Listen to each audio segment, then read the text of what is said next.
Good morning, everybody. If you could start taking your seats, please.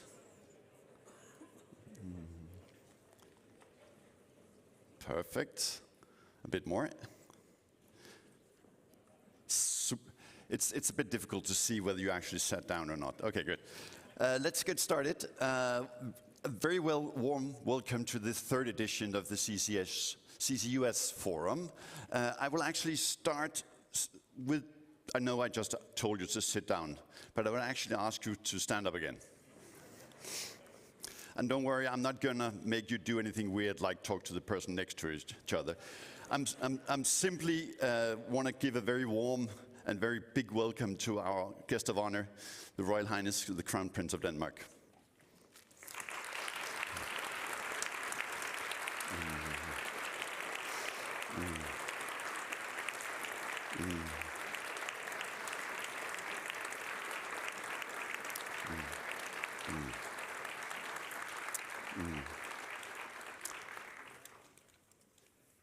You can sit down again, please.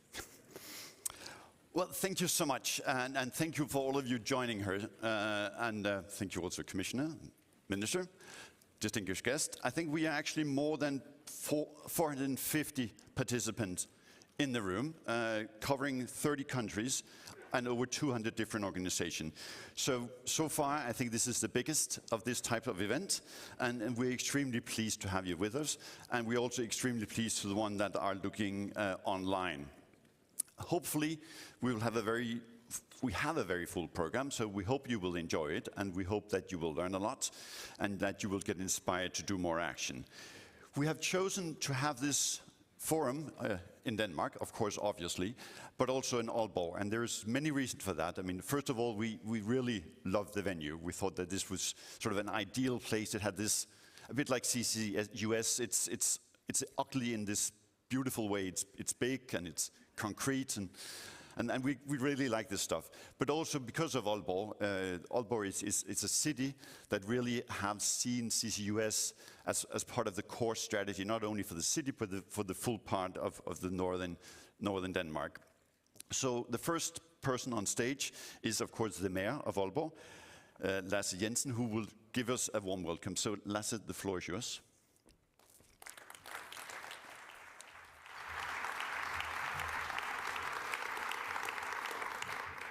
Good morning, everybody. As Mayor of Aalborg, it's my great pleasure to welcome you all to our city and to this CCUS forum. Especially a warm welcome to all of you and our honor of guest, our Royal Highness Crown Prince Frederik, and also the Minister, Lars Aagaard, and the EU Commissioner, Kadri. It's no coincidence that we are here gathered at the Royal Stage, and normally, Your Royal Highness, you bring the Royal Run to Aalborg, but today you are part of some of the front runners for the green transition. Thank you for that. We are gathered here today, several hundred people from 30 different countries around the world. A warm welcome to all of you. You might be able to find somebody from your home country. We have around 155 nationalities in Aalborg. And also a warm welcome to all of you who are watching from home, streaming this CCUS forum. It reminds me that if you want to go fast, go alone, but if you want to go far, go together. And we have the same ambition to share knowledge, and so you can bring it with you home to how to capture, utilize, and store CO2. I'm born and raised here in our municipality, and I always knew I was home when I could see the smoking chimneys from our industry. And these chimneys and our industry has a great green potential. And I'm so happy that we can explore that today and also during this forum. Aalborg and our region of North Jutland, we strive to be the capital of green transition. We have created Green Hub Denmark and also our CO2 Vision project. And we want to test the green technologies for tomorrow's future. We want to test it in relation to carbon capture, utilization, and also storage. And I want to thank you all for choosing Aalborg as the host city. We have an impressive lineup of speakers, including our Energy Commissioner, Kadri Simson, Mr. Lars Aagaard, our Danish Minister of Climate, Energy and Utilities, Also Christian Ehler, member of the European Parliament, and the Director of General Energy, European Commission, Ditte, Juul, Jørgensen. Together we can make a difference. Okay, sorry.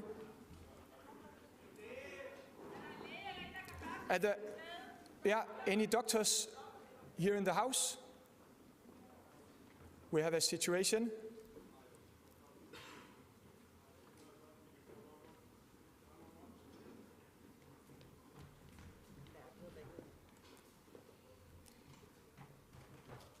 An ambulance has been called in.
Well, thank you all of you for responding in an orderly fashion and being helpful. The woman will be brought to the hospital. I think the suggestion was that she had a seizure. She's fully unconscious, but she will of course be brought to the hospital just to make sure that there is no other problems. Thank you. Yeah, our thoughts and prayers are with the lady. And thank you for the quick reaction. I was just speaking about our great lineup of speakers, and we have obviously also a great lineup of welfare people reacting very quickly. But as I was speaking, together we can make a difference, and I hope that your stay here in Aalborg will be fantastic. Maybe we'll be able to see you again in 2024 next year, where we will host the 10th European Conference of Sustainable Cities and Towns in October. So book Aalborg if you not already have booked it. Now I will ask you all to give a warm welcome to our Danish Minister for Climate, Energy and Utilities, Mr. Lars Aagaard.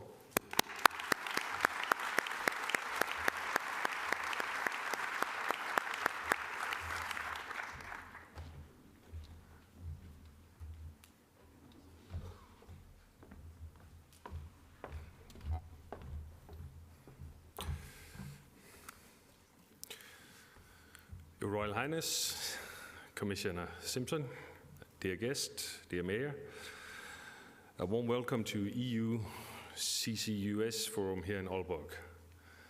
I'd hoped that I could have started on a more happy note, so my thoughts with the lady, a bit shocking, sorry. Today we are gathered more than 450 attendants in this room. There has been more than 150 on the waiting list, and more than 500 people are following us online. That sends a clear signal that we have moved past the point of discussing the need for CCUS. We have taken the conversation from yes or no to how much and how fast. A feasible road towards carbon neutrality includes CCUS, and whichever road we choose, we must move at great speed. The world is in dire need of climate action to have any chances of reaching our collective targets from the Paris Agreement. So let us use the forum as a way to accelerate cooperation across Europe and beyond. I would like to express a very warm welcome to His Royal Highness Crown Prince Frederik of Denmark. Less than half a year ago, we stood at the harbor in Esbjerg and witnesses the first storage of carbon dioxide in the Danish subsoil together. It marked that 50 years ago your father opened for the oil production in the North Sea, and 6 months ago you opened for the first storage of CO2 in the Danish subsoil, a truly remarkable event. Your presence here today is a proof of your continued commitment to making the green transition a public endeavor. Public support is essential to the success of the green transition. I want to thank you for using your platform to spread the word about the climate challenges and the solutions we are developing, including CCUS. There was a time when CCS was merely a dream.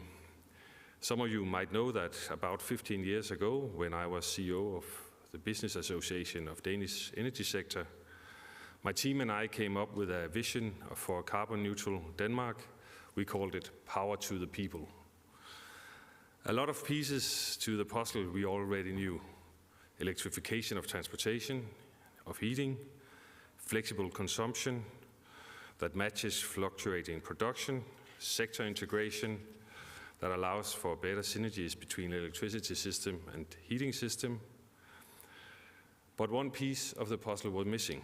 No matter how many wind turbines we put in our models, or how many heat pumps we wanted to install, a block of emissions remained. The only answer we could come up with 15 years ago was CCS. Back then we were dreaming, now we are acting. And even though CCS has enormous potential, it is not and should not be seen as the silver bullet to extend fossil fuel usage. It's a solution for the sectors where electrification is not an option, where combustion is inevitable, and for the hard-to-abate industries. This point is also central in the Aalborg Declaration, which I'm happy to share that I have signed today with my colleagues from France, Germany, the Netherlands and Sweden. We stand together and recognize the role of CCS and CCU technologies as tools to achieve reductions of CO2 emissions in the hard-to-abate sectors. And most of all, we recognize that we cannot do this all alone as individual countries. We need to cooperate, and we stand strong together with the ambition to fully roll out of the value chain. A few words on Denmark. We have taken major steps towards a fully fledged CCS value chain in the past year. In Denmark, we have reached a broad political agreement that strengthens the framework condition for CCS and provides the industry and energy sector with clear investment horizon. Furthermore, we have awarded the tender of around 1 billion euros to Ørsted, which will secure the capture and storage of 430,000 tons of carbon dioxide already next year.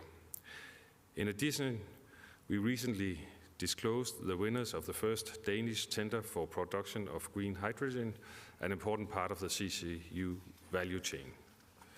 But our ambitions go way beyond our own borders. This is why we have also signed agreements with Belgium and Netherlands on cross-border transportations of CCS. The need for storage is global. We will not solve anything alone in Denmark, but we have a crucial role to play, just like other European countries. Denmark can store far more CO2 than we can ever capture ourselves, and that is a resource that I think is crucial that we will put on the table so it can be available for other countries and other countries' industries. We can show the world that CCS is feasible, that we can make the scale go up and make the price go down, that we can cooperate across borders and create an international market for carbon dioxide reductions and removals. That is what we're going to work on here today. Overall, the technology development has moved incredibly fast, and there are many success stories to celebrate in this room. But let's not rest on our laurels. Let's continue climbing. We still face significant challenges across the board, and therefore I will conclude by pointing out main barriers that hinder the growth of CCUS. First of all, we must continue to expand cross-border infrastructure and trade. We must lead the way to more pipes being built, more transportation of carbon dioxide and green hydrogen, and more reductions being achieved, and we need to capture more. Secondly, some work still remain in developing a full and market-driven value chain. For now, we are subsidizing the industry to achieve a full value chain because it's a political priority of ours. That will not do in the long run.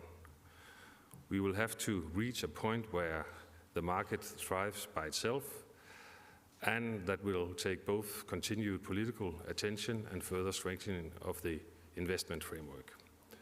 And last of all, we need scale. We need the courage to aim high, and we need the willingness to take the risks that follows along. Without scale, the price for reduction will remain too high for the market to take off. On the other hand, with scale, we get the dual benefit of low prices and large reduction. Hopefully, the forum today can help deliver some of the answers to these challenges. I'm counting on it, and so do our climate. Thank you everybody for attending, and I hope you will have a fruitful day.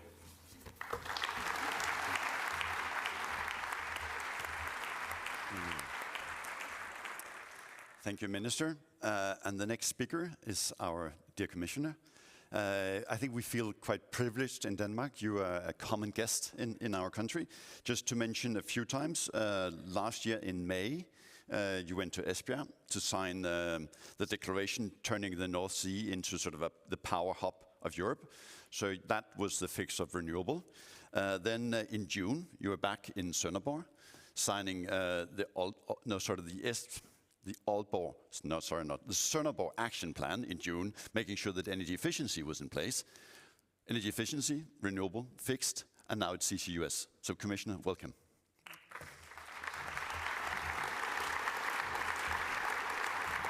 Your Royal Highness, dear Minister, dear Mayor, ladies and gentlemen, it is my pleasure to be back here in Denmark. And I want to thank first Denmark for hosting today's forum in Aalborg. I'm especially happy to see such a great turnout with so many people in the room and also tuning online. It shows just how important and relevant carbon capture technologies have become for the clean energy transition. Not to maintain the fossil fuel industry, as last week's IEA report has made abundantly clear, but to complement the ambitious targets on energy efficiency and renewables that are driving our decarbonization effort. Since last year's CCUS forum in Oslo, we have seen some very concrete developments in carbon capture, utilization and storage. And while CCUS is also getting international attention ahead of COP28, I'm very proud that it is actually Europe that is taking the lead with concrete projects. Two things in particular come to mind.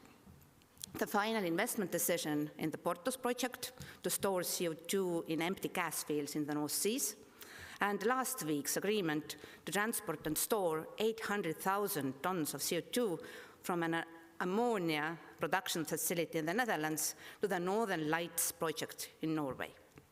These projects show two things. First, EU industry is ready and committed to a full decarbonization of our economy. And second, there is strong political support for carbon capture and storage within the EU. But this also means that it is important to take the next step and to put in place the regulatory framework to scale up CCUS across the EU. And today I want to talk more about what we are already doing, how we are building up towards a strategy, and what to expect from this strategy. The first important new development was the Commission's proposal for a Net Zero Industry Act in March this year. At the CCUS forum in Oslo, you called for a specific and verifiable target for storage capacity, industrial support, and structural solutions for transitioning from oil and gas operations to CO2 storage operations. And this proposal does exactly that. We have selected the technologies most significant for our decarbonization by 2030 that are commercially available and where we already have experience. Carbon capture storage is included with its own chapter. Most crucially, it contains a target to deploy 50 million tons of CO2 storage capacity in the EU by 2030. And I do believe that this is an opportunity for EU oil and gas producers. They can help to deliver this target by using their experience and knowledge and embracing the opportunity to create a new market. The net zero proposal is now being negotiated by European Parliament and Council, and I hope to see it agreed by early next year. Second, we continue to financially support the scale-up of CCUS projects. As I said last year, financial support for research, innovation and development of CCUS is vital for its long-term success. We already have 3 CCUS projects that receive financing from the Innovation Fund. Based on this year's record 3 billion euros call for the Innovation Fund, we have invited an additional 11 large-scale CCS and CCU projects to negotiate grant agreements. And we are also supporting the development of CCS infrastructure. We already have 6 cross-border CO2 networks in our list of projects of common interest. And many of them have applied for financing under our Connecting Europe facility, which I will announce in December. At the same time, tomorrow I will be back in Brussels to announce the new list of projects of common interest and mutual interest. And I can reveal that this will include as many as 14 CO2 transport and storage projects. And I'm particularly pleased that we have received many new PCI submissions from projects in member states that were previously not on the list, including from Denmark. More broadly, I believe tomorrow's list clearly shows that the development of a CO2 infrastructure network from the North Sea to the Mediterranean to the Baltics is becoming a European priority. Dear friends, we have a target, we have the projects, and we have financing. But we also know that this is not sufficient for our medium and long-term ambitions. We are currently working on the 2040 climate targets. And this means that we need to scale up CCUS under all scenarios. This will have an important bearing on our work to build a strategy on CCUS in the EU. As you know, the strategy is still in the making, and we expect to be published early next year. But I would like to use today's event to share with you the findings so far. First, we know how important it is for the whole CCS and CCU community to have experience implementing projects. Having prior knowledge on delivering large-scale projects could speed up deployment across the sector, save costs, and better identify future research needs. With all this considered, the Commission will establish an industrial carbon management knowledge-sharing network. It will include all projects supported by the EU, including the CCUS project that will be inaugurated later today, but also other willing to subscribe to its objectives. Second, the strategy will bolster infrastructure development. The Joint Research Centre work presented later today will support the transport infrastructure component. We know this is not sufficient. However, the public consultation on our CCUS strategy and the work on the CCS forum made that clear.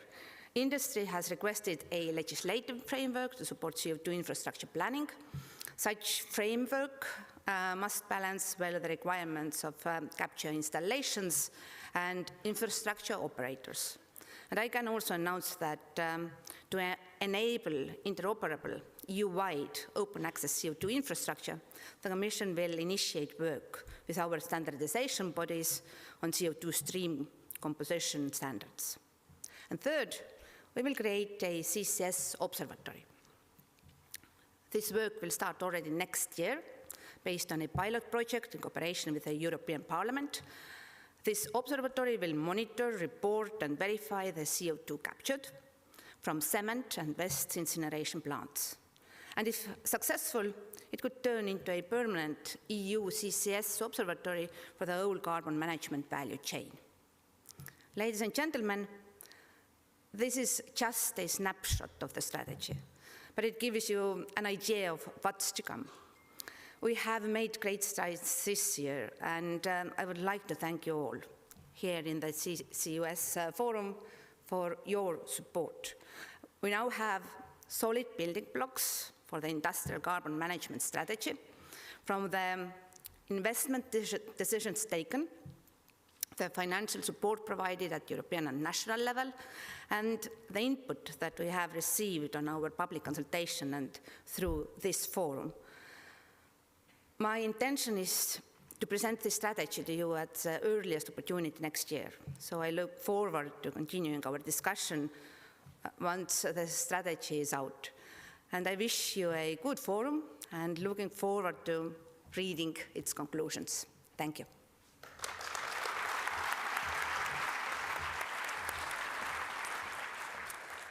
Thank you so much. Thank you so much, Commissioner. And we are many people that are looking very much forward to that strategy. So thanks for sharing a few of the highlights. In the program, you would now see that we should have another keynote from Christian Aalborg. Unfortunately, he was sick, so he couldn't make it. So we will have a small change in the program, and we will have a small speech recorded from next year's host of this forum. So the French Minister for Energy Transition, a small video greeting from her. Dear Commissioner Simson, dear Minister Aagaard, dear Mr. Mayor Jørgensen, dear Ministers, dear Members of Parliament, ladies and gentlemen. I would like to begin by thanking Denmark for hosting the 2023 edition of the EU CCUS Forum. Although I'm not able to be physically with you in Aalborg, please be assured of my full support and commitment to deploying CCUS technologies in Europe. With other European partners, we are signing today the Aalborg Declaration. The Aalborg Declaration is an ambitious act against climate change. We emphasize how stakeholders should first reduce their energy consumption, decarbonize their energy sources and their processes, and only then use CCUS technologies to address their hard-to-abate emissions. But we also emphasize the contribution that CCUS technologies will have to reach climate neutrality by 2050. We will strive for a unified European CCS and CCU market. We will work towards the necessary cross-border CO2 transport infrastructure. We will address the interdependencies throughout the value chain between capture, transport, utilization and storage in order to provide the right incentives to ensure a consistent development of CCUS technologies and to build the relevant regulatory framework. And of course, we need partnerships to bring this all to life. I'm looking forward to signing bilateral agreements with Denmark in December and with Norway at the turn of next year. All the more since France will publish by the end of this year its own CCUS strategy. We will include in this strategy a clear trajectory for CCUS deployment in France, both in terms of time frame and in terms of prioritization. We will prepare a framework for the development and regulation of CO2 transport infrastructure. We will provide financial support mechanisms based on carbon contract for difference, and we will explore the potential of CO2 geological storage in France to complement the ones of our European partners. Projects are developing in France, especially in three major hubs, which are Dunkerque, Fos-sur-Mer and Le Havre. The French government will support these projects. To conclude, I have the pleasure to announce that after Aalborg, we will all meet again in France for the 2024 editions of the EU CCUS Forum. Thank you to the European Commission for choosing Pau in the southwest of France as our next host. So I look forward to welcoming you all in a year's time and to discuss our next steps to accelerate the development of the European CCUS market. I wish you all fruitful discussions in Aalborg. Thank you.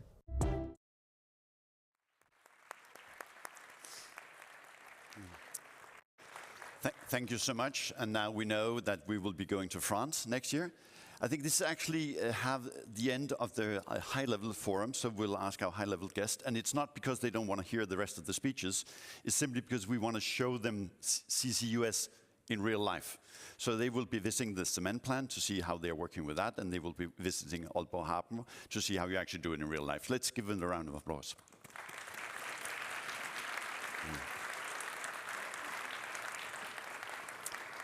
And that will bring us to the first panel of today. But before we start the panel, just a small reminder that if you go to Slido, you would be able to ask questions. Yeah, you know how to do that, so you don't need to have a big discussion of that. So that's just for people who want to ask questions. The first panel, and for those of you who are on the panel, I think, no, most of them should be in there. It's called The Need for Speed. And simply, the idea of this panel is that now you heard the Minister, the Commissioner, really sort of saying that this is something we need to do. We need to move forward. So the visions from the political level are very, very clear. So we'll now sort of go down one level and see how are these being transferred into day-to-day policy. So this will be a policy dialogue between Austria, Denmark, the Netherlands and Norway, and it will be chaired by a representative from the European Commission, Stephanie Heisinger. So she would be moderating this session. And if the rest of the panelists will also join me on stage, I will hand over this floor to you and I'll sit in the chair. Thank you.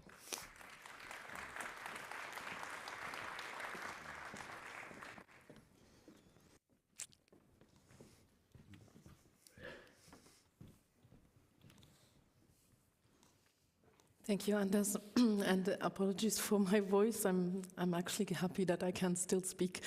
Good morning, ladies and gentlemen. I think we have now already received quite some rich input and food for thought on the role of industrial carbon management in climate, energy, and industrial policies. I was actually quite thrilled by the Danish ministers saying we have actually moved from dream to action, and we will indeed in this panel shed some more light on the actual action that is taken. There's no doubt that CCS will be crucial to support the decarbonization of hard-to-abate sectors. In some of our scenarios that we run in the Commission, more than 300 million tons will have to be captured annually in 2050 to reach climate neutrality. That's almost the 2022 annual emissions of a country like Italy. So a number of policy tools are already in place. We just heard from the Commissioner that we are also working on an industrial carbon management strategy to instill a proper policy debate on the role of CCS, CCU, as well as removals for reaching climate neutrality. The EU is pursuing a common goal to reach climate neutrality by 2050. We have an EU-wide carbon market, so it also requires coordinated efforts on CCS, CCU and removals at EU level, and to develop that proper carbon management strategy that the Commissioner just referred to. But luckily, we're not starting from scratch. I'm very honored to be here with all of you who are not only experts in the field, but also real policy practitioners who share with us today the experience that you have in your different jurisdictions and also the challenges and opportunities that you have identified. So I will briefly introduce each and every one of you. Anders Hoffmann, I'm not sure you really need introduction to this crowd, but while you are an economist, you have long-standing experience in the Danish public sector, and since 2022, you are also chair of the IEA Governing Board, and you will share with us the Danish perspective. There's Christine Miska, Director General of the Norwegian Ministry of Petroleum and Energy. Christine is also an economist, and I learned also a theologist, who has been working for 17 years in the ministry and has more than 10 years of experience exclusively on CCS.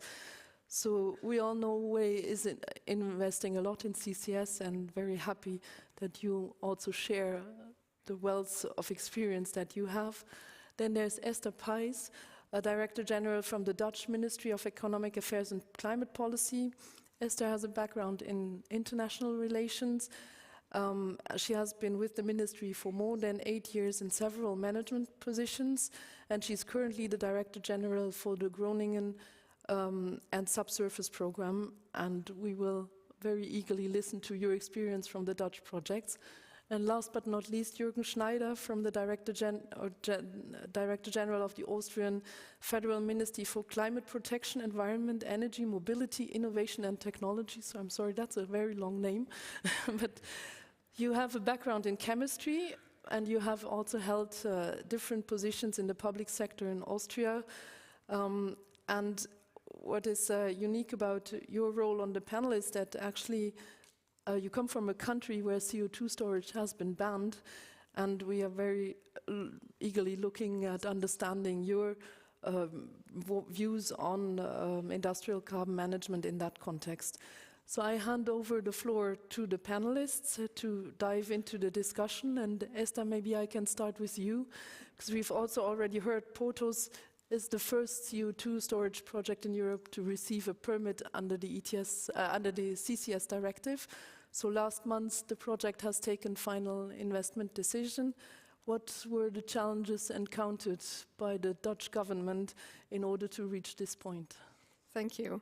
There were quite a few, actually. Well, first of all, it's very important that there is the political will to see CCUS as an important way for your climate challenge, which is the case in the Netherlands. And second, of course, you need very big spaces in depleted gas fields to have technical possibilities to store CCUS.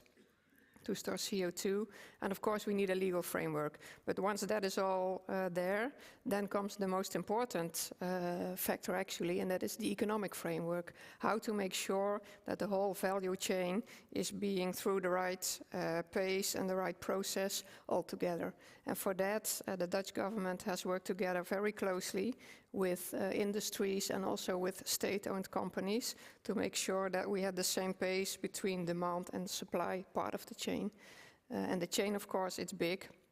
It's not only the storage, but it starts with developing a project. It starts with making sure the infrastructure is right, and of course the storage at the end. So what we have done from the Dutch government is we make sure that we have the right subsidies, that is combined, the subsidy pledge is combined with a bank guarantee from the emitters. That's an important thing. And also we coordinate the big permit process, which is, you can imagine, it's a big, there are lots of permits that have to be done, and the Dutch government, they help in this coordinating of the permits. But the most important thing, I cannot emphasize that enough, is the collaboration between supply and demand that has to be done. And as a government, you can play an important role in that, but of course, the industry has to play their part as well. That's interesting because one would not. It's on, so yeah, okay. Yeah, it's interesting because it's indeed a crucial point, but what exactly, or how would you describe the government's role in that regard? What concretely have you done to match supply and demand? I think we have been trying and succeeding in bringing together the different parties also at difficult times. When there was a delay, we set for an extra bank guarantee, and of course we have this big subsidy system in the Netherlands that is also helpful for CCUS. And Christine, Norway is the first European country to develop CO2 storage sites since 1996, I think, is when it all started. So what are your lessons learned, and how do they apply when CO2 will now come from third-party emitters to Norway? Well, thank you, and thank you so much for having me here in beautiful Aalborg. It's a pleasure to be here. Yeah, as you say, we have 27 years of experience on storing CO2 on the Norwegian continental shelf, and I think, and we've worked with a lot of efforts to develop CCS as a climate mitigation tool since '96, and we've tried and failed on several occasions. We had a project at Mongstad that sort of we ended up with the technology center at Mongstad, but we also tried and did not succeed. And I think our experience is that to kickstart this, to do this, it's necessary with a close cooperation between the industry and the government, because this is a nascent market, it's a new market, and it's also, there are a lot of risks entailed that it's not sort of business as usual risks, and that the industrial actors are not used to take. So to be able to create this market, the state will need to play a role, and what we've done in the Longship project that is now under construction is that the state plays like a cushion between the capture facility and the transport and storage part of the chain. But that said, it's also important that it's actually the industrial actors that develop the project. They know how to build this. They know how to sort of make the commercial agreements. So it's sort of finding the right balance between the state involvement in this and also sort of the industrial development. And there is a chicken and egg and coordination problem in this chain and to develop this. So we've done a very tailored approach for the first project. We hope that will sort of lessen or help to reduce risks for the next projects. But it's not possible to have sort of 20 or not even 10 Longship projects. That's a one-off to help reduce the risk. And then the next point is sort of to build the market by incentives. And I think our experience is even with a project in construction. It will be, Northern Lights will be ready to receive CO2 next autumn, and also the capture facility at Brevik will be ready early 2025. So we still have new learnings every week, both from a government perspective on how to regulate this sort of composition has the CO2, all the different issues that we're solving. But we're very happy to see the momentum. But it's important, I think, in this to not underestimate the complexity. So to have a good project planning of the capture projects, to make room and time for that, to have the transport and storage and understand sort of the subsurface risks that's entailed and involved in actually developing CO2 storage, to have a transport solution that is actually manageable and that you can, where you get incentives to do it efficient and right, but still enough for this to be something that a company is able to do. I think that is important. And my last point is the need to develop liquid markets to disconnect storage and capture decisions. So, and to do that, we need to develop scale. We need some point-to-point, but we need this on a scale for this to be a liquid market. And I think the EU has a crucial role in developing that market. Thanks. Yeah, indeed. Anders, Denmark is the only European country that has actually managed to gain social license for onshore storage of CO2 and for importing CO2 from others, so, which is also important when we talk about scaling, of course. Can you give us some details on how this outstanding achievement has been made in Denmark? I think whether we have complete social acceptance, let's just wait another year before we are concluding on that one, given that we haven't stored any CO2 yet. But I think where you have a point is that when we look at the political agreement about CCUS, I mean, there's a very, very strong support across the political spectrum on these, and also on this idea that we will actually be able to store foreign CO2 in Denmark. And I think the reason for that, I think there's basically two arguments that are used in the Danish parliament, and I think my minister would use the exact same thing if he was to answer this. The first one is simply that, I mean, given that Denmark has a possibility to do it, I mean, it's actually something that where we are sort of helping the world to meet their climate goals. So it's almost like an obligation that if you have the opportunity, you should sign up and do that. And the second one is that, as was just mentioned, I mean, there is economics of scale in this business, very big economics of scale. So by importing foreign CO2, you will also push down cost for Danish storage. So in that way, I mean, you help the world, but you also get it slightly cheaper. So I mean, it's basically a win-win on all fronts. I think that one. But I think the reason why sort of the political support in Denmark has been strong, I think, as the minister sort of very rightly said, I mean, if you do the math, and if you want to have very, very ambitious climate targets, I mean, there's no way you can reach those without the CCS and CCU.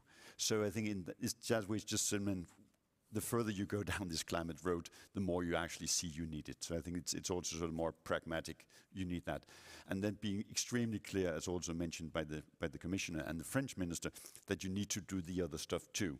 I mean, you need to do the offshore wind, you need to do the energy efficiency, but there are places in our economy where you just need this. Yeah, if you have doubts about the social acceptance, then moving on to Austria, which is a bit of a, not a peculiar situation, because there are currently 9 member states in the EU that actually are in the same situation, but Austria has prohibited the storage of CO2 in 2012, and this summer your government announced that the storage ban might actually be reconsidered. Could you explain what drives this change, and whether the government now also sees the opportunity for industrial carbon management? Yeah, well, I will try to do so. I just realized that I have an interesting role here. We have 3 front runners, and then we have we have a country, which currently has banned CO2 storage. But let me start with this. I mean, we clearly realized that if you do not talk about carbon management strategy that brings your industry into a competitive disadvantage. And this is something we clearly don't want to see with our industries. Austria has relatively high, well above EU average energy intensive industry. And we also have a very ambitious climate target. We have the objective of being climate neutral at 2040. We, as you all, did a lot of modeling on that, and it's not a surprise to tell that we also realize that we need for some hard-to-abate sectors a solution for CO2, like the cement sectors. We will also need negative emission, so not in the next 2 or 3 years, but we need to talk about BECCS and DACs. We are doing our homework. I mean, we are electrifying our economy, and we have a share of about 80% renewables in our electricity production. Nevertheless, it's in particular for hard-to-abate sectors, we also came to the conclusion it's a necessary piece of a puzzle. So I'm quite optimistic that our government will announce in the coming days or weeks when we will very hardly start working on a carbon management strategy. We will set ourselves also a very ambitious time frame on that, because we want to reflect the outcome, and in particular the action plan, which we also plan to develop in the final national energy and climate plan, which we need to conclude mid of next year. So, to your question, in fact, it's true. We had a very intensive discussion on our energy strategy, which we developed more than a decade ago. We had also some early talks about CCS, and then we had a public perception that this is something very dangerous. So our legislator decided to have to decide on a law which, in fact, bans CO2 storage in Austria, but we have also included in that law a review clause. And the review clause says that every 5 years we have to do an assessment based on up-to-date science and do a risk assessment and look at risks and chances. So we now have a draft evaluation report, which is still under discussion. But that is really to make clear that is not set into stone for all ages. Nevertheless, what we did at the same time, we commissioned a study to explore how a CO2 infrastructure could look like. At this stage, we left a little bit open the question if the CO2 which is captured would be stored in Austria or would be stored elsewhere. And that's why, and I'm coming back why I'm sitting here, that's why I'm really happy to sit here, because I couldn't agree more with what you said. I mean, if you look at new technologies, it's quite clear that it is our duty from the governments to keep the cost of the energy transition as low as possible. And we believe in economy of scale, and we believe that coordination and cooperation makes solutions more efficient. More efficient solutions are less costly solutions. So we are really also looking forward to the CCSU communication and strategy by the Commission next year, and Austria is really willing to engage in those discussions. We want to be part of a solution. We want to catch up, but still, the question, if we are going to store CO2 Austria, there's no final decision on that yet. I also have to say, I mean, we have explored gas and oil fields, but in particular the explored gas fields, we now have very good use for that. We use that as storage facility for natural gas, and as a landlocked country which strongly depended on natural gas imports from Russia, we are very happy to becoming more resilient for using that gas fields now for a storage facility, and we can store more than an annual consumption, a year of annual gas consumption in our storage facilities. And we also have plans to at least part of the storage facilities to use them in the future for hydrogen, in particular for seasonal storage, where we need chemical energy and not only batteries. So we are part of a game, and we're really looking forward to close cooperation with our neighbors in North, but also with other countries. No, and rest assured, you have a place on this panel, because I think you're also a front runner, in the debates and policy debates that need to happen in quite many European countries. So from a European perspective, even if you're not in Austria now building storage sites, you are also a front runner, because all of these issues also have to be addressed and discussed. If I may still go a bit deeper, I have noted that all of you have taken interesting choices in your national strategies, and I would like to better understand why they have been made and how easy and or difficult some of those choices have been made. Esther, for example, in the Netherlands, you have decided to support the development of storage or of the storage business case by funding the emitters to capture. And can you explain, you already mentioned the guarantees, but can you explain a bit more the background of that choice and how easy or difficult it was to gain the political support for that? Yes, of course, thank you. The political support for the subsidy system in the Netherlands is quite big, and that is because we only subsidize the unprofitable tops, which means that the most cost-effective technology is winning in these subsidy rounds. And that is politically seen a very interesting way of subsidizing, because that stimulates innovation. And in that subsidy system, CCS has been playing a big part. We subsidize the emitters, and in that way we ask them also for a bank guarantee.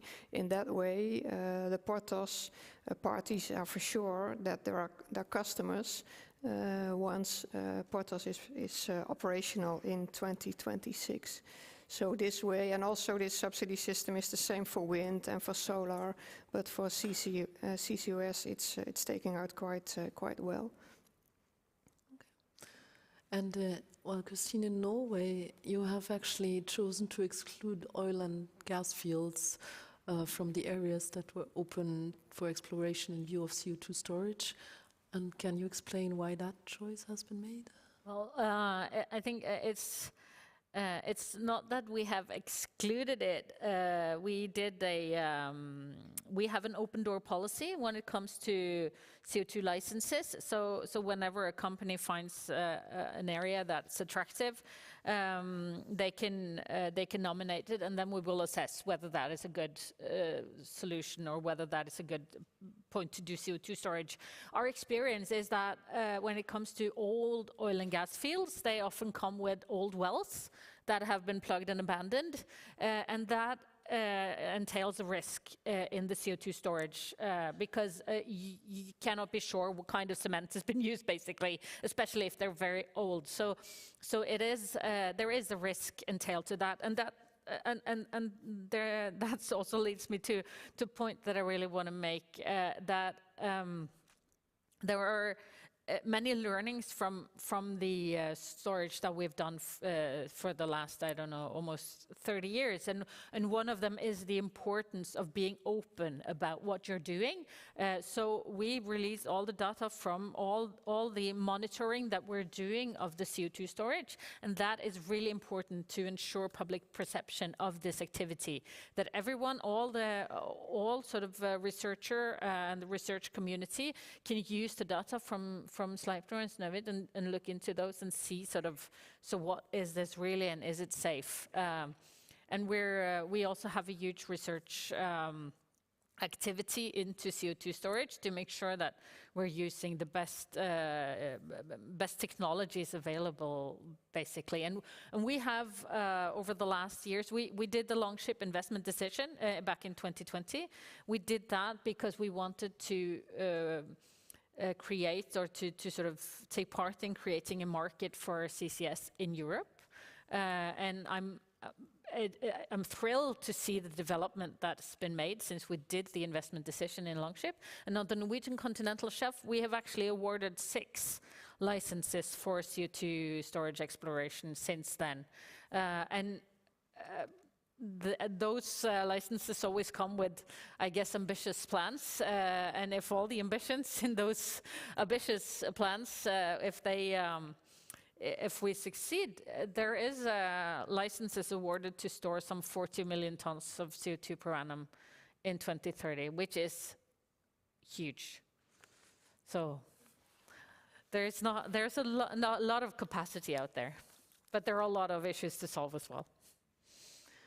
So I think it's almost a concluding remark, but that's before we get to those conclusions. Maybe Anders, the Danish strategy for CCS was published this summer, and at the same time the theoretical CO2 storage capacity has been mapped in Denmark, and then you're planning to tender exploration licenses next year. What has led to this speeding up? We're discussing in this panel the need for speed, so it's definitely welcome, but what has led to this expedited approach in Denmark? Well, I think there's sort of many components. I think there's, if you go back, there's been quite a few strategies on the CCS. I think we started in June 2020 with the very first sort of mentioning of CCUS in a political strategy, sort of putting it, and maybe an inspiration by what Jørgensen said. I think the reason why we got it in there was we moved beyond energy policy to climate policy. And if you do that, then you put CCUS in the picture. You don't need it for energy policy. So in 2020, we got the first one. And I think in the very early days, we sort of sat down and said, okay, if we want to develop this, what would be the end game? And I think it was very obvious. It needed to sort of be market-based in the end. And in order to be market-based, we thought to figure out that we needed to solve, as Kirsten mentioned, the chicken and the egg problem. We needed to make sure the incentives and the sort of the cost structures were right, and we needed the legislation in place. And then we sort of basically started working on each of them. And I think we came up with the analysis saying that what we needed to move on first was the storage part, because that took the longest to develop. So we started 2 initiatives. One was the mapping of the subsoil. We had GEOS, the Danish Geological Institute, to do all the mapping for us. And we gave some small research grant for testing storage in NLC, so we got that working. Then we started to work on the legislation part, and there was a lot of changes, quite a few laws which changed, many regulation part. And then when we designed the subsidy schemes, I think we were really keen on making sure that we sort of tried to solve the chicken and the egg problem within the subsidy scheme. So sort of compared to other countries, we do not subsidy sort of a specific part. We only subsidize the entire value chain. So anybody can sort of bid for the subsidy scheme, but you have to guarantee the entire chain, and you only paid if you stored. So there's no special money for any particular part. And the reason for that was then we thought that would sort of help solve the chicken and the egg problem. And another very good scene from our perspective was that we then also moved the risk from this to the industry. So all the risk in the Danish policy are taken by industry. Of course, there's a rather substantial subsidy if you succeed, but the risk is sort of placed, and we thought the risk was placed in the right way, because industry would then, all of the different parts would be able to evaluate what kind of approach they would have to it. So I think we were sort of very keen on using some of the same approaches that we've used for offshore wind for many years. So it's also a 15-year subsidy. So you know it should be more bankable, because you know you have a contract with the Danish government for 15 years that we will pay if you store. So I think those were sort of some of the things that we were thinking about, really sort of see how can you develop this market. And then I think if you look at the current stage, I think we still have one missing piece. We need some regulation of public utilities that hopefully will be presented before Christmas. But otherwise, we do think on the regulatory side, everything should be in place. As you mentioned, we will open for storage for onshore very soon, and all the other bits are ready. And then we simply need to have the subsidy scheme running a few more years until sort of taxes and the cost of the quota are pushing cost up, and innovation are driving the cost down, and innovation and scale are driving the cost down for CCS, and then we'll have the market. That's the strategy. Maybe I could probably spend an hour sort of explaining the detail, but in broad terms. It gives us a really good feel how you see the sector develop over the next decade, I think, because it will also take a bit of time. Jørgen, considering the ban of storing CO2 in Austria, and let's assume it's not reconsidered and it will continue, what are then the options made available to the Austrian industry, the hard-to-abate sectors, to actually, manage their emissions? Are there any thoughts on that also, or a debate on that in Austria?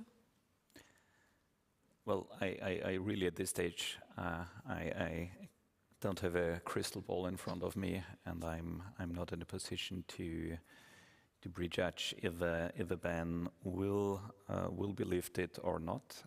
That's at the end of the day a political decision which has to be taken by the government.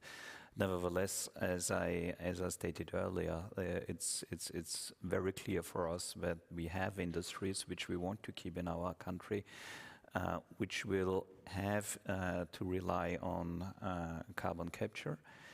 And that's the reason why we look at the infrastructure necessities. And as I said, at this stage we leave it open if the captured CO2 will be stored in Austria or will be exported.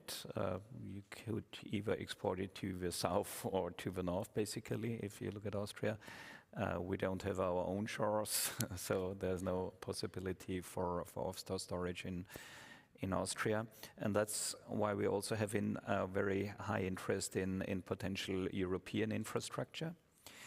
Of course, there's a lot of homework we need to do. I mean, we haven't fully translated the CCS directive because we have made use of the possibility to ban storage, but we will need to do that.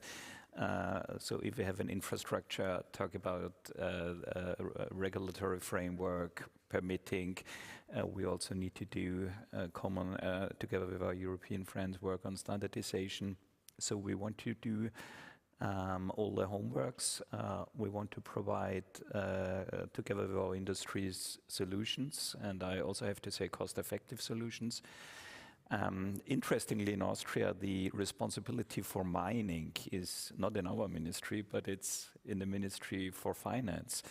So inevitably, we always have a Ministry of Finance together when we talk about the carbon management strategy. And we all know that the energy transition is very capital intensive. You have lead costs which are very high. We've already mentioned the chicken and egg problem. If you want to scale up an industry where you have to look at demand, supply, well, in that case, the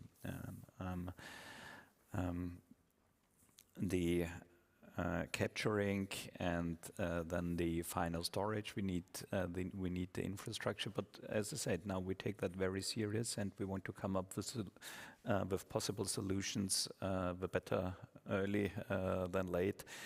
So intensive work on that, but we want to be part of a European landscape on CCS and CCU.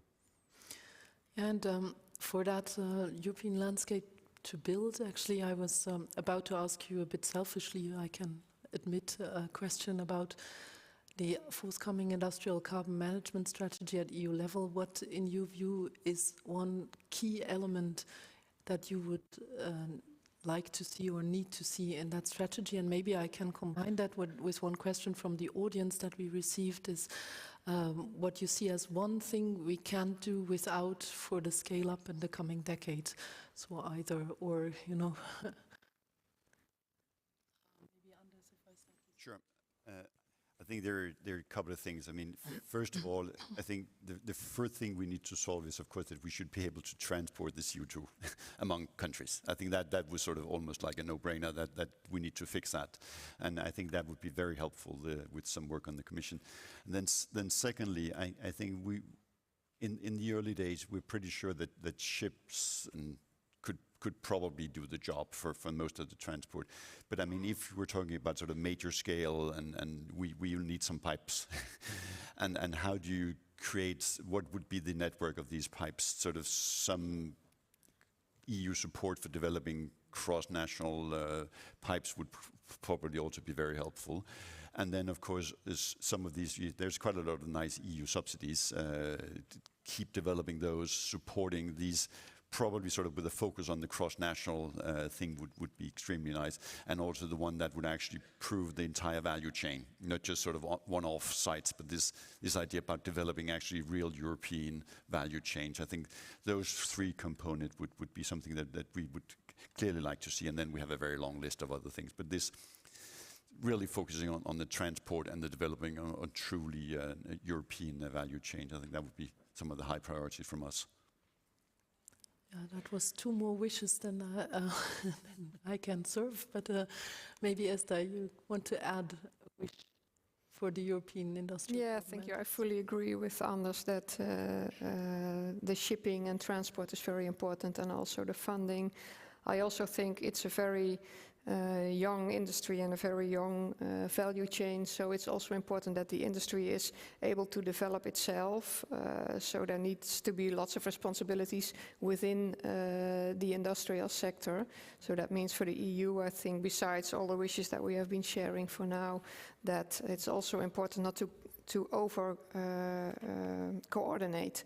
So leave some responsibility within the industrial sector, otherwise I would be afraid that it's not going to come to a full blossom. That's interesting. It's always also a question: at which level do you coordinate? In national level, European level, and what is coordinated where? But maybe Christine, what is your key element for the next decade? I think I totally agree with Esther and on the issues. So building on that, I think it's important that we take into account the operational experience that we have and let this market. So it's sort of, we should coordinate enough on a national level and sort of on the government to government, but I think it's really important to leave it to the industrial actors also to be able to have enough room to maneuver and to find the good industrial solutions in this market. So to sort of to be able for the market to develop and gain experience and finding the right balance between coordination and regulation, and also having a market developed from the industry. Because I think, for instance, in the different parts of the chain, in the subsurface, there is subsurface risk, as we touched on, that needs to be taken into account. Transport has some different aspects related to it, and capture is also a different with the brownfield and developing these kind of projects on existing industries where you need to produce, for instance, you need to produce cement at the same time as you actually build a CO2 capture plant. That is not easy. So it's really important that we as governments understand the industrial approach and the industrial risks entailed in this when we are developing the regulation. So a bit more than one thing, but. And yeah, Jørgen, you also already spoke a lot about then the value of the EU level coordination, but is there also one key element that you think for that EU level coordination? Definitely yes. I mean, one of the things I got from, I think it was Kadri's speech, that she talked about something like a knowledge hub on CCS. I mean, it's a new technology. I mean, it's not necessary that everyone repeats the failures which others have made. So it's a very good thing for sharing experiences among member states, but also among companies to the extent possible. I know that there are IP rights and things like that. And I really want to emphasize the issue of infrastructure. We've heard that several times, but I can tell you a story. I mean, we're very happy that within the Innovation Fund, a lot of relevant projects have been awarded. There have also been examples from Austria where we wanted to, where we have included projects which include capturing. And we clearly saw that the transport then is something which brings an economic disadvantage if you go by lorries. So there is a clear-cut answer to that, to have some sort of European CO2 backbone, which hasn't to be extensive, really. I mean, we don't need pipes in every well in Austria. but really some sort of backbone which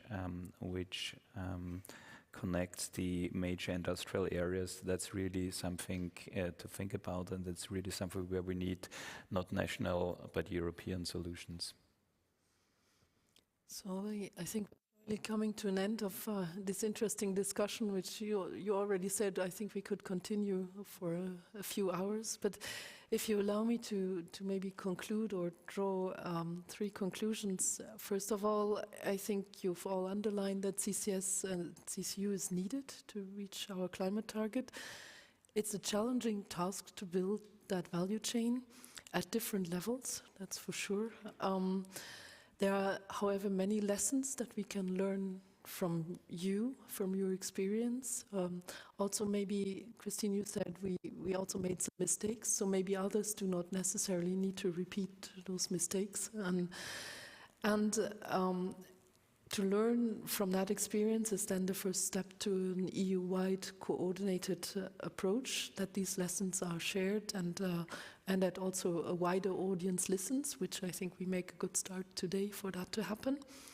The second thing I take away from this discussion is that we have no time to lose. The next decade will actually be crucial. Things are moving in a few countries, Denmark, the Netherlands, Norway, but there are also other countries that have a bit of a longer journey still ahead of us. For them, the challenge is not only a technological challenge of finding storage sites, it's also a political challenge to bring the political leadership, but also the public, I think, on board. And there you have also referred to strategies that you have deployed to do that. And for me, the third takeaway is also that clearly action at EU level is needed for some part of the coordination for the infrastructure.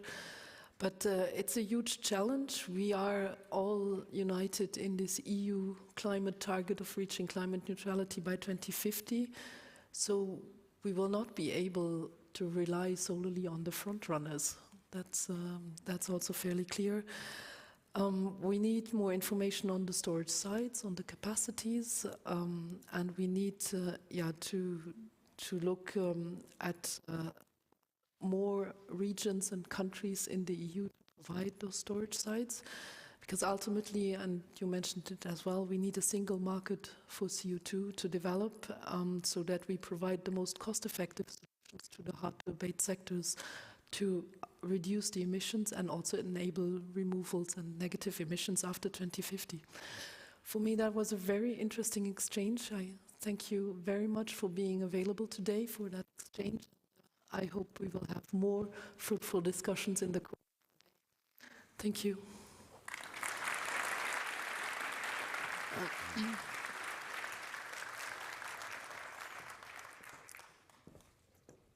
It might be slightly weird to thank the excellent panel.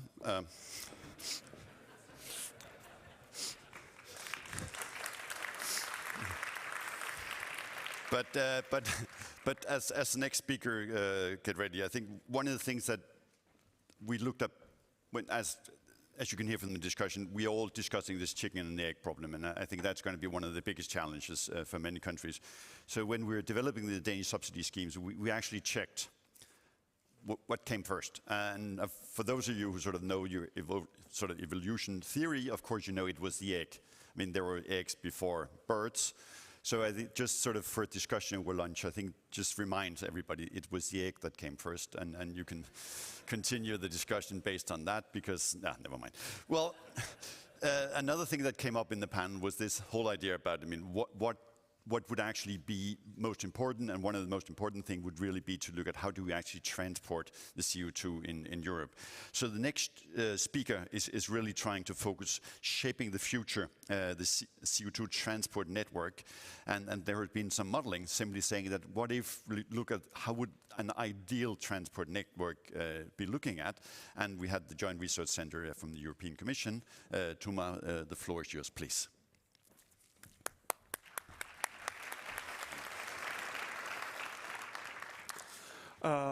Hi to all, I hope you can hear me. As it was announced, my name is Dražen Tumara and I'm working at the Joint Research Center of the European Commission. And I'm glad to be here to share the preliminary results of the CO2 transport network modeling. This was done in a cooperation with DG ENER with the goal of supporting them in investigating CO2 transport network cross-border characteristics. Initially, this modeling was done more than 10 years ago, and it's now updated with the latest data. The time horizon for the modeling is 2050 with time snapshots for the years 2030 and 2040. It is focused on EU member states, and UK and Norway are included only with the respect of their storage capacities. The main focus of the modeling is onshore and offshore pipelines, as well as ships. This is a simplified overview of the methodology. I already presented it at several meetings, so I will not repeat it now. The main point and the main goal is that we are trying to model the optimal configuration of CO2 transport network, which will transport CO2 from capture sites to storage sites with the lowest possible investment costs. But before we move to the preliminary results, I would like to point out several issues we identified during the modeling. For example, for the identification of CO2 capture sites and their capacities, we use the full package scenario based on Prime's model data for Fit for 55 exercise. But based on this scenario, no CO2 capture was foreseen before 2035. So we see that the situation is changed, and for this period before 2035, we use the data from announced projects. First, we consulted several CCUS databases, but the problem was that they are inconsistent and outdated. So we had to create our own. The problem was that when we compared the databases, they had different data on starting dates, on capacities, and especially on spatial data, what was really important for our analysis. Also, some of the databases, they had a different approach, the cluster approach, where we had overlapping projects which were targeting the same emitters. But okay, that's normal because the developers change their plans and the situation is really quickly changing. And now the preliminary results. We developed several scenarios. We investigated how the network will evolve if CO2 is stored onshore and offshore. Then what will happen if it can be stored only offshore? What it can be stored only in EU? Or what happens if we add UK and Norway? Here I will show the results of specially developed scenario, ENZIA scenario, which reflects the storage object of 50 megatons in 2030 as outlined in the Net Zero Industry Act. So here you can see the 4 maps which illustrate the possible extent of CO2 transport network if CO2 capture sites and their capacity are matched to CO2 storage sites and their capacity. For example, in the map for 2026, you can see that CO2 is being captured in France, Belgium, and the Netherlands, and Denmark and Germany, and stored in offshore locations in front of Netherlands and in onshore and offshore locations in Denmark. In 2030, CO2 is transporting around 50 megatons of CO2.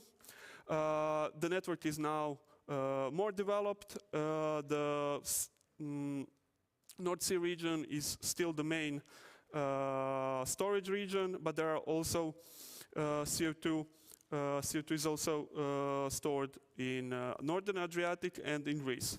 And in North Adriatic is stored the surplus of CO2, which doesn't have enough storage capacity in the North Sea region and in Greece. In 2040, you can see that we have two bigger networks. One is located in Central Europe and one bigger in the North Sea region with the long connection within Spain and partially in France. But beside of these two bigger networks, there are also connections between individual capture projects and storage projects, as well as between several capture projects and one storage project. In 2050, now the network is more than 19,000 kilometers long. It is transporting a little bit less than 250 megatons per year. And by 2050, around 2.75 gigatons of CO2 was captured, transported, and stored.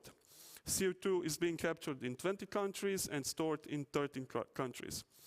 There are in total 31 cross-border points, and CO2 network covers 20 countries. Here you can see also that CO2 is being captured on several islands and transported to the mainland.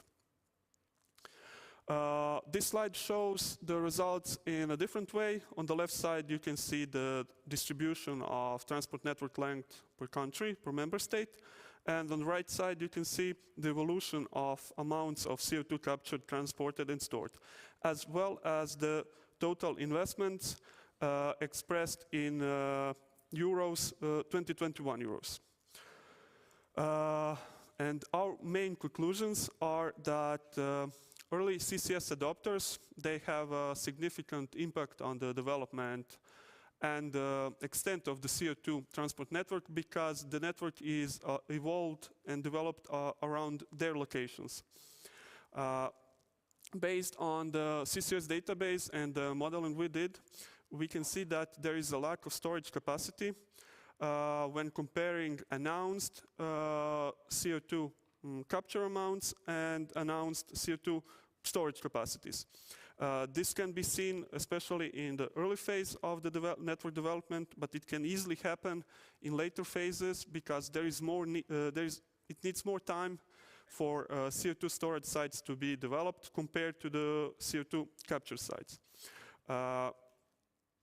Also, what is really important is that we don't have accurate information of the CO2 storage capacity across the whole continent. So we need to have more accurate and comprehensive data on CO2 storage capacity to have and to get better insight into the extent of the network and the possible evolution of the network.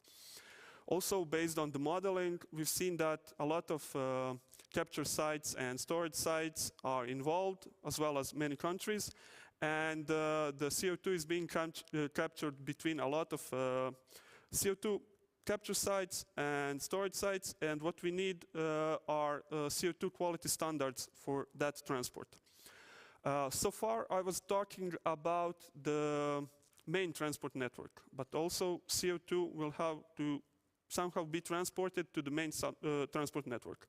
And we believe that alternative modes of transport, such as trucks, rails, and barges, will have significant role in that, especially in the early phase of network development. And they will also need a lot of investments. But our key point from this presentation and modeling is that the international coordination and collaboration is crucial for the successful and cost-optimized development of the CO2 transport infrastructure. So we believe that, okay, individual projects, they help, but if we want to reach our decarbonization goal on time and in cost-optimized way, we need to plan and react faster at EU level.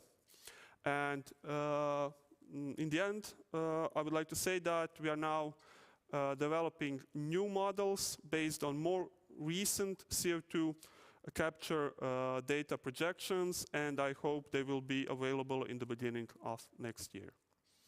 Thank you.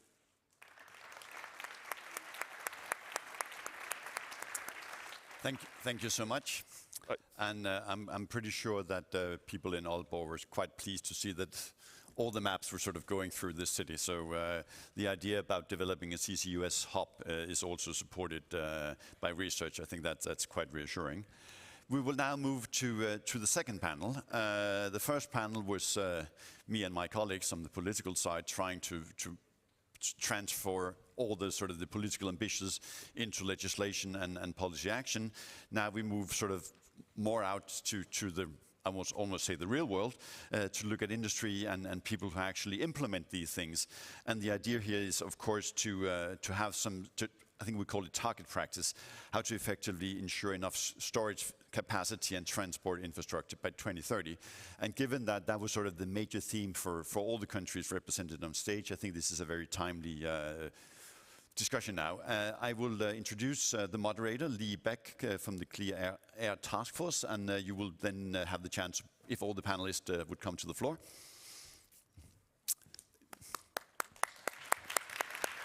I will leave the stage to you.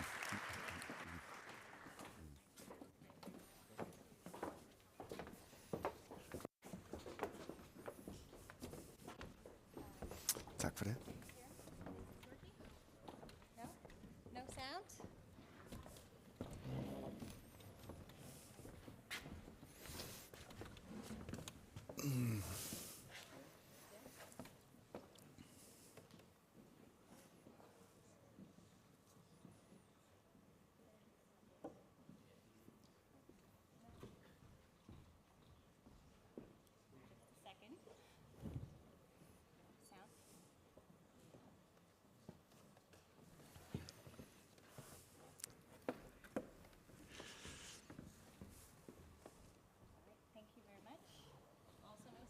Hello? Okay.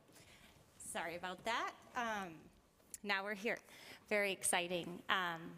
Welcome everyone to this panel, Target Practice, How to Efficiently Ensure Enough CO2 Storage and Capacity and Transport Infrastructure by 2030. My name is Lee Beck. I'm the Senior Director for Europe and the Middle East at the Clean Air Task Force.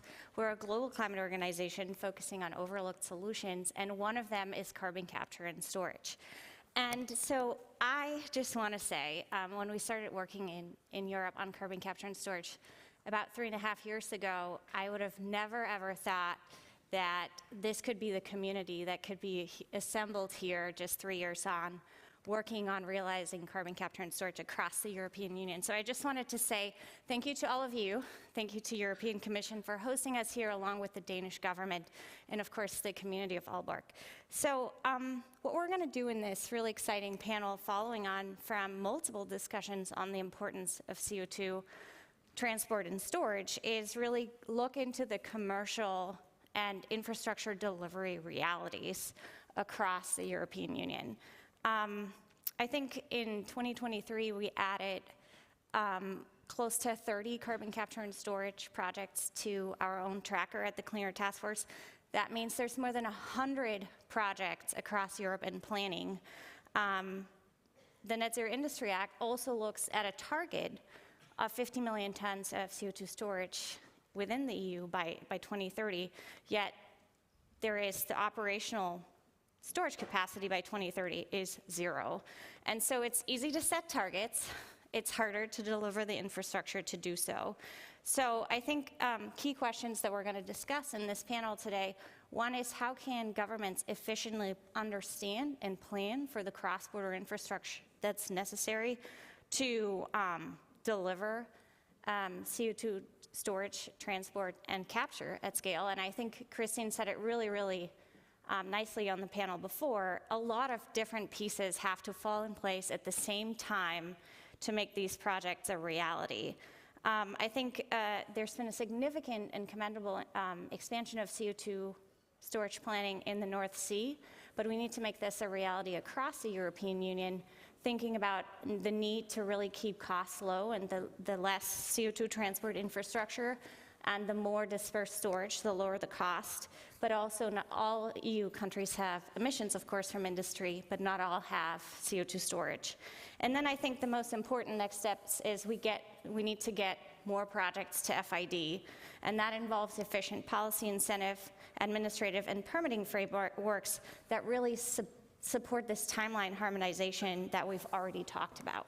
So without further ado, I'm really excited to welcome my esteemed panel. I do also want to just encourage everyone to send your questions in on Slido. We're collecting them, and we'd love to bring your questions on stage later today.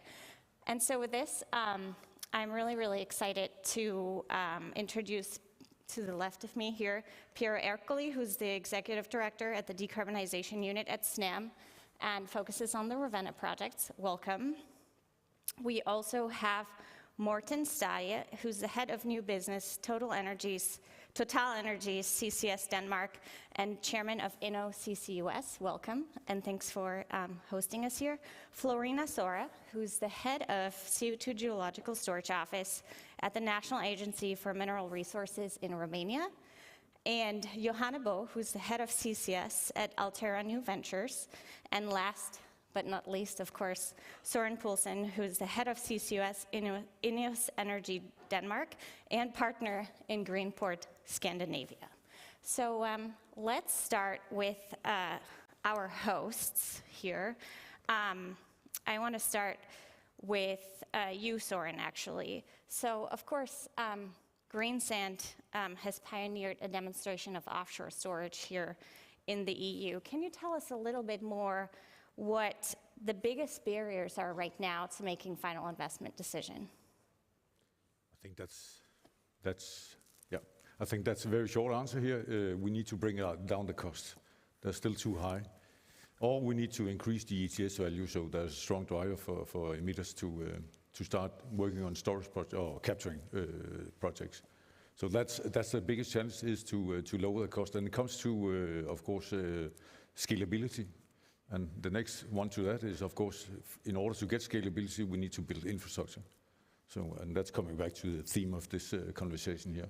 So infrastructure is super important, and when we talk about infrastructure, it's not only pipes, but it's also ships. It's IT, it's power. I'm happy to see that it's on the top of the list, the infrastructure part. But we need to develop sort of themes around the infrastructure, because there's many things that we need to have in place in order to get the full value chain up and running. I think the capture part is fine, and potentially also the storage part. There we need to get our acts together. But the thing in between, i.e. the infrastructure and the hubs and so on, there we need to focus more, for otherwise we don't have anything that works. Yeah, can I just ask you a quick follow-up question? What are the biggest levers to reducing costs from your perspective? It is of course scalability. So entertaining hubs. One is Portus being built right now. So that's the way to go. And then also I think we just need to realize that the cost doesn't go that far down compared to what we have in ETS today. It's at a very much higher level that we see the cost. Even though we can reduce it by scalability, still there's a lower limit, there's a floor to it, as we see it. And prices go up. I mean, supply chain, metal prices, power prices, everything goes the right or the wrong way in order to get the cost down. So, yeah. Yeah, thank you. And I might want to come back to this actually really important points about the global headwinds that we're seeing across clean energy technologies, and I think cost of capital. I would be curious if any panelists have any thoughts on this. Morten, let's go over to you also. What do you think, where's Denmark right now from your perspective in terms of advancing CO2 transport and storage? And do you think there's already lessons that other countries in the EU can learn from Denmark? I think that Denmark is in a quite different place than I would have anticipated 3 years ago. I think we have been accelerating quite significantly, which is really good. And what you're asking is what have driven that acceleration. And I think it's a very simple answer, and that is actually having these very ambitious climate goals in Denmark with 70% in 2030 and put it into legislation has actually driven the need for this particular acceleration. So I think that as soon as there is a strong political support, as there is in Denmark now for CCS, it seems like to create the momentum that is needed in any nation, because you need to deliver on those particular targets. It comes also with some challenges or regrets, you can argue, to speed up, but I think we all have to look into to the challenges that the speed gives, which is something about that you need somehow to make the legislation while you are actually building your projects. But there it's quite important that there is a strong and open dialogue between both the legislators, but also the industry and the different industry entities, to be open about those challenges and cater for that there is a need for flexibility while you're building the chain, because we cannot sit and wait and build the perfect system. We can't build the perfect infrastructure either. We have to take some action now. Yeah, interesting that you mention passing legislation while you're building the project. That sounds to me like a lot of risk. How would you react to this as a project developer? I agree. It would be wonderful if all the legislation was in place and we knew what kind of regulations do we have to deliver under. I fully agree on that, but we just have to accept the reality is, and maybe the reality is that a lot of countries in Europe has probably only seen this particular challenge and the opportunity in CCS a little too late, and we just have to catch up. Yeah, we have to catch up, and I think one other aspect for policymakers in the room is we have to revise policy faster to take into account the realities on the ground to make sure we have a feedback loop. So let's go over to you, Johanna. I'd love for you to talk a little bit about Stella Maris project, because it does promise lower cost through scale. And so how are you, how is demand developing for the project? And how is the policy framework evolving from your perspective? Yeah, thank you. I think what has already been mentioned here several times today, you need scale. In order to get the cost of CCS down, you need a large, scalable solution.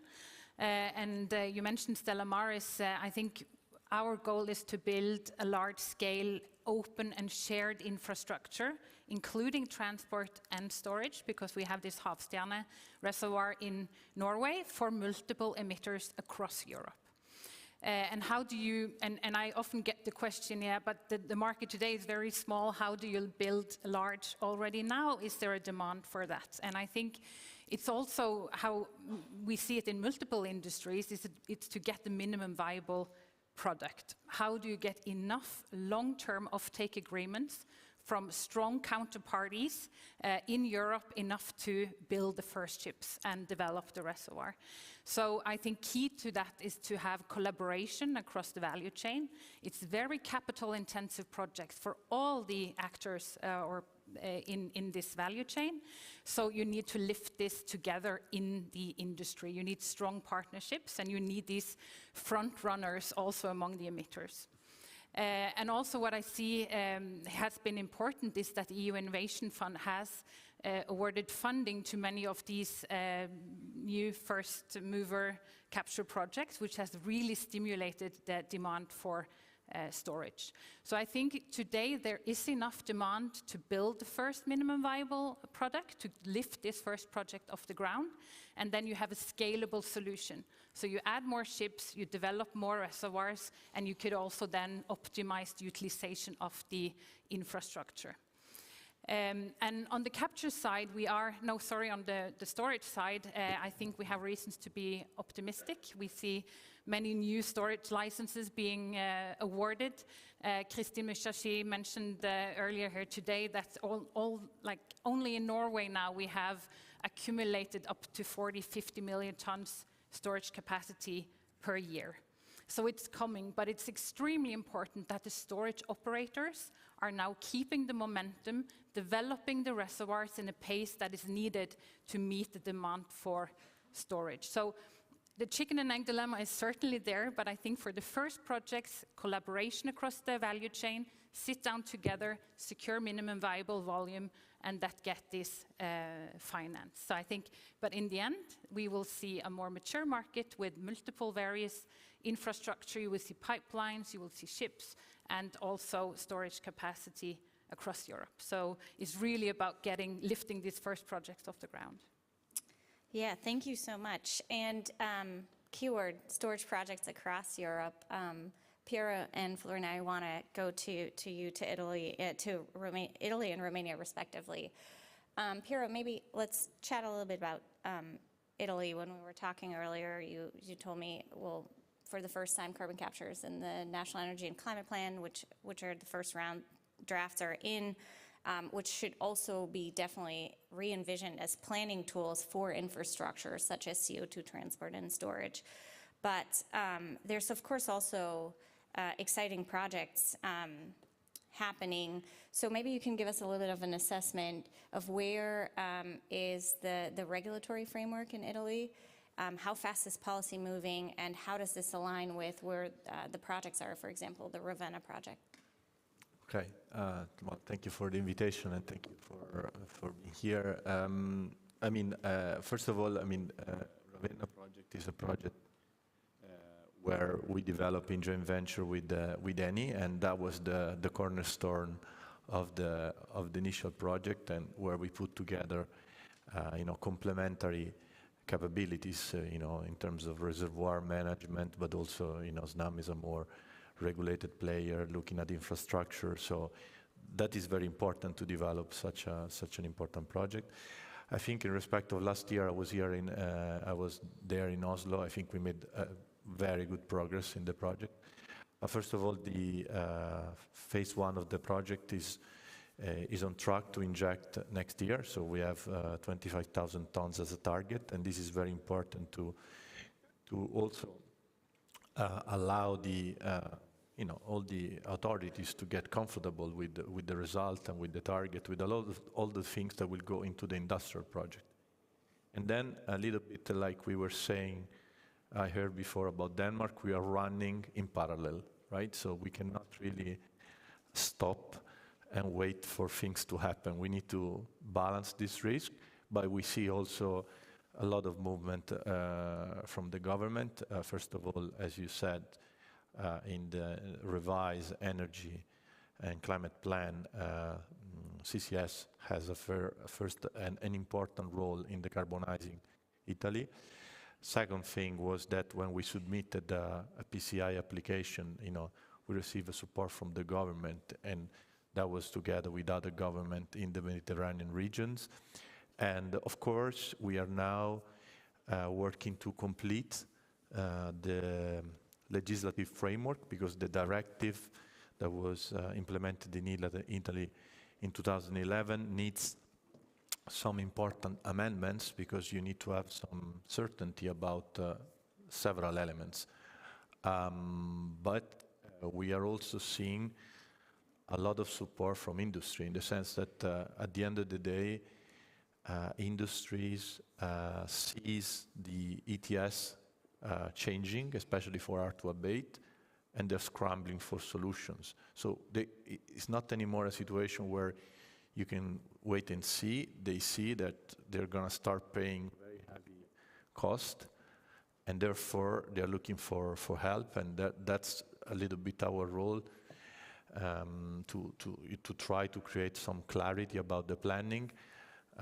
Just to tell you another important element we are doing a market assessment, public one, to collect information. We will do it for CO2 and for hydrogen together, just to have a complete sector information, because of course, I mean, we need to do this planning, and we need to have the industry working together with infrastructure. So a lot of things done, but still a lot of things to be done. But it's very exciting. I think that's momentum is here. Now we need to deliver. Yeah, thank you. And I think there was a big nod earlier in the Commissioner Simson's keynote speech to industry. Industry is ready and committed, she said. So this is really exciting.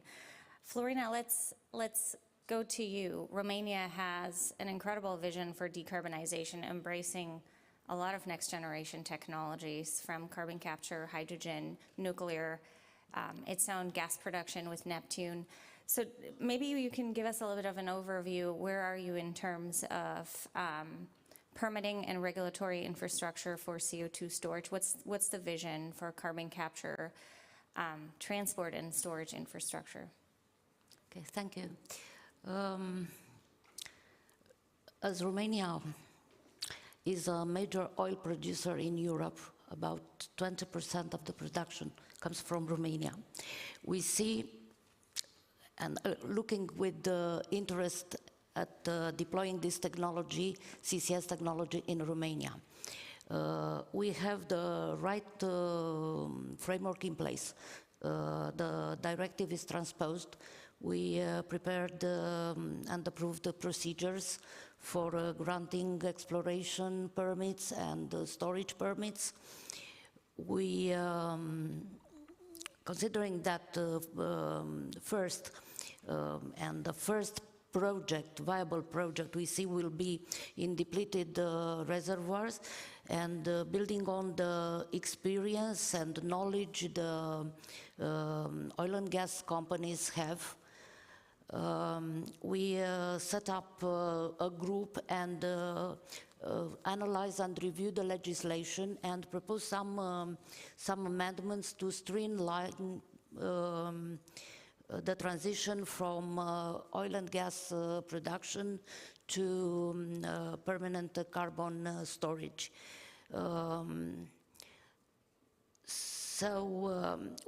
With regard, we welcome ENZIA, which recognize this technology as a strategic technology, and the CCS projects to be recognized as strategic projects. So this will mean a fast permitting process. We are, what bothers us actually is the social acceptance. 90% of the production, oil production, and the depleted and near depletion reservoirs are situated onshore. So this will be a major challenge for us to develop projects in Romania, and we want to develop projects in this part of Europe. Not only, as it was mentioned, most of the European capacity is now in the North Sea, but we want to develop projects also in this part, and we are committed. We think that probably not the lack of storage capacity is now the big problem, but the business, the value chain has to be created, and for this there is still a lot to do at the European level and also at the national level to incentivize and put all the players from all the components of the value chain together, and to create proper mechanisms and be ready with all the components at the same time, which is very challenging. Yeah, thank you. There's a couple things that you mentioned that I want to dive into with this panel. Number one is the roll-on of the Net Zero Industry Act of solving the chicken and egg problem that Johanna, you already talked about. How we're looking there. The second piece is the role of oil and gas producers and how it's outlined in the Net Zero Industry Act. I think there's a huge question, who's responsible for developing, or who should be responsible for developing CO2 storage? And then the question of public acceptance and the role of infrastructure planning. At CATF, we recently ran a survey in 6 European countries, Italy and Romania among them, as well as Germany, and 93% of respondents expressed that CCS could be used, depending on some factors, especially whether it's cost effective and use in industry. So our own survey results actually show that carbon capture and storage is not an unpopular climate technology among the general population, and Germany's included, right? And so the question is really, is this about specific infrastructure projects, and do governments and companies need to engage earlier with communities when we're considering onshore storage? I don't know, Morten, if you had a thought on onshore storage in Denmark and some of this process, and any of the other panelists are, of course, invited. Yeah, I think in Denmark, as you could hear earlier from Anders Hoffmann, onshore storage is still on the plate. But I also have to take the same warning as he had. The jury is still out on whether we actually will be successful in that. The onshore storage comes with a lot of opportunities in terms of driving costs down, which we all want to do. So from that regard, it should be pursued in my mind. I think the whole public perception issue is. When we look at it also in our project Bifrost, we actually done a lot of surveys both on onshore and offshore storage, and it's quite clear that most people in Denmark do see they want to contribute to mitigating the climate change. CCS is a vehicle for that, but there's a lot of people who are unsettled on is it good or bad at this point in time for CCS onshore, and that's where everybody has a role, not only the industry. But also the parliament and the regulators, that we need to be able to engage with everybody who wants to talk to us on these matters, so we can try to explain what's ups and down. Already I think that's when the minister, Lars Aagaard, he was referring to 15 years ago when he apparently invented the CCS. It was quite evident that at that point in time I was involved in the CCS as well, and there's quite a strong interest in some of the same structures that we're looking at today. But at that point in time, the political support was not as strong as it is now, and that was one of the reasons why that public perception was actually driven against it. So I think we are in a completely different place now. But we still remain to see whether it's actually going to be successful in that. Yeah, thank you. Anyone else would like to hear? Well, I think in Italy we decided to go offshore, but there is also a logical reason for that. I mean, onshore, we as NAM operate the gas storage infrastructure, so there is plenty of reservoir, but we need them also for gas. Offshore, there is a very well-connected area because these are fields that were, delivering into our gas network, which is quite at the center of the industry. So it's an ideal position. So I think, logically speaking, that was the decision to go in that direction. In terms of public acceptance, so, we started working together with Eni, publishing documents, because there's a lot of. We call it mythbusters. I think it's about CCS. I think was very effective because I think there is a lot of mythbusters to be, taken into account, and it's going to be a long journey. Of course, we have the advantage that in terms of local acceptance, the Ravenna area is very well acquainted with infrastructure. So the local government is very supportive, but of course you need to also create opportunities for local industries, right? So there is an important element, in terms of trying to find the right balance, because you need to have maintain jobs, high-skilled jobs. That's another angle which is very important, which is quite relevant in Italy because it has an oil and gas industry tradition, and so that's important. I mean, I think it's an important element where, in my opinion, the UK has done very well in identifying these opportunities, and we need to, talk about that more, about the fact that we're also investing in very high-skilled jobs, right? In doing that, so that's also an important element which will balance the public acceptance, in my opinion. Yeah, thank you so much for these perspectives. Søren, I want to go back to you with two questions, of course. Public acceptance, any thoughts you might have on this, but also going back to NZIA, could storage capacity in Denmark be used to help fulfill the obligations of other oil and gas producers. And maybe you could comment in general about this kind of framework, which I think is a new way to gain social license. Yeah. So on the social acceptance, then I echo what Piero and Morten said, of course. In terms of Denmark, going onshore, I think that will happen, and I very much look forward to it. But also we need to be a bit cautious on the, let's say, the pace we adopt here. Not go too fast. We need to show on the first project that we can do this safely with no harm to the environment or people. So it's super crucial that we don't market ourselves as this something we can be ready within this decade. I think it will be the early parts of next decade. Then we can go and show that we can do it safely and caring for the environment. So, and by that we get the acceptance from the Danish people, but we also show Europe and the rest of the world that this can be done onshore and also near shore, where people can see what's going on as well. So that's important. I also think it's important that we start offshore, show that we can do it offshore. So that is paving. This is the first step, and then we go. We are a bit more aggressive and go near shore and onshore. I think that's the way forward to do it, to gain people's accept and yeah, exactly.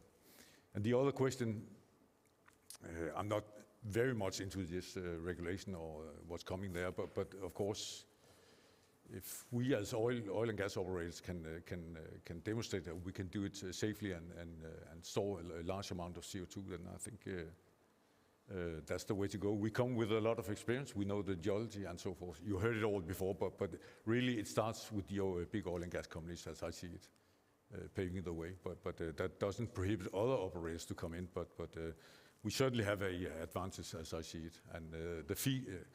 We actually need a lot of speed here in order to reach our 2030 targets in Europe of 50 million tons stored per year, and also the 6 times higher number, 300 in 2050. So that means that we need to have the professionals around to do the job.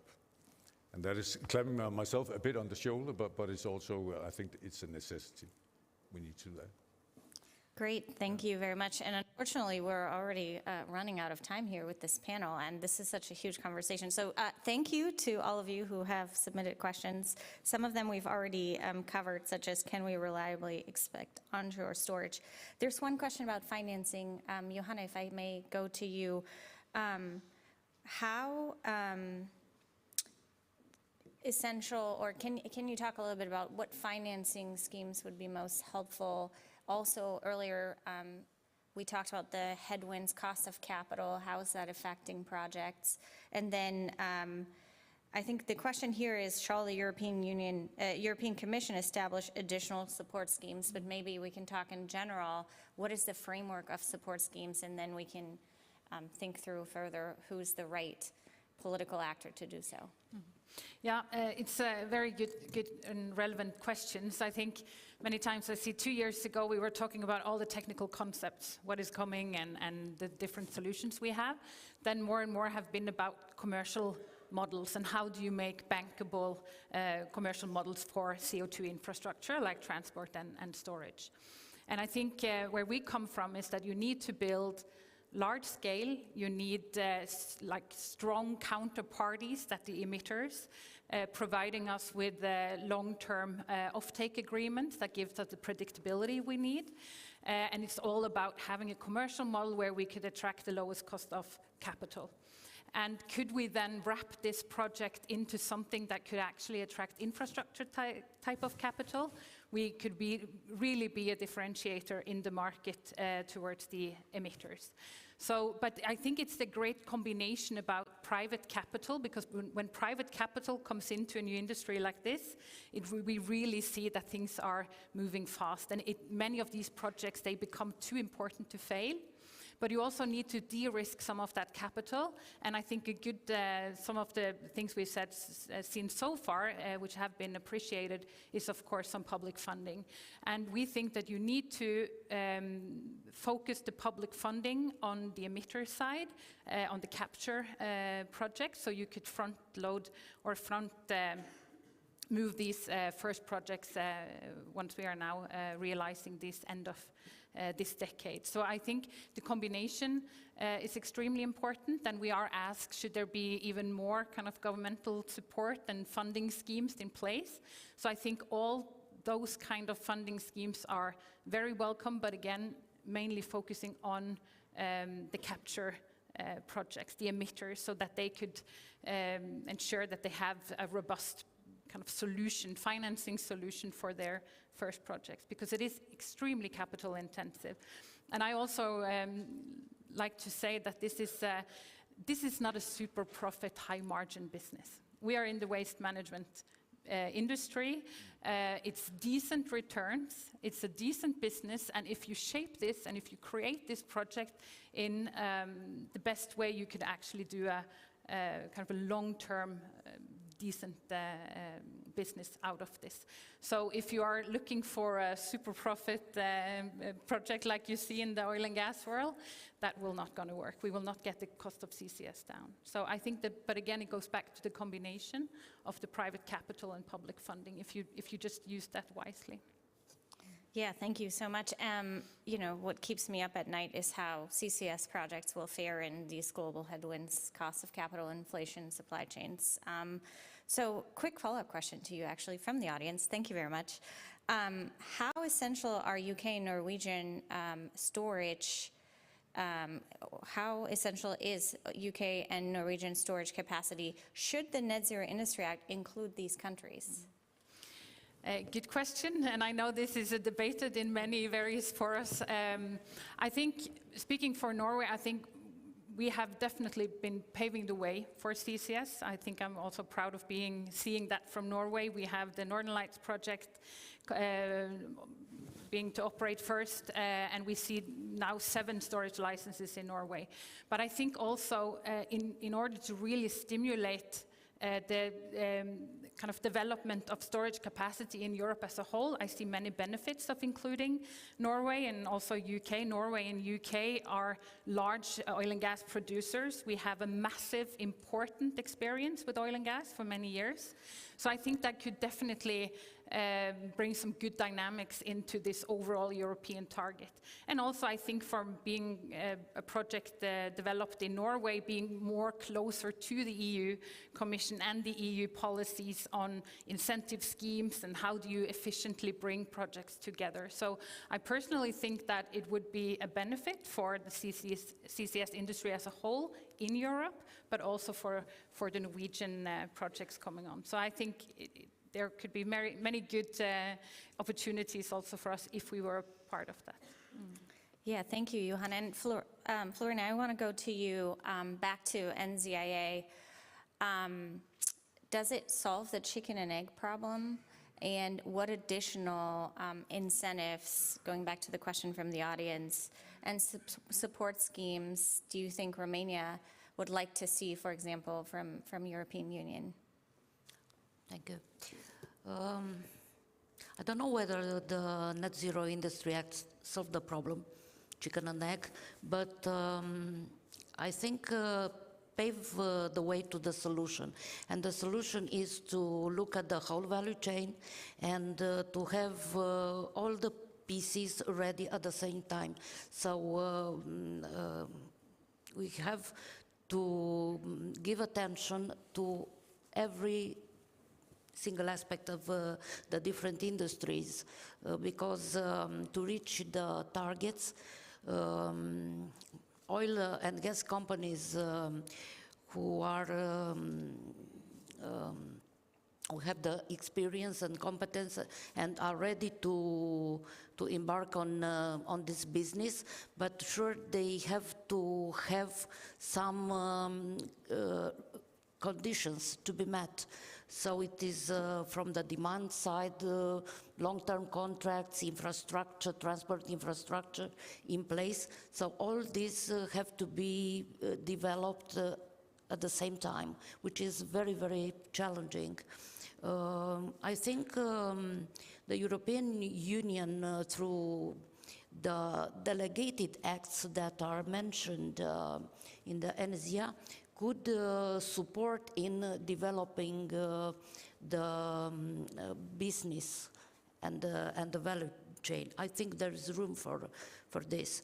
And also, I think funding should continue. Let's look at the projects under the Innovation Fund, which finance large-scale projects. Innovation can be seen in a much broader way. So applying this innovative technology to different businesses or different areas with different geological or political conditions. And I think there's need for support and involvement of the Commission with this regard, and also with knowledge sharing, with to help with sharing successful support schemes. Yeah. Great, thank you. So as I mentioned, unfortunately, we're running out of time. So I hope we're okay doing one quick lightning round. 2024 is right around the corner. We're expecting the CCS strategy.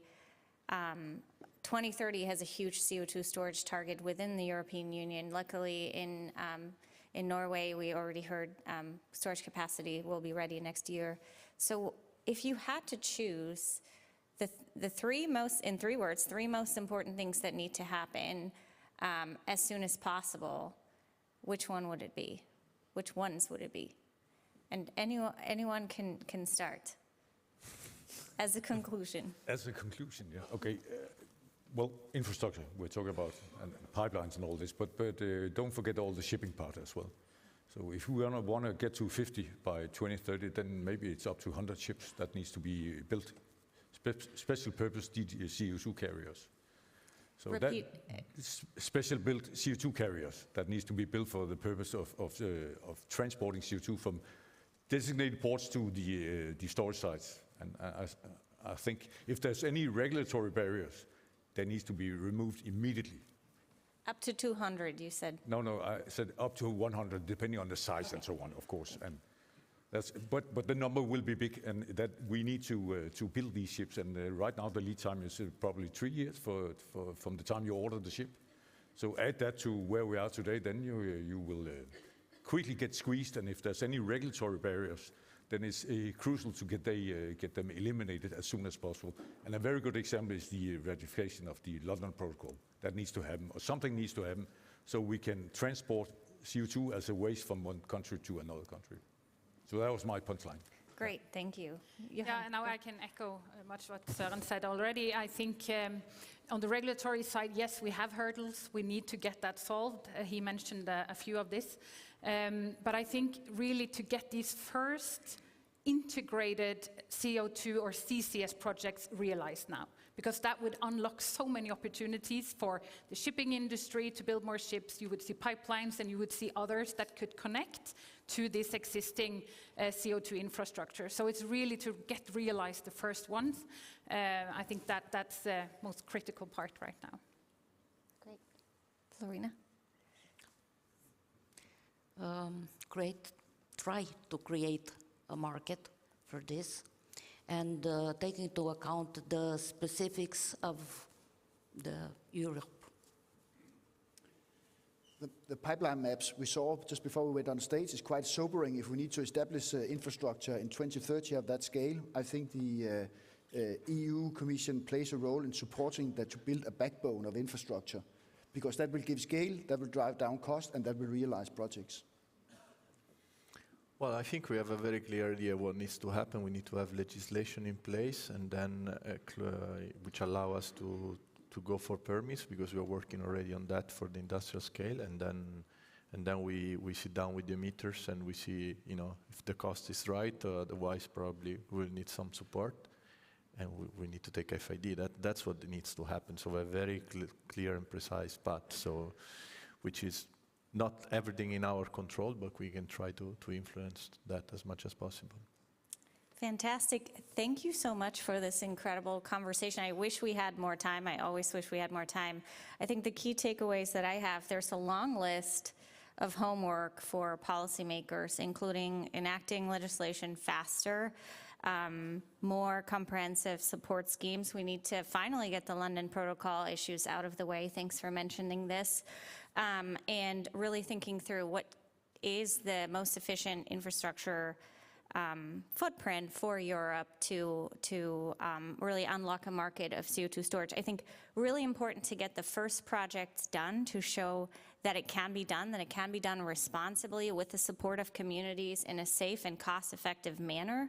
This is, of course, a lot of pressure, but I think this is crucial to really gaining the social license for this technology and building public trust. And then, of course, the role of oil and gas producers, really, really important that their role is actually showing that they can do it while governments continue to deliver political support. So we're really breaking this game of chicken that we've been playing on carbon capture and storage for a long time. So thank you to all of you who've submitted questions. Thanks to this wonderful panel for this incredible conversation. And I think I'm handing it back over to... Oh. No. Yeah? Okay, great. So let's... Yeah, let's definitely give the panel and also our chair a round of applause. Thank you so much for being here today, being one of the civil servants who have to pick up on the many good ideas and insights. It was really interesting to listening. Thank you so much. I'm the only person standing between you guys and a lunch, so I want to do this very quickly. First of all, the panelists and the speakers for the rest of the day, please move forward. We have chairs up in the front for you guys, so we ensure we have enough seat in the back for everyone else. Second, we start again at 10 minutes past 1. So thank you so much for being here, and have a nice lunch.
Good afternoon, everybody.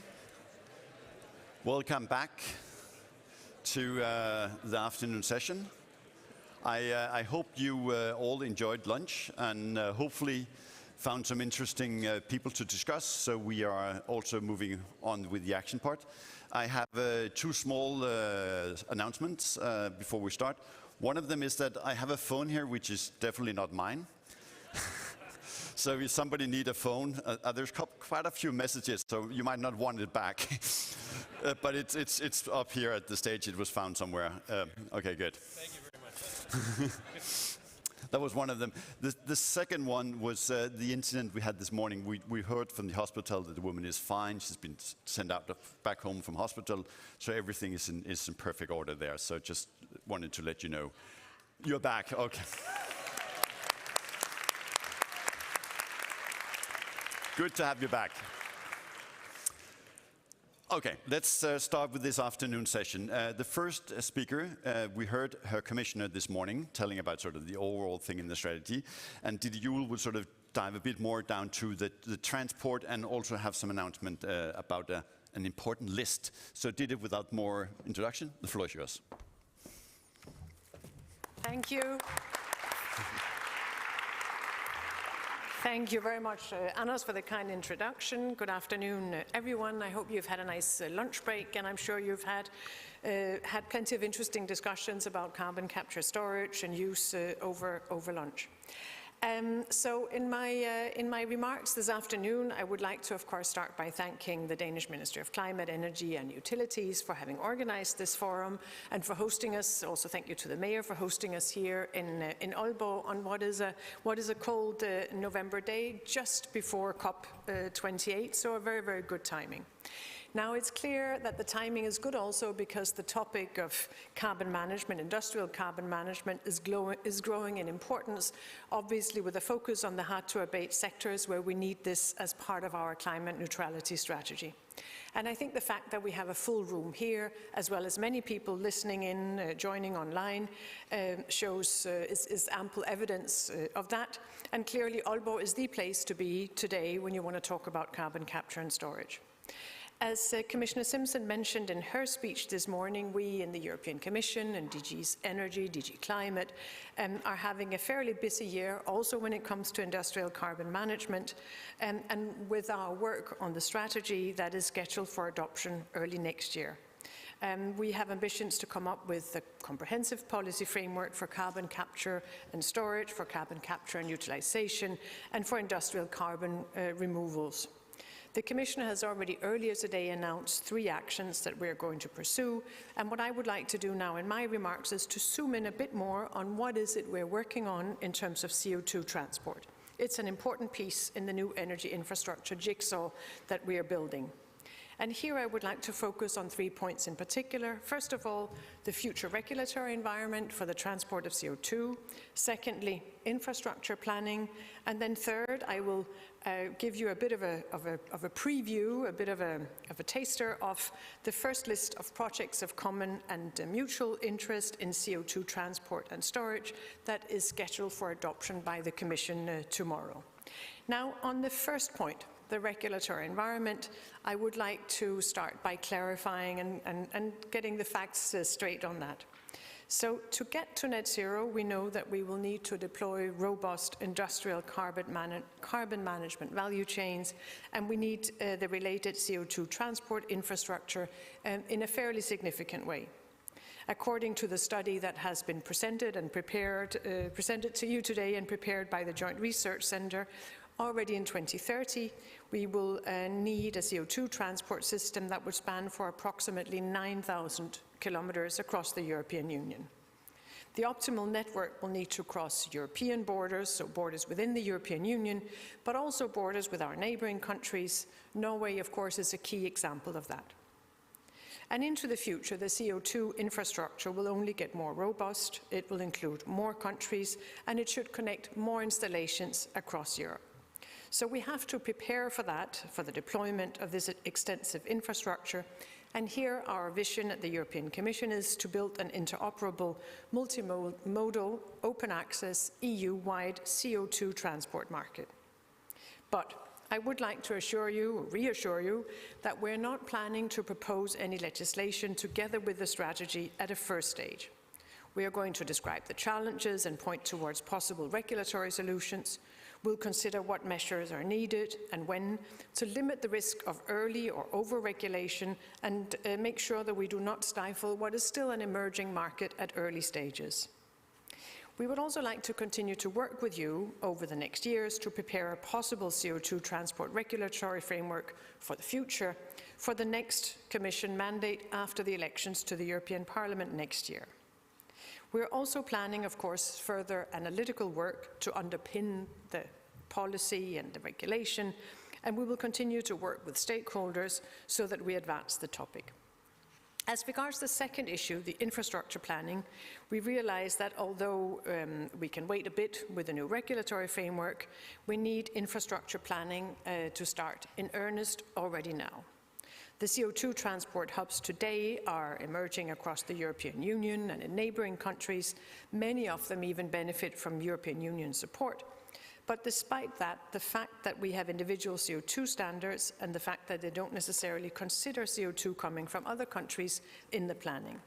So if we do not step into that, we might wake up in a few years to a fragmented CO2 transport market, which will of course inevitably increase the costs of getting to net zero by 2050. And to tackle this threat, the strategy will be proposing a coordination mechanism that can begin planning a European-wide CO2 infrastructure. This planning should encourage capacity for future needs as well as for cross-border flows. And another no-regret proposal would be to map the existing hydrocarbon infrastructure for potential repurposing and reuse for CO2 streams in the future. As Commissioner Simson also mentioned, to optimise the EU-wide network planning, we need CO2 standards to be harmonised, at least to some degree, across all modes of transport, so that we can ensure interoperability in the networks. Now, on to my third topic, linked, of course, to infrastructure, and that is the new list of projects of common interest and projects of mutual interest under the Trans-European Network Regulation. I imagine that there is some impatience, some interest in hearing about what will be on that list that is scheduled for adoption tomorrow. So the Commission will be adopting the list tomorrow, the first under the new regulation, and we see quite interesting developments, most notably as regards CO2. The list is expected to contain 152 projects in total. And here, of course, for the meeting today, the most important part of that is the CO2 infrastructure projects. As the Commissioner mentioned, there are 14 of them on the list.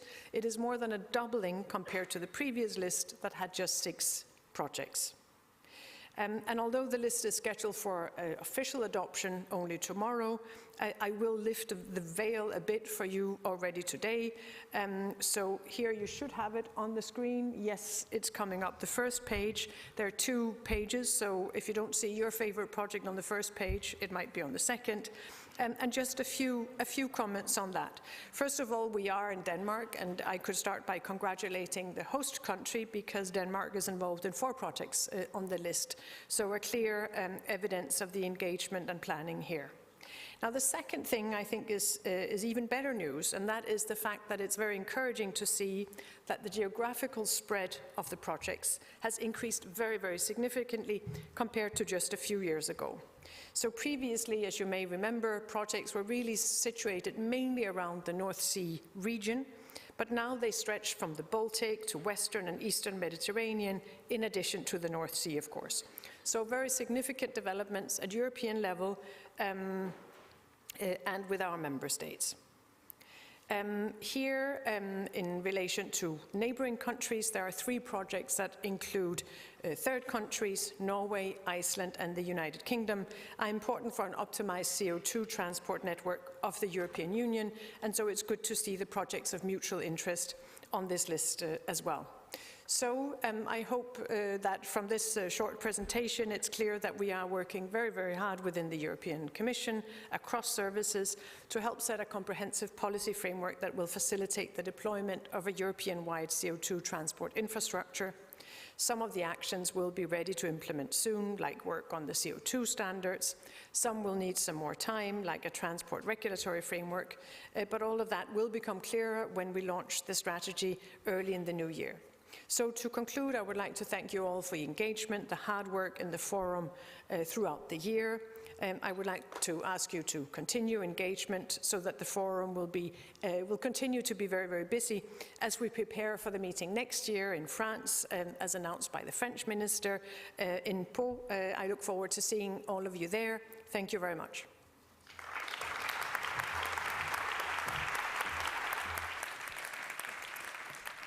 Thank you so much, Ditte, for sharing the list and coming up with some good ideas of what we will be expecting in the strategy coming. I think we just had a lunch discussion with Ditte and some of my colleagues on the policy side, and I think many of the discussion we had there was really about getting the right start on this infrastructure and really, as you said, focusing on the standards.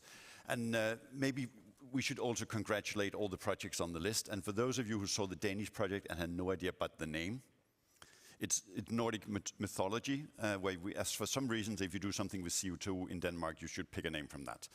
You can ask some of the Danes around why I had never quite understood. But that's the explanation. We will now move on to the next panel, which will be the next big thing. It's really about how to regulate and work with these transport infrastructure. On the panel, we will have 2 experts on regulation, and we will have one more like a doer that are actually doing in the real world. It will be moderated, as you can see, by Kadri Prince from the European Commission. So please, the floor is yours. And please bring the panel with you.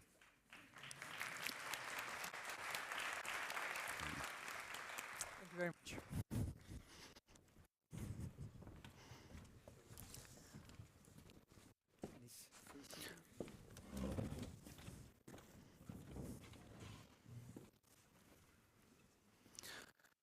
Ladies and gentlemen, now the going to be about regulating transport.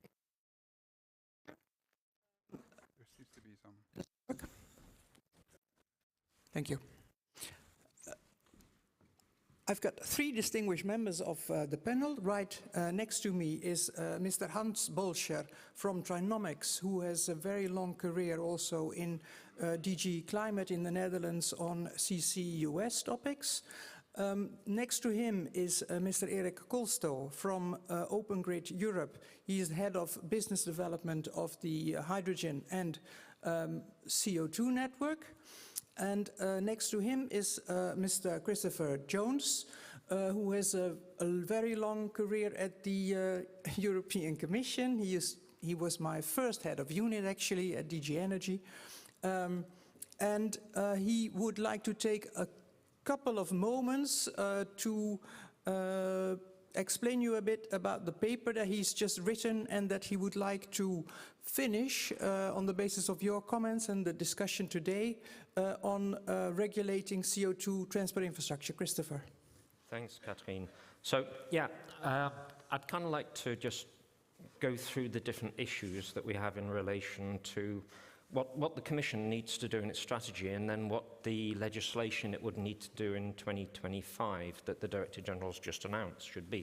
So some first thoughts from the Florence School of Regulation.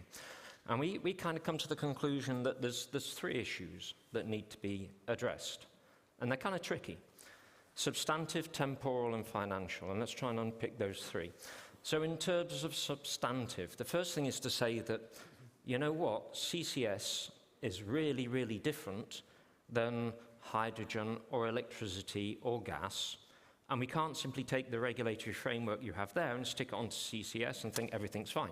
Okay, it's a lot more complicated than that. So why? First of all, CCS is going to be far more atomistic. If you look at just those PCIs, you see there's far, far more actors involved down the value chain on CCS than there will be in relation to the other types of normally regulated industry. Secondly, in deciding when, so why do you regulate something? Why do you do TPA or unbundling? It's because it's an essential service. You have to have access to it in order to have competition. But hang on a minute, what do we mean by competition here, first of all? Because unlike electricity, gas, and hydrogen, there's no end product to sell. So you don't have competition all the way down the vertical chain between a producer down to the supplier. So the unbundling issues that you have in relation to the first three, they're simply not there. So unbundling, not so much. Okay? So then why else do you need TPA? You need it because of exclusionary. Traditionally in oil and gas, the vertically integrated TSOs, they tried to stop their competitors to get in there. Okay, but if I own a CO2 pipeline, why am I going to try and stop one steel producer or another cement producer getting access? I have no interest in discriminating. But there is a reason. I have interest in charging you excessive prices if I have an essential facility. So they still need to be regulated if they are an essential facility. Okay? Again, but unlike in relation to gas, electricity, and hydrogen, you can't really easily define asset classes as being an essential service, because storage in one area may be essential and it may not be, depending on a million different factors. So the conclusion is this is way more complicated than it is in relation to traditional infrastructure when you do TPA. So unbundling, we'll take that off the table, okay? And then we'll talk about TPA, whether or not you need TPA and what sort. Then it gets complicated, okay? Then temporal. This gets really complicated, okay? So the Director General has said that the Commission will propose something in 2025, okay? That means 2026, 27, 28 to do the negotiations, 29, 2030 to implement it in the Member States, nothing before 2030. Okay? Let me give you an equivalent in relation to hydrogen and how this uncertainty can screw everything up. In the Hydrogen Directive, it says that crackers, ammonia crackers, when they're in a terminal, are subject to negotiated third-party access. But you build a hydrogen cracker in order to serve the contracts that you make. Okay? Because the directive won't be won't be enforced for another 2.5 years, how am I going to build a cracker today if I don't know what sort of TPA I'm going to be applied to in 2.5 years when I'm going to try and sign ammonia import contracts? I'm going to be screwed. Okay? So from a temporal point of view, we've got a problem here. From a financial point of view, CCS is really tricky for infrastructure. Okay? Because, okay, imagine, okay, you're going to invest 10 billion in infrastructure today. How big are you going to do it? You don't know what the ETS price is going to be like in 20 years. You don't know what it's going to be like next year. Okay? You don't know what the Commission's policy is going to be on using, should we call it blue power for balancing, let alone blue hydrogen, let alone negative emissions. So there's so much uncertainty there. Okay? So you have a temporal thing and you have a financial thing. So what are we thinking might work in order to solve these problems? Okay? So let's try and do things differently than we've done in the past. Okay? So first of all, you have a procedure in the gas directive and regulation, and which will be in the hydrogen as well, which if you are in principle subject to TPA, you can get an exemption. Why not simply empower the same thing for NRAs with the Commission through a regulation in 2024-2025 to already decide the regulatory framework for infrastructure where there's an FID up until you get the entry into force of the new directive. Okay? So what that means is I, as a builder of a pipeline or a storage or whatever, I can ask my NRA to give me to fix the regulatory framework until, well, permanently, and the Commission can veto it. So, number one, new regulation in 2025, empowering NRAs with Commission control to grant a permanent regulatory regime. Number two, a Commission communication explaining guidelines on how those exemptions, those derogations, whatever we call them, should be granted. Number three, legislation in 2025, which will get us to 2030 for a permanent regime. And finally, state aid guidelines in relation to the financing in 2024. And voila, it's so simple, it's done. Well, Christopher, thank you very much for giving us a lot of questions, uncertainties and difficulties. And now I would like to maybe ask the transmission system operator sitting next to you, what are you actually looking for from the European Commission or from regulation regarding CCS? I mean, first of all, I want to say I'm very happy to be introduced as the doer, because I'm representing here Open Grid Europe, or OGE, which is the largest gas transporter in Germany. We are operating 12,000 kilometers of natural gas high-pressure pipelines. And 2 weeks ago, the German government introduced the plans for the hydrogen network in Germany, and according to the German government, we will build and operate 2,700 kilometers of hydrogen pipeline by 2032. And the reason why I'm sitting here is that OG is also a part of local, regional, and cross-border CO2 transportation network. Also happy to see that we are on the PCI list as well. I think, what do we want?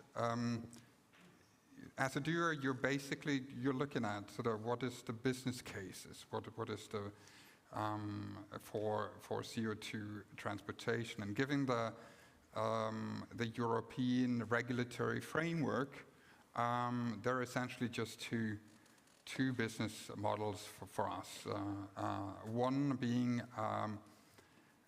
long-term capacity contracts for CO2 transportation, 10, 15, 20 years, that basically finances our CapEx investments, or a regulated network the way we know it from natural gas and the way it will happen right now in the hydrogen network in Germany.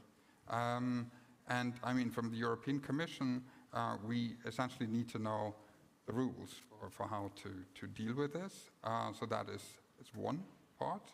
And what is also very clear is that for both of these models, whether you do it based on long-term capacity contracts or you do it through a regulatory regime, you need to have some state guarantees involved. A regulated, large European grid or a national grid, it's easier to see how that will go. I mean, the hydrogen network, essentially, it's state guaranteed, and we get our inflows right there. For the long-term capacity contract, I mean, the CCS market is a lot, more fragmented, and when we talk to customers or the emitters of CO2, they are in industries where the margins are relatively slim. When you talk about cement works and so forth, they've also not really been invested in new technologies in the past because there hasn't been any new technology in the past. So in order for them to sign up, and because of that structure with low, slim margins, quite a heavy pressure on cost. Of course, the credit is not there. So we need to have the regional or the federal government essentially providing the credit quality. Okay, thank you very much for that. And then now I'd like to turn to my neighbor, Hans, who is not only has a regulatory background in the ministry, but also as a researcher. And you recently published a report on regulating the CO2 market. What do you see before we can actually start regulating, maybe from 2028 onwards to 2030 when it will be in place? What can we do now to make sure that the development of the market takes place under, well, best circumstances? Create winners. That's, I think, at the moment is key for CCS. We've seen a strong CCS development about 12 years ago, and it failed. And we cannot afford to have it fail again. We have to create winners. Put your money where your mouth is in the projects that are now on the table. I was really happy with that list. Help them to create bigger pipes than they need now. In all this infrastructure, you only build a pipe once. And make those pipes bigger than they can now commercially afford. Because what is now on the table is not enough. It has to be a lot bigger. We can foresee, and I not completely agree with Christopher, I don't think it's so complicated. I think it's pretty simple. CCS is going to be by far the cheapest solution for big industry. They will need it, so they will go for it. And we have to help them by making now winners, and every pipe that's being put in the ground now must be at least double the size that is anticipated. If you look at the Portos, that is designed for commercial planning. So it's full, it's sold out. That's a pity. It should have been designed twice as big. And if we now look at the Delta Rhine corridor, make it as big as possible, but you only want to go once, do all the digging. So that's where I think the Commission at this point can make the biggest difference. Of course, with all the other points that we have to create stability, long-term understanding of quality and interconnection and regulation. Yes, but for now, the first coming years, create winners, that everybody sees it works, it's affordable. Okay, thank you very much. Christopher, you were not agreed with there by Hans on the topic that it was very difficult because of the plethora of actors that are involved and the different infrastructure set up compared with the electricity, gas and hydrogen markets. Do you agree with this assessment? Yeah, absolutely. No, I agree with him as well. Because that it's so diverse, okay, the situations. It's very complicated if you want to apply a one-size-fits-all solution, like we do in electricity, like we do in gas, like we do in hydrogen. Okay, because nobody here, if you've got a piece of pen, and try to say, okay, this asset class should be, what are the choices? You can have regulated TPA, negotiated TPA with an exemption, the possibility to apply it and never regulate it, red to green, okay? I can't tell you any given asset class where I'm going to put that. So what I agree with him is, okay, it's complicated to work that out, but it's not complicated to find the solution, which is you have to have a one-size-doesn't-fit-all solution to a problem that doesn't fit all. Yeah. Yes, go ahead. Yeah, I mean, it's easy to say, build big, and I agree that it's important to get winners because, I don't think we'll get very close to a European-wide regulated grid the next couple of years. We'll be happy if it actually happens. So when we're looking at projects right now, we're looking at projects that, is a winner, is more regional, local, and where we can use this project to also push for the changes in legislation that needs to be in place. It's still not allowed to build a CO2 pipeline in Germany, but by having a project, a concrete project with a concrete deadline, it helps us to push it. But if you then are building a pipeline, a relatively short one, that you hope will in the future be a part of a larger grid, yes, you'd like to get the size, but you have maybe just one or two customers, and they would or emitters, and they would sort of say, why should I pay for a larger scale than I actually need myself at this point in time? Why should I do it? And unless we get the financing from those emitters to do the project, our shareholders sort of not doing an FID. So it's a very easy to say. There is a huge scale ability there, but it's difficult. Obviously, you can deal with it in the sense of you could communicate to the emitters and sort of saying, you know, if in the future there will be a larger grid, you will also benefit from that larger grid. But then at the same time, you need to get them a chance to opt in to the regulation. So at the first time, you would not need to have a negotiated TPA or maybe even just a commercial agreement, and then have a chance to opt in at a later point. This is complicated. And to be honest, a lot of customers are sort of saying, why should we do this local grid? If we get the regulated grid in the future, I'll rather just wait and see for that regulated grid, because a regulated grid is the easy one. You know, we build a regulated grid and they could choose to connect or not to connect. You know, that's an easy solution. Yeah, but the pressure is mounting, huh? We're going in 2039 to an ETS with zero allowances anymore.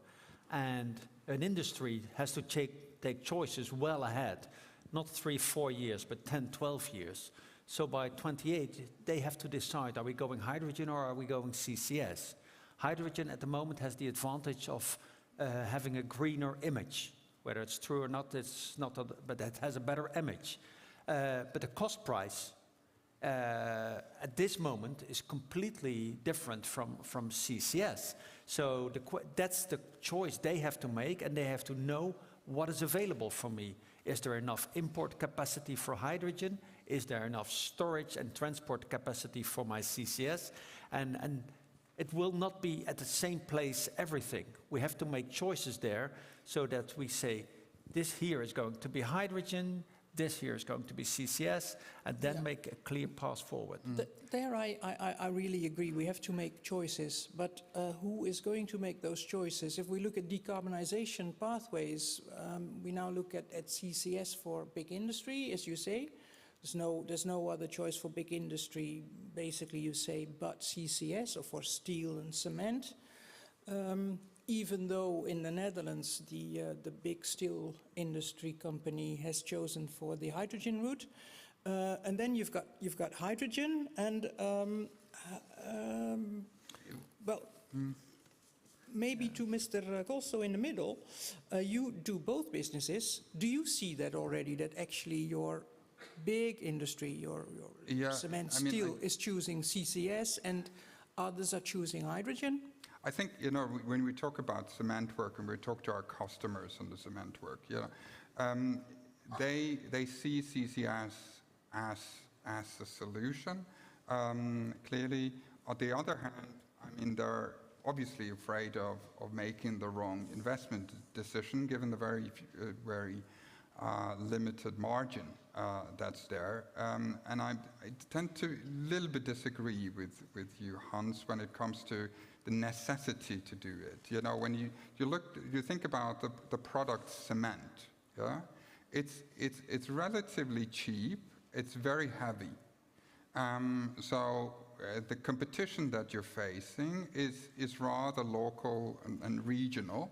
And even if the price of cement becomes a lot more expensive, it's still a relatively small part of construction cost as a total. So you might see a scenario where they sort of said it's too costly for them to invest, and them saying, okay, if none of us are investing, then all of us will be on the market for certificates. Yes, it's going to be very expensive, but I'm still going to sell my product because I'm in the same cost structure as all of my competitors. And that's, of course, the worst case scenario. Cement becomes much more expensive, and we haven't solved the decarbonization problem. But that's a real scenario for for people in this industry, given the fact that there's very little space for making the wrong investment decisions. Okay, Hans, short reaction? Yeah, well, if you look at steel, which is more import sensitive, yes, you see that Tata Steel and also ThyssenKrupp partly choose now for hydrogen. But why? Because they get it paid from government, not because it's the cost-effective solution. Tata Steel was always working on CCS because they thought that's my cost-effective solution. But if the government picks up the bill, which is not clear yet, then I'm ready to do hydrogen. Same with ThyssenKrupp. And that's a big bill on the table for the government, only for a small part of their decarbonization. So if we look at ETS getting tighter and tighter and industry have to make commercial choices, I really think that, that in many cases, when it is possible, CCS is the option to go. And therefore, I was also very glad to see that that also in the south of France, Picasso, and in Romania, projects are now being rewarded, because we need it also on land in other areas. Yeah, okay, thank you very much. Christopher, would you like to conclude as professor? Wise words. I'll conclude on the financing. And so I think CCS is a little bit of an indicator how the Commission has been reluctantly dragged, kicking and screaming, towards reality of energy policy. Okay? Okay, so what do I mean? Okay, we started with, we'll do everything by renewable electricity. Well, that's not going to work. Okay, right. We'll do everything by renewable electricity and renewable hydrogen. Hang on a minute, that's not going to work for energy-intensive industry. Okay, we'll do CCS for energy-intensive industry. So what's next, right? Next thing is, okay, because we're still with, okay, we're going to balance the grid that we don't use renewable electricity with hydrogen. Yeah, well, that's not going to work, okay? Not for the next 20 years. So the next one will be, yeah, we need lots of CCS for power, for balancing, okay? Then the next one will be, you know, all that renewable hydrogen we thought we were going to get in order to meet our hydrogen targets, we can't actually build the PV and wind in order to do it, okay? So actually, so yeah, okay? So then you get to the financing that you say, which is, okay, because of that, we need to build our pipelines way bigger than you as a reluctant economist looking at what the Commission is saying is going to need, because you actually know the realities of this market means they're going to need a lot more CO2 than the Commission is saying, yeah? Right? So how are we going to finance this? Okay? Relatively easy. So financing this whole thing is dead easy, okay? First of all, you can basically do CCS, $150, $200, something like that. That's going to work, yeah? So according to the ETS, we'll have 0 emissions in 2040, which means, unless we lose our thing, which means the ETS price is going to go way high by about 2035, which means this is cheap, okay? So if member states do an infrastructure CFD whereby they guarantee the amount of CO2 you'll be carrying in 2035, they'll be making money out of it by the time you get to 2035. So good money earned for the member states, state guarantee. Second one, a carbon contracts for difference for steel, cement and fertilizer and whatever at 180 euros a tonne. It'll be a bargain by the time you get to 2050. So you've solved the whole thing and you made some money for the member states. Hey. Well, on that note, thank you very much.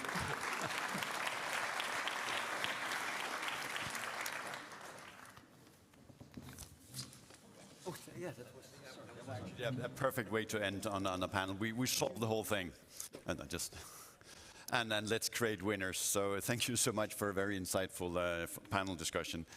We'll now move back to sort of expert presentation, and without any bias on my side, I would of course like to sort of introduce my absolute favorite energy agency in the world, the IEA. Nothing to do with that I'm chair of the governing board, of course. They are simply just the best on what they do. And today we have the pleasure of Mathilde, who will be presenting the work they're doing on CCS policy and the business model. So Mathilde, please, the floor is yours.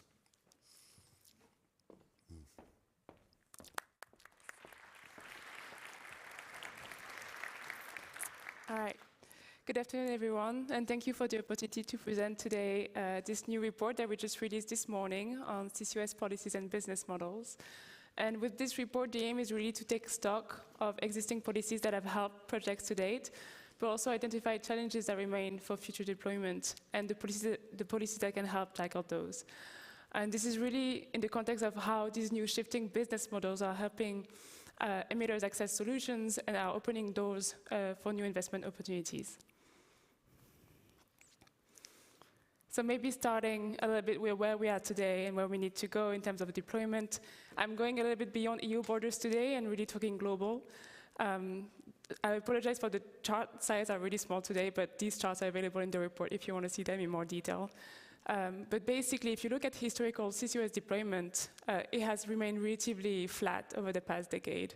And this has led actually to downward revisions in the role that CCUS plays in our IEA net zero emissions by 2050 scenario, particularly for the first 2030 milestone, which is coming sooner and sooner. And so in our most recent update that we released a few weeks ago, we need about 1 billion ton of captured CO2 by 2030 to meet our net zero target or to stay on track with our net zero target. This is still a very, very ambitious target that requires an important scale-up. And it's ambitious because it shows that CCUS is still a very important technology in that portfolio, but it also reflects the positive momentum we've seen in the last few years in terms of project announcements. So it hasn't really delivered on deployment, but announcement and momentum is here. And if we look at current planned project capacity for 2030, it's currently meeting just over a third of what will be needed by 2030 in our IEA net zero scenario. But we see that if announcements keep up, projects deliver, and lead times are reduced, this 2030 target can be within reach with a strong industry and government push. This is sort of the global picture. The picture also needs to be looked at a sectoral level. One very important scale-up is the need to accelerate in the key sectors that we need for net zero. And that's particularly industry. We mentioned hard-to-abate sectors, particularly cement. That's carbon removal and the production of synthetic fuels. So that's direct air capture and biogenic capture. That's some fossil power, particularly for existing young fossil assets in emerging economies. And that's hydrogen and ammonia to decarbonize a wide range of sectors in the economy. And accelerating deployment in these sectors will be particularly important. I've talked about a positive momentum, and integral to this momentum is really this shift that we're seeing in business models. And a lot of you are already aware about it because a lot of these companies today are already developing these business models. But historically, CCUS projects have followed a very linear model, a full chain model, where a single project operator takes care of capture, transport, and storage. And we're now seeing it evolving towards this more part chain model with separate entities deploying part of the value chain. And this increasingly specialized corporate landscape is really allowing for emitters to access more CCUS solutions, allowing for cost reductions potentially through innovation, but also sharing infrastructure costs, and also allowing more emitters to access, especially smaller and more dispersed emitters, to access solutions. The question is, how can we support these emerging business models? And before I go into that, looking into where we are with policies today and where we need to go. And so if we look at projects operating around the world, around 41, 42 facilities operating today at scale, two types of policies have mainly contributed to their success. The first are cost reduction measures, either through grants, tax credits, state-owned enterprises. These have helped getting these first projects off the ground. And the second type of policies we talked a lot about them, are enabling legal frameworks. And getting a first step in lifting some legal barriers were really key in getting this project. But these were successful with two caveats. The first is that these have tended to skew deployments towards low-cost applications, such as natural gas processing, fertilizer, which are important, but which are not the key sectors that we need for net zero. And they've also skewed deployments towards towards enhanced oil recovery because of an absence of a policy supporting revenue generation. And so most projects today are actually enhanced oil recovery and not dedicated storage. And so we need to shift towards dedicated storage. The good news is that we see, again, these projects changing. A lot of projects under construction are now part projects focusing on dedicated storage, and this is very positive. And another positive sign is that some governments are starting to issue, as we discussed today, carbon management strategies that recognize that a broader set of instruments are needed to support the further scale-up of CCUS, to really take CCUS to the next stage. And so in this report, we identify 4 overarching challenges that remain, which I'll discuss a little bit more today. The first challenge is, and this is really small, but again, you'll see in the report, is really the economic viability challenge. I mean, even though CCUS is a cost-effective solution for many sectors, it's still very expensive compared to unabated plants, and we need to level that playing field with unabated plants. And so for that, we identified that a carbon price between 40 to 60 was required for more concentrated application, and between 70 to 170 per ton of CO2 was required for diluted application. And it's not completely out of reach. We've seen EU ETS prices averaging around $85 per ton, but this is still barely enough to support these low concentration applications that are particularly key for net zero. So there's a suite of tools that the governments have at their disposal to support. The first is really to keep retaining these cost reduction measures. These are still very important, particularly for first and second of a kind projects, especially as we move towards demonstrating the first cement plant projects, the first iron and steel plant projects. The cost reduction measures will be important. But we need to move beyond these measures and include a broader set of tools.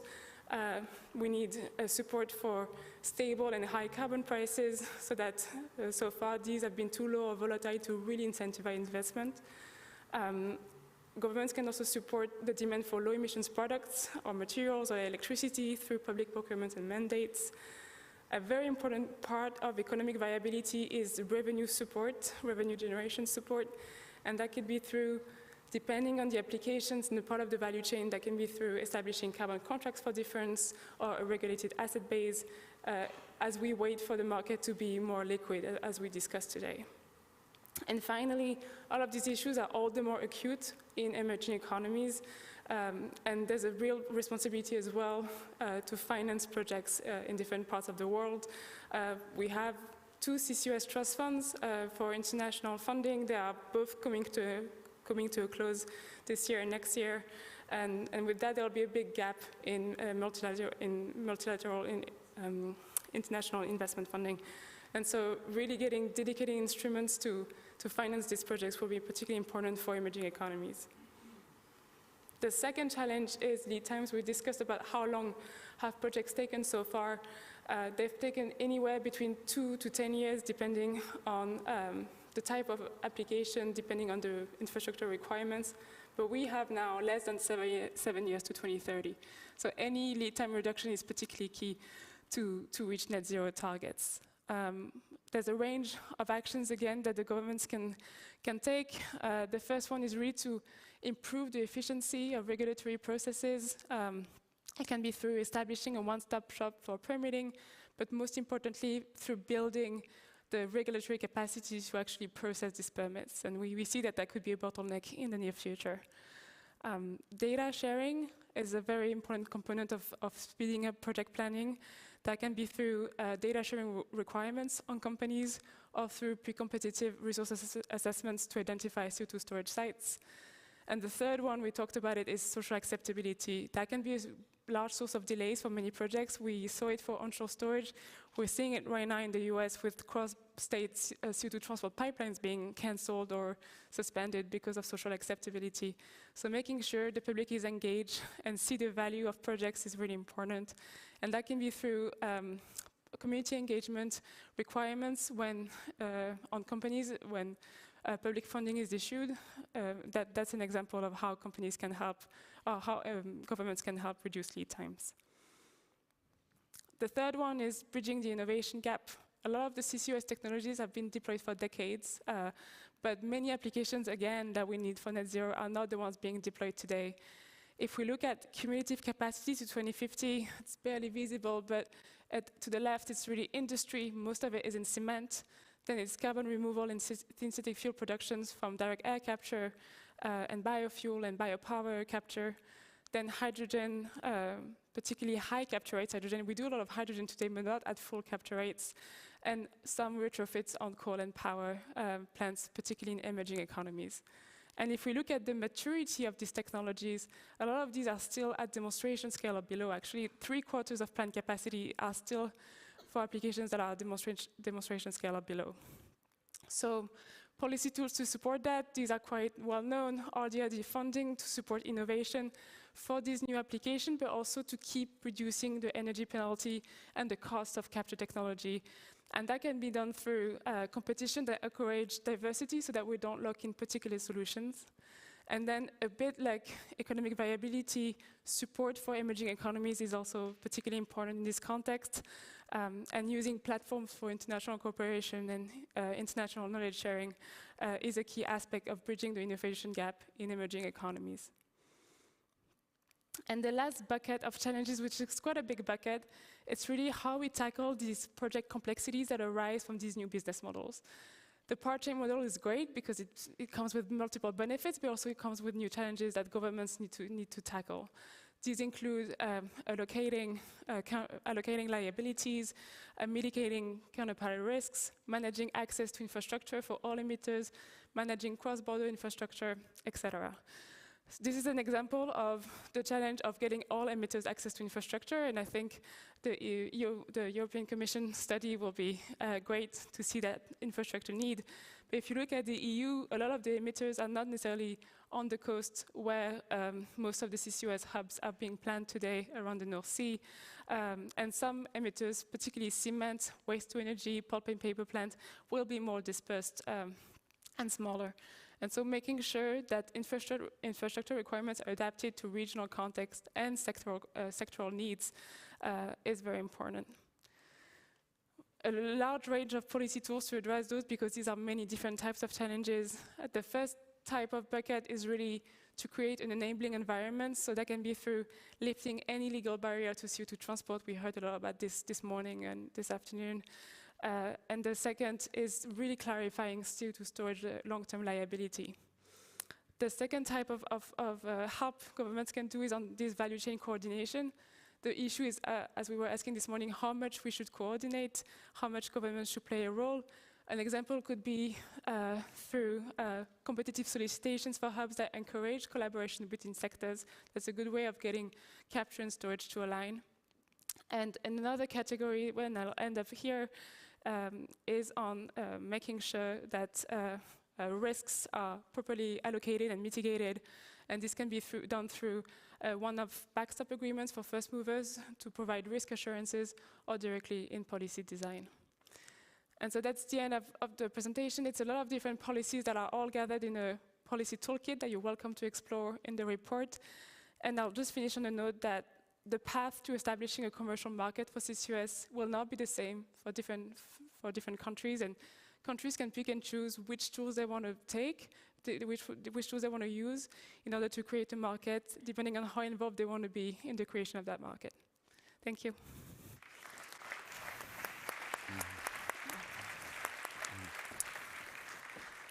Thank you so much, and also thank you for reminding us of all the work we still have to do. And in order to do that work, I mean, sometimes we heard political commitment, we heard sort of ideas about regulatory reforms, but basically you also need some money. Of course, there could be subsidies from the government, but you also need some private sector money, and that's what the next panel is about. So we had this another catchy title. I don't know whether you appreciated the title of the panel. We thought, no, never mind. It's called A Wolf. There you go, Wolf of Wall Street, de-risking carbon management projects and making them bankable. Again, we have a distinguished panel. François, you will be moderating the session. So if you come up here and bring your lovely panel, then the floor is yours. Thank you.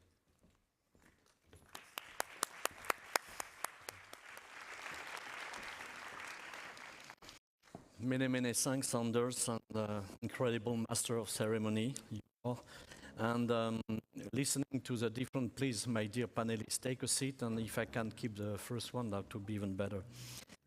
So, I'm very happy today for at least two reasons. The first one is because I'm moderating the best panel of the day.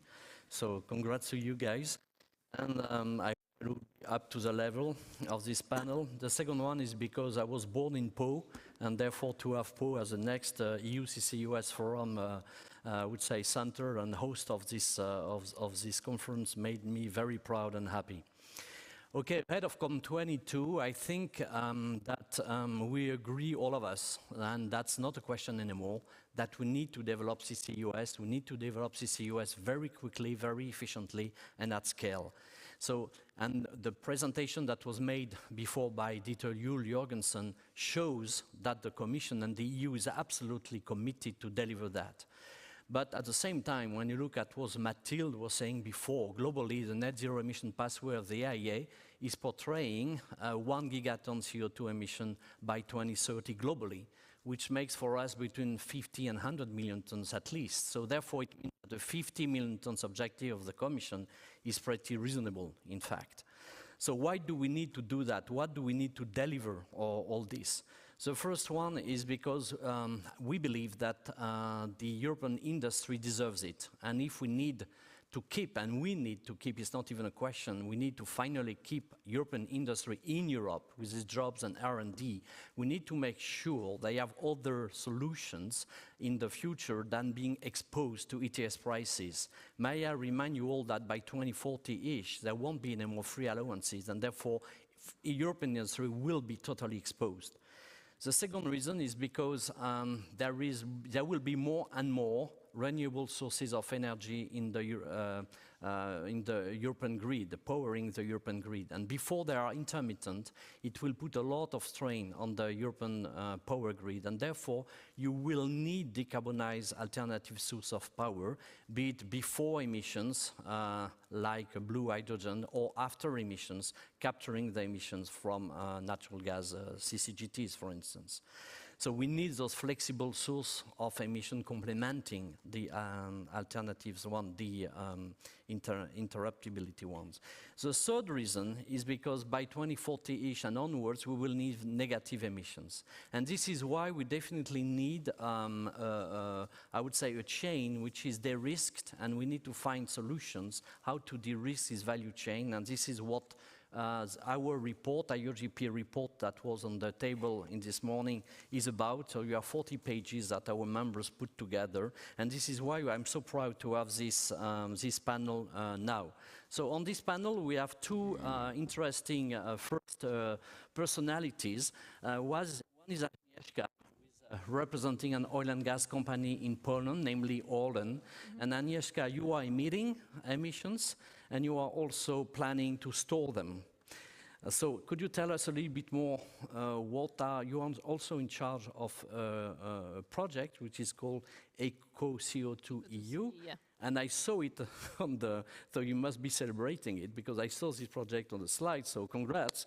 But what about the difficulties you're facing, and tell us a little bit more.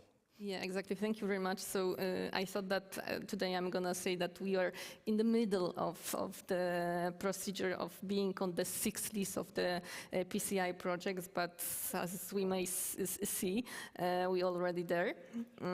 So yes, that's right. We are a very specific company because, as you said, we've got assets. So we need to decarbonize them. We've got, we do not got, but we're trying to have with our partners terminal, which give the opportunity to import, export CO2. And we also are thinking about being a CO2 storage operator. In such a perspective, we are very, how to say, we need to think about any kind of risk which can be on our way, and we need to the risk any way it can be. First of all, there are, let's say, two, maybe three The most important things that we are facing first are regulations, which are changing right now. In Poland this year our government changed the mining, the geological law, which was the basis of the possibilities of storage CO2. So it's a great achievement. Of course, there is also some kind of 3, 4, 5 regulation, internal regulation, which needs to be changed, of course. But we do not think that it's going to be some kind of very long procedure or very tough one. The government has got that under control. So this is, let's say, stable platform. It's a big change of mind as well. Yes, I remember 3-4 years ago talking CCS in Poland. Exactly. There was only possibility to make demo plants and only offshore in a specific locations listed on the one of these regulations I mentioned. So yes, the change is big. Second thing is that as any project is facing the same, so economical aspects, because everyone is looking for some kind of money, whether it's, let's say, capture part. It's only innovation fund where you can find some additional money for the project. Where we are talking about the terminal, there is only CEF energy funds where you can find some money on studies, on works part, but of course you need to be on the list of PCI projects. So this is, I think, the biggest problem for projects, especially in this part of Europe, because as you may see, a lot of projects, I can say 99% of projects are located in the Western part and exactly, northern part, exactly. Yes. And here, and this part of Europe, Central East part of Europe, is screaming about new possibilities, about decarbonization, about making some kind of onshore, offshore storage. And now there are not many projects. Of course, there are in its way. However, we need some additional help, additional support for implementing this project. As I think the Katrin Simson, I'm sorry if I changed the name, but she told Kadri. that, Kadri, yeah, exactly. She told that Baltic nations, Baltic countries should be more, how to say, promoted, or we, as Europeans, should be more focused on the Baltic countries, which is true, because we need the help, and we need this help as soon as possible. And the third thing is that the social awareness, and especially social knowledge, because, to be honest, we do not have, maybe not big level of knowledge about CCS in Poland. When you're asking people what is CCS, so they are saying CCC, CCS, what? The company of shoes or something like that, because we've got such company. And they sometimes they think that CO2 is the same like CO or whatever, but they do not know what it is. So it's quite like, you know, with nuclear power.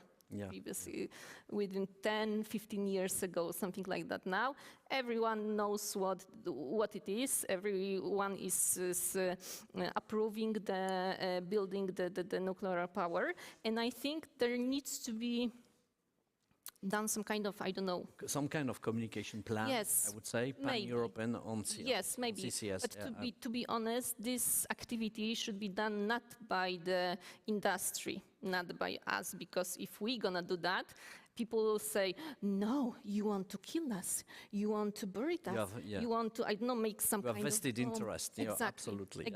Exactly. So thank you, thanks Agnieszka, to the Central Eastern European perspective on all that, and we on that, I'm sure. Okay. Steven, you are another transportation gas company, and the two of you are representing the sector. And so compared to Open Grid, you are more on the western part, and you are in what you call it in Brussels Airport, the heart of Europe. So tell us a little bit more your perspective. I know you are very much in love in Antwerp at sea, and how that could be a good first step into other projects, I would say, in the region. Yeah. I'm working at Fluxys. Fluxys is an independent energy infrastructure company in Belgium. We are the gas transporter of today, with also assets that we operate in the neighboring countries. And a few years ago, we shifted our strategy to embrace the energy transition. And as of day one, we wanted to open up to the industry, go into a dialogue with the industry to capture the plans that they have, the needs that they have, so we could respond with our future infrastructure to those needs. And that's also the reason why, as of day one, we invited the industry to share their plans for hydrogen and for CO2 transport. And so it's not up to an infrastructure company to decide what is the solution that the industry needs. And that's a decision that must be made by the industry, but by offering both, we wanted to highlight that we are a neutral operator, and we also want to be that for the future. And that's also translated in our company strategy, where we say that the green transition for us must happen by 2030, and we translated it into some figures. And we want to have transport capacity for 30 terawatt hours of hydrogen up and running by 2030. How much CO2 transport?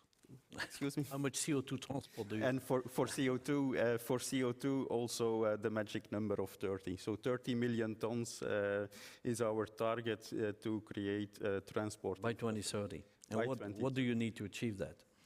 Well, we started with, you mentioned it already, with the Antwerp at Sea project, and that's a consortium of 6 big chemical companies in the portal area of Antwerp Bruges, where we partnered up. Those companies are going to invest in carbon capture. Fluxys is going to do the transportation part, and together with Air Liquide as a partner, we will establish a CO2 liquefaction terminal. And there, two of the 6 the chemical companies are ready to take the role of anchor client. And so there they obtained innovation fund subsidies. The infrastructure side obtained last year also CEF funding. So there we are preparing the FID moment. It's coming closer. When? The first half of 24 normally. Okay. So that's the one part. That's relatively limited scale. So the next step is to develop more infrastructure, more CO2 pipelines inwards the land. So there it becomes more challenging because we heard it in the previous panel. If infrastructure is developed, it must be directly huge, but the first client will be small. So there is certainly a gap between both. You have to overinvest to start with. Yeah, you have to overinvest, and that's of course a big challenge, because even for the first clients and the long-term contracts, taking those commitments for industrials is already a challenge. And then of course you cannot pay for the companies that will come later. So there is a kind of gap between the reality and what we think that we need to do to be future-proof. So we need to find solution for that. That's the triangle where we need to find solutions. Thank you. Now we have 2 special guests who are not part of the gas industry, and that's why they are so special. And on top of that, they are representing US stakeholders. So Uncle Benz is telling us how to do things, how to make things happening. To have the US experience is fantastic. I love that. So Maria Leys, you're representing Breakthrough Energy, which is excellent, I would say, name first. Tell us more about what is this special beast, perhaps special animal. And then we were discussing behind the screen that we need more FIDs, or tell us more your perspective about how getting more FIDs in Europe. Yes, thank you, François. Thank you for having me. Yes, Breakthrough Energy is an American organization. It's the climate organization of Bill Gates. Some of you may know that Bill Gates is increasingly interested in climate and energy, but we're also present in Europe, and I think that's very important to say because so much is happening here.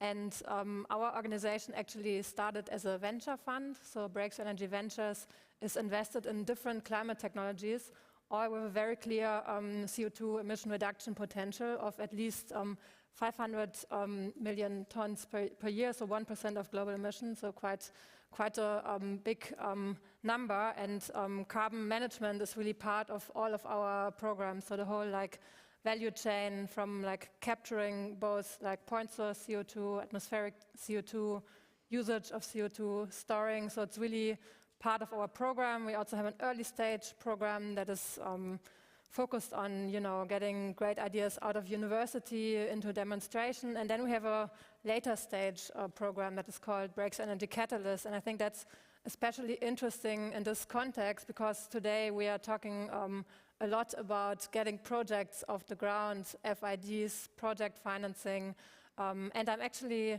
very pleased to talk today. I feel like much of the discussions have been around final investment decisions, and I think that's the right trajectory. We really have to focus on these decisions because in comparison to project announcements, and we saw the slides of the IEA, so there are a lot of announced projects, especially in Europe actually. We are quite good at that. We have really high numbers, not only on CCUS, but also on other technologies. But it's very hard to move to FID because that's then the real concrete commitment where you can also say this will be bankable. And this discussion today is about making projects bankable. This is when companies really put money behind it. So that's so crucial. So I'm first of all very pleased that this discussion is moving into that direction. And I would say that because now we have a new Commission mandate coming up, that this really needs to be in the focus of the next Commission. So we have to track FID first of all. It's kind of difficult to figure out final investment decisions. There are a few different databases, but I think this really needs to be done even by the Commission, and we have to celebrate every single final investment decision and really think about how to get there. And we at Breakthrough Energy, we think a lot about technological innovation, but I think we also have to think about financial innovation, policy innovation, and new kinds of partnerships to deliver on projects. And I think we will go into more detail, but I would really wish to this becoming the center of the next political mandate, and need to think about new approaches. We are talking about bank guarantees today, which I think they will play an important role. We are talking about carbon contracts for differences, which I think would be important at European level. So I think this really needs to be the center of the debate. And today is, I think, a good start because it's already the center of the debate, at least here. So that's great. Thank you, Maria. Yes, so we'll come back on all those things, and it's coming to the different questions that I'm receiving from Chris, from you guys. We'll come back on those, what is needed on each part of the value chain. Before we do that, I would like to introduce you, Logan. So many thanks because you traveled from Dallas, Texas to come over here. So respect, and we are very grateful for you to do such a long way. And you're representing, that's very special, I would say, the insurance sector. And we would love to hear from you what is your role and how do you see your role in ensuring the companies of the value chain investing in CO2 and in CO2 CCS value chain, and how does that compare with E&P activities, for instance, exploration and production of oil and gas activities? Is it very different, smaller, bigger, or the risks, how are they? Yeah, thanks. There's a lot there. So I would say as a risk advisor, what we do for our clients is help them look at their risks and say, what can we avoid? What can we properly mitigate? What can we then transfer? And that can be contractually. Can we transfer this to other business partners? or can we transfer this in the commercial insurance market? So that's sort of the last element of that. And I would say, you know, insurance is a unique product in that it's something you buy and you hope you never have to use it. But when you have to use it, you want it to work properly. And there's definitely a healthy insurance marketplace for CCNS projects. For European risks, it's mainly in the Lloyd's of London market. For US, there's the US domestic market as well. And you know, traditionally, that's been the traditional oil and gas energy marketplace that are looking to insure CCS projects. So a lot of the traditional oil and gas companies have existing insurance programs with significant limits and significant coverage because they're covering, you know, large operations offshore and onshore. And so for them to roll a CCS project into their existing insurance program is fairly easy, and there's an appetite in the insurance market to do that. It's really for new entrants into the space, especially on the storage side, that if you're using a template and a guide as a regulator standpoint, using the oil and gas industry to impose requirements and insurance limits onto a new entrant that doesn't have a sophisticated insurance program in place, that could be an additional barrier or burden to the new company. Okay, so insurance welcome, but it needs to be adapted to the size of the new entrants and their capabilities. Okay, I have a question about who should provide guarantees for project along the value chain. So perhaps let's start with the capture. How do you see that? How to make FIDs in capture projects, and who could help you to make those FIDs? And then we'll go to Stephen for the transport then, and then back to you for the storage part.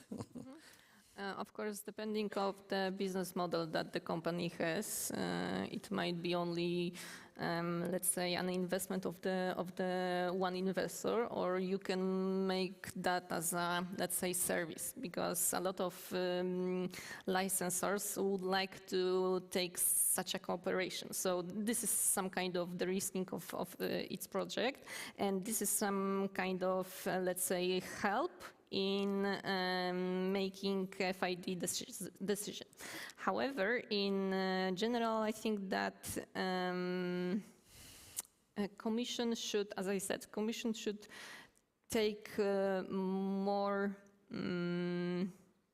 maybe not care, but in general, yes, take more care about this kind of project, because as I said, we are screaming for storage sites here somewhere in East Central Europe, and because you all know that ship transport of CO2 to the North Pole is very expensive, so it can even bury any kind of project for someone. So it's quite easy. Second is that maybe there are any kind of cooperation that, or let's say, how we've got that.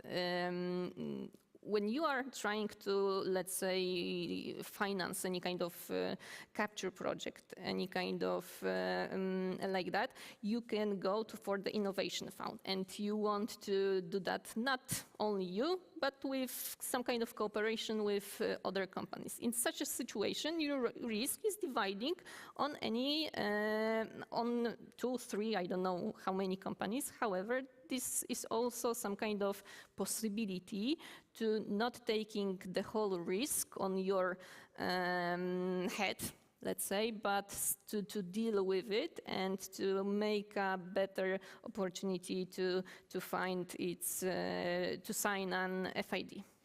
Okay, yeah, when you look at the report we just published, and it was in line with what the IEA was saying, the entire value chain cost is between 100 to 200 plus euro per ton of CO2, and therefore where the ETS is at 80, 90, 100, but to be honest, when you've got, let's say, hard to abate sector, they are willing to do CCS. They are doing everything just to sell this CO2, just to put it into the storage site. So it's not a problem for them. So I think that industry which really needs to have CCUS, we're gonna do everything to implement it. And industry which wants to or which can stay or wait for increase of the EU ETS Exactly, cost, cannot be just exposed. Exactly. Yes, exactly. They're gonna wait.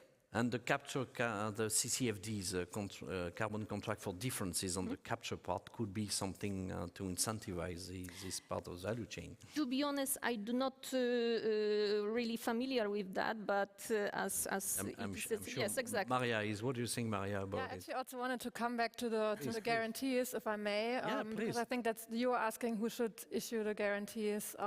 I think there are different ideas out there, and today we heard from, I think was the Dutch CFD, that they put the SDE++, I think. Yes, that they put the burden on the emitters. I think that makes sense, that they have to provide the bank guarantee, because often the smaller technology providers, they don't have the balance sheet. So I think that's actually fair approach, because emitters will then also receive the subsidy. But I think there may also be ways to look into providing guarantees as a kind of financial instruments by regulators, so by the Commission, or in this case the EIB, because I mean at the moment we are looking a lot into subsidies, and I think that's important because it's necessary to kickstart the industry. But we also, I mean, we are all aware of that. We're following the capital markets, and money, public money, is getting scarce. And I think looking at, for example, manufacturing guarantees that could be provided by the European Investment Bank, as they are now looking into for the wind industry, can be a way. Because often when you want to manufacture the technologies, the equipment, it's of course expensive, and you have to provide guarantees and basically freeze money that could go into an investment. So I think it might be worth looking into setting up a guarantee scheme under the EIB, for example, that would then pay in case of, if the project is not successful. But so I think there are just some new ideas we need to look into, that we don't only talk about more subsidies, but a few also measures that can really also leverage private money, because there's a lot of private money that needs to be spent and channeled into the right direction. Well, Logan, I'm sure you have ideas. What's happening if there is an operator which is being bankrupt? Let's say, can we cover this risk? A storage, for instance, a storage company, which doesn't exist anymore. How can we? Is there any tool to cover that? Right. So there's, obviously insurance is one tool. There's another product that the U.S. is familiar with, surety bonds. And that's a product. Surety bonds. Surety bonds. Okay. So a plugging and abandonment bond for someone who owns a well, and to properly plug and abandon that well, that responsibility is on that owner and operator of that well. And if they walk away from that, either because they are insolvent or otherwise, there's a product, a surety bond, that surety company will step in and pay to remediate or to put that well back into the state it was prior to drilling. So there does exist that market. It's not used as much in Europe, but hopefully that can evolve. It will come. And I heard you were telling me as well that you develop some kind of product to protect from the tax rebate. If there is a change in the law in the US, you have a product that can cover you. So I found it very interesting. That's an evolving market, the tax insurance market. That sort of arose from companies taking unique tax positions in a transaction. And if subsequent administrations or regulatory bodies question that tax position, can you protect that with an insurance product? And so how do we maybe use that market to protect the tax incentives in the U.S.? And so there is a market to do that. It's expensive to purchase that, but if that can protect and guarantee that incentive, then it could be worth it. Of course, yes. And coming back to the transport side, Steve, you've been very silent on the guarantee bar. Tell me, what is your views? What do you need? Well, I think we are talking about two kind of risks. It's for the industrials that want to move forward and that want to construct a carbon capture installation and go to the storage. How can they become into the money, carbon contracts for difference and that kind of mechanisms? I think that's very important, and over there the challenge is also to align the stars, because it's not one company to take FID at a certain moment in time. It's perhaps 3, 4, 5, 6, 7 types of companies needing to take investment at the same moment in time with a different risk appetite, with a different view on the market. So that's really where collaboration and stability on the future evolution is very, very important. That's for the people wanting to move forward. And then I heard in the previous panels, infrastructure must be oversized. So also the part of the oversizing, that's not covered. And if we are looking back to the infrastructures, the essential infrastructure that we know today, being it electricity grids, railways, highways, gas infrastructure, it was always developed with a certain support, a certain guarantee from the state. It took us decades to bring it where we are today. And now we want to do the same thing in 5 or 10 years' time. For a brand new industry. For a brand new industry. But we think it's necessary to keep the industry in Europe. Yes. And so if everybody is convinced that it is essential, then we think that also governments, and is it member state level, European level, a combination, is it guarantees from the state, is it funding as from the start? Probably it will be a combination of all that, but I think it will be needed to put in place that essential infrastructure. But for Antwerp at sea, you didn't need that. We are not yet at FID, but yes. you're pushing. But you said you took it already. No. Okay. No. Beginning of next year. But there, the infrastructure part and the part where Fluxys is focusing on is more limited. So, and that's also what you saw when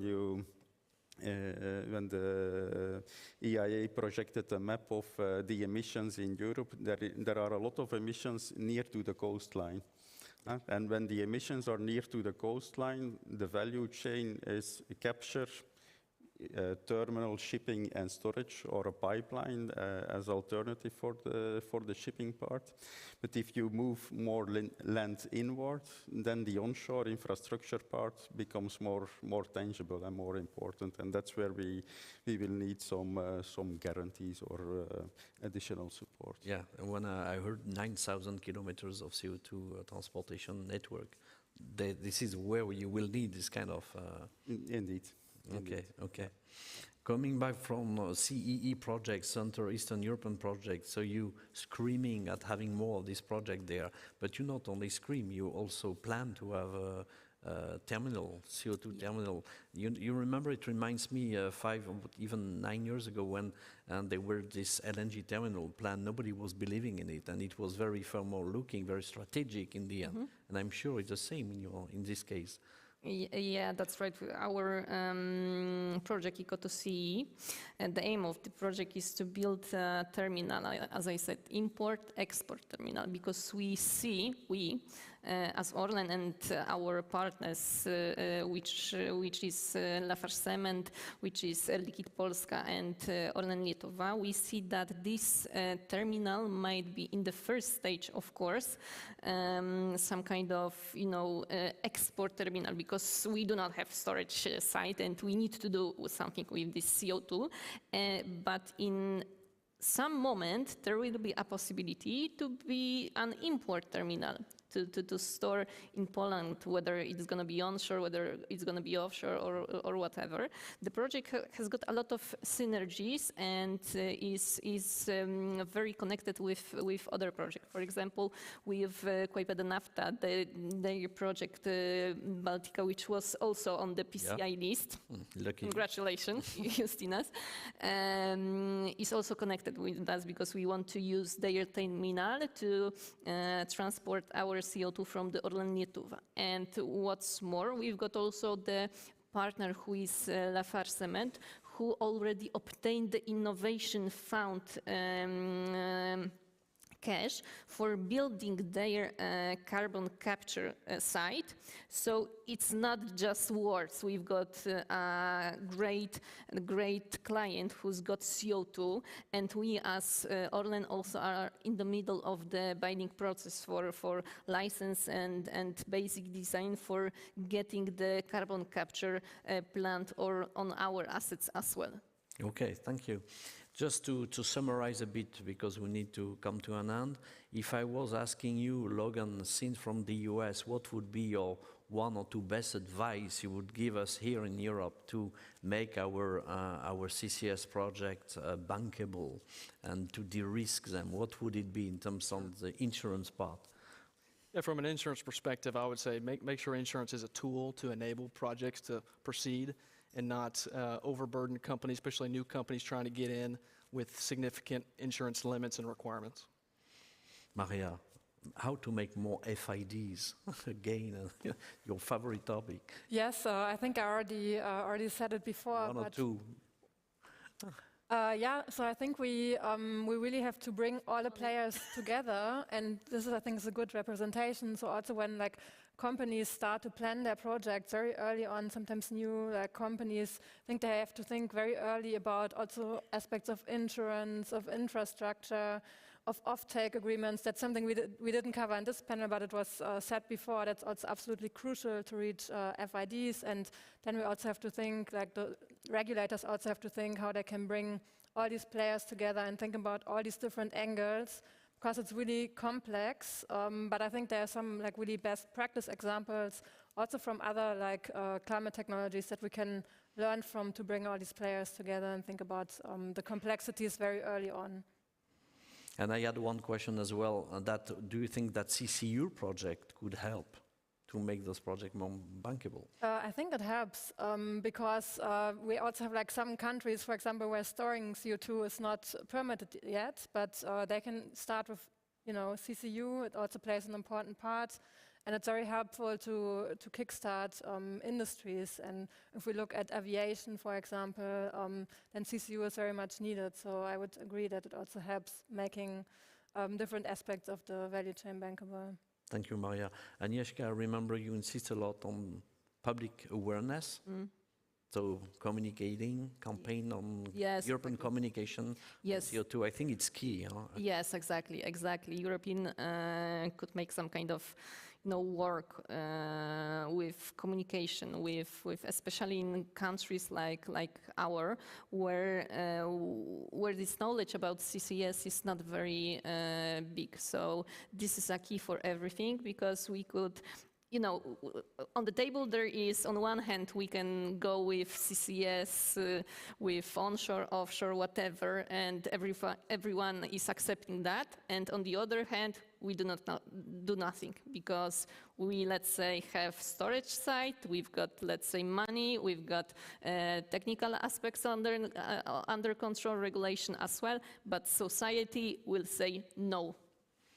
I will make an ugly parallel, I think. I think when it was about Brexit, the EU didn't want to interfere. And the result was a great success. And I think CCS, but the EU needs to interfere in terms of communication. Really, we need you to help on that. And finally, the final word to you, Stephen, because you're a friend. Well, one remark, because we touched upon a few times on the PCI list, and we also submitted some project that I saw on the list, so we are a happy person. But if the number of projects on the list has doubled, I hope also the budget has doubled, because otherwise we are not moving ahead. If we want to increase the number of FIDs, we need this support. Thank you very much. Great panel. Many thanks. Let's give them a round of applause. Back to you, Anders. Thank you so much for this very important discussion about how to actually get money and insurance for the project. The next panel, now we've discussed price, we discussed money. I think one of the things that we've also sort of mentioned quite a few times over this day is really that we need to create markets. But the problem in this respect is that in many ways, the markets don't exist. We basically need to create them from scratch. So the next panel is really try to sort of dig down to that and really see how to create a market for industrial carbon removal when there is basically nothing there. So Mark Preston, you will be having the pleasure of moderating this. So please come up on stage and please bring your panel with you.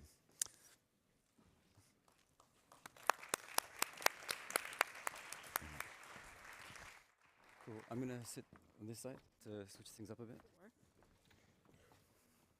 All right. Excellent. Can you hear me? Yeah, cool.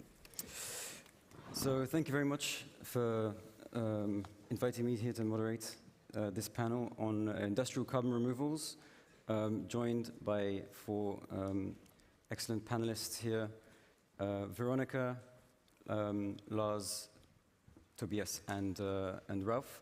I wanted to first give a bit of a sort of context on this discussion. So we're talking about carbon removals. We've heard the topic come up several times today.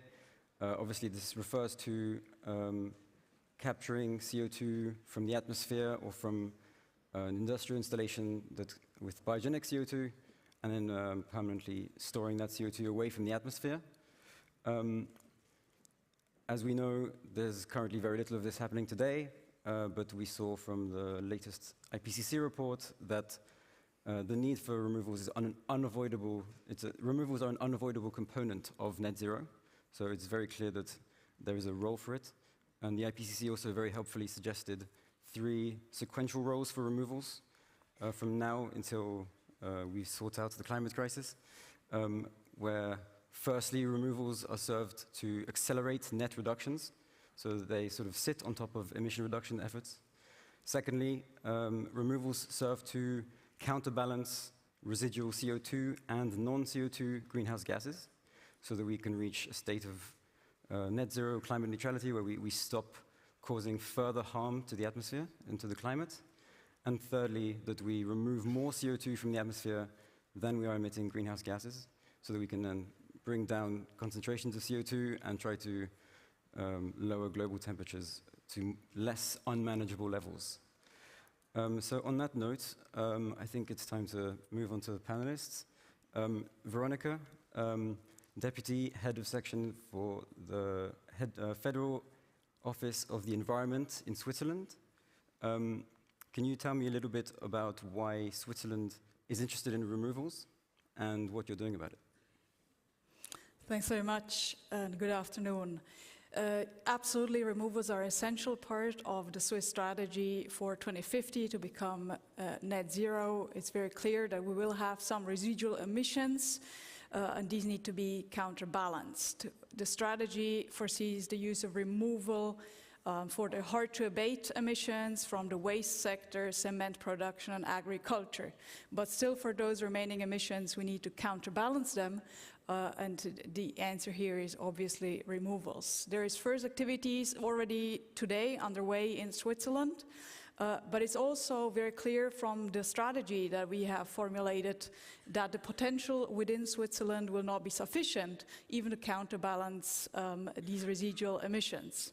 And at this point, it becomes obvious we probably need some cooperation across jurisdictions. The title of the panel is to create carbon markets, removal markets in this case, and that is something that is very obvious in our case that we need, and we believe is also a key to unlock finance to get these technologies off the ground rather sooner than later. Excellent, thanks. Maybe before we move on, I just wanted to pick up on, you mentioned residual emissions several times. Could you maybe explain to us what those are in Switzerland? What are the main emissions that you're seeking to counterbalance? So the strategy foresees reduction primarily of emissions in many sectors down to zero by 2050. But there is some of these sectors, as the waste sector, which partly, of course, or substantially is also biogenic emissions that will produce removals that need to be captured and stored. And there still remain the cement production and agriculture. Excellent, thank you. Lars, so you're from Ørsted, head of CCX. Can you maybe tell us a little bit more about what Ørsted is up to? You've recently started a BECCS project. Can you maybe tell us a bit more about that? Yeah, I'm happy to, and especially being here in Aalborg. That's the city where I was trained engineer back many years ago, so nice to be back. We in Ørsted earlier this year participated the first Danish CCS tender, and we were lucky to win with our BECCS project, where we are to store 430,000 tons of CO2 from 2026 onwards, and where amongst other industrial partners, we partnered with Microsoft on a bigger carbon removal deal, and that's, I guess, why I'm here today in the panel. Excellent, thank you. Now, Ralph, you are managing partner at Brookfield. Likewise, can you please introduce Brookfield, what you're up to in removals? Sure. What's your plan? Yeah, first of all, thank you. Thank you very much to the organizers for having us. Very excited to be here. I think Brookfield is a large global asset management firm, originally Canadian, but now global. We invest really in 4 sectors, real estate, infrastructure, energy transition, private equity, and credit as well. And so, you know, my own career, I've spent a lot of time across the infrastructure space. I'm now on the board of Altera Infrastructure, and we're sponsoring a full value chain solution CCS project, which encompasses transport, shipping, storage, processing, injection. And we're very much taking, and we'll talk about this, I think, on the panel, an overall infrastructure investors approach to how we develop that project and make it executable and make it scalable. Excellent, thanks. And Tobias, so you're a senior analyst at Concito, Danish NGO, climate NGO. Can you, tell us a bit more about what Concito is up to on removals, your general take on what we need to be doing with removals, and maybe some reactions to what's been said so far? Yes, thank you, and honored to be here. I think you said a lot of the important stuff on how to scale CDR and what it's needed for.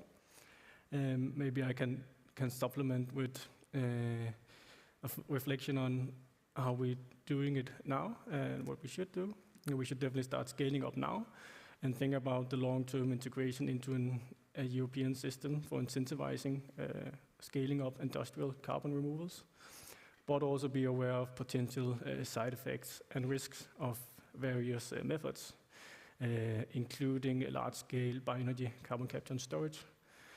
We will probably need a lot of BECCS and other carbon removal methods, but some of them have constraints, such as land-based constraints. There's a limited biomass, sustainable biomass resource out there, and we have to be careful with which incentives we create now, and not in order to avoid lock-in of potential sectors that could potentially be transitioned otherwise. Okay, excellent. So now we can get started with the questions. So I wanted to pick up on what you said about the need to scale up already now, today. Before we talk about incentives, what do you think are some of the sort of underlying legal, political sort of infrastructures that needs to be in place so that we can actually start ramping out removals? Does anyone want to? Ralph? I can pick up maybe on one of your points on the biomass. I guess, and answer your question is, I guess, clear definition, right, of what actually qualifies, because, you know, biomass, I'm not an expert in it, but it's it's a very big field, right? And if it's purpose grown versus using waste, those may be two waste that would otherwise release carbon. Those are two very different things, right? And so I kind of, you know, when the topic of removals came up and where it ranks, I guess I would sort of make 2 points. Like when I was getting started in the early days of renewables, people would always ask me, how do you pivot your hydro business? Because that's what we were investing in. Should it be more solar? Should it be more wind? And of course the answer is, well, it depends on which market, right? And I think here in Europe we have this great diversity of different parts of the toolkit. So to solve this great decarbonization challenge, you truly need to bring all the different parts of the toolkit to bear, make sure that they make sense. And then there's a question, as was discussed earlier in the panel, you know, what's the most economic? How do you incentivize that? How do you get the closest market solutions first? I think probably the other perspective I was thinking about this panel is, you know, in the last few days especially, I've seen more and more things come out about, you know, we're increasingly unlikely to be on the 1.5 path.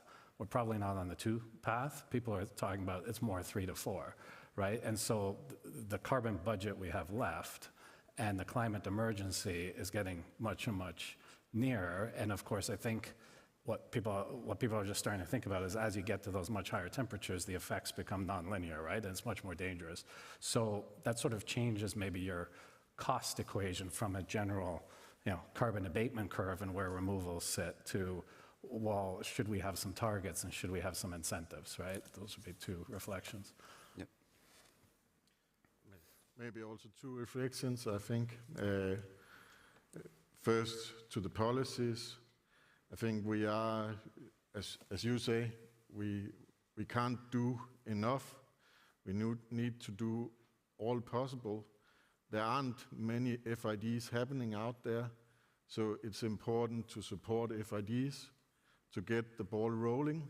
I think this is really about setting ambitious policy targets, but also about not, from a policy maker point of view, to interfere too much with the industries. You need to create stable framework. You need to not interfere too much by regulating what not to do. You should promote businesses that actually do this because it's needed. Then secondly, on the biomass, we burn, we are basically in the forest to clean up after others. We take the products that can't be used for houses, for furniture. We use them as alternative to them being left in the forest. And therefore, basically, it's a sound business we are in, and therefore also truly negative. Tobias? Maybe to start with some high-level recommendation would be consider setting twin targets, separate targets for emission reductions and separate target for emission removals in order to secure enough attention to reducing emissions so we don't have to clean too much up at a later point, but also to ensure focus on a sufficient amount of industrial carbon removals is being incentivized.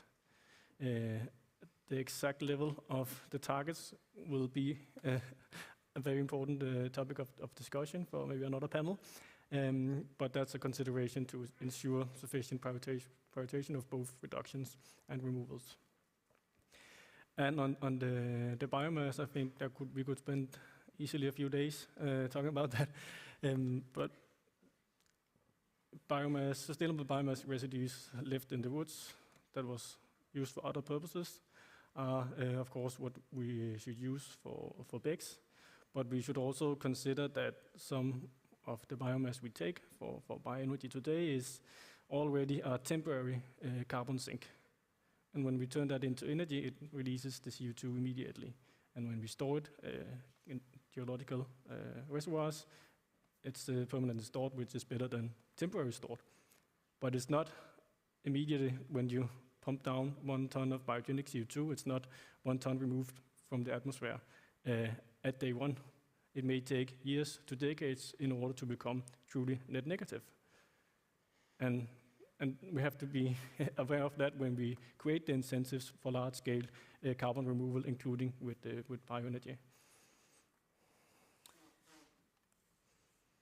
So to complement from what we see, certainly there's quite some movement happening in the voluntary and private sector space, which is very encouraging from our perspective. We do think that governments now, include our own, we need to step up and start to recognize removals, certainly in frameworks, and thereby providing the stability, the legal certainty also in the longer term. And here comes a challenge with it, and I would like to ping-pong the question back to my fellow panelists, because what I detect is that on one end, obviously, we create these frameworks for the long term, from the legal perspective, but also we see that carbon markets, removal markets currently are relevant today to take off the very first activities off the ground. That's what we hear. But the situations of demand and supply may be very different if you think of in a few decades' time and today. So how to go about this with potentially very two different situations, starting to recognizing, creating stable frameworks today that are of help today, but also are the right ones for the future. Just to share also from our end, we have started to recognize in the domestic crediting scheme removals, trying to gain also as the government, as the regulator, experience in this domain, hoping that pilot activities will come soon, and move together potentially with this learning by doing phase also between government and private sector. But still, how best to tackle that challenge? Yeah, if I can do a short reply on that one, I think our experience is that what we really need now is that we basically need governments, the EU, to support us. We are now working out what standards should we set for the carbon removals we produce, what are the right standards, and also a topic like what are the right standards for the buyers, what can they be used for. So setting out these standards, this is where we need policymakers to assist us in what are the right framework for this.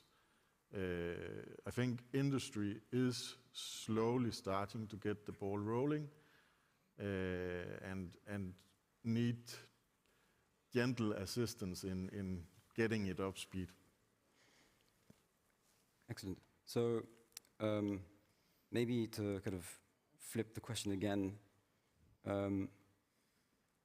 this is an event organized by the Commission. I think we've laid out a few sort of points that needs to be elaborated on. What would you say the Commission needs to do as a priority to help sort of, given the discussion we've just had, what would you say are the Commission's priorities of the next year or two to get the ball rolling on this sort of underlying framework?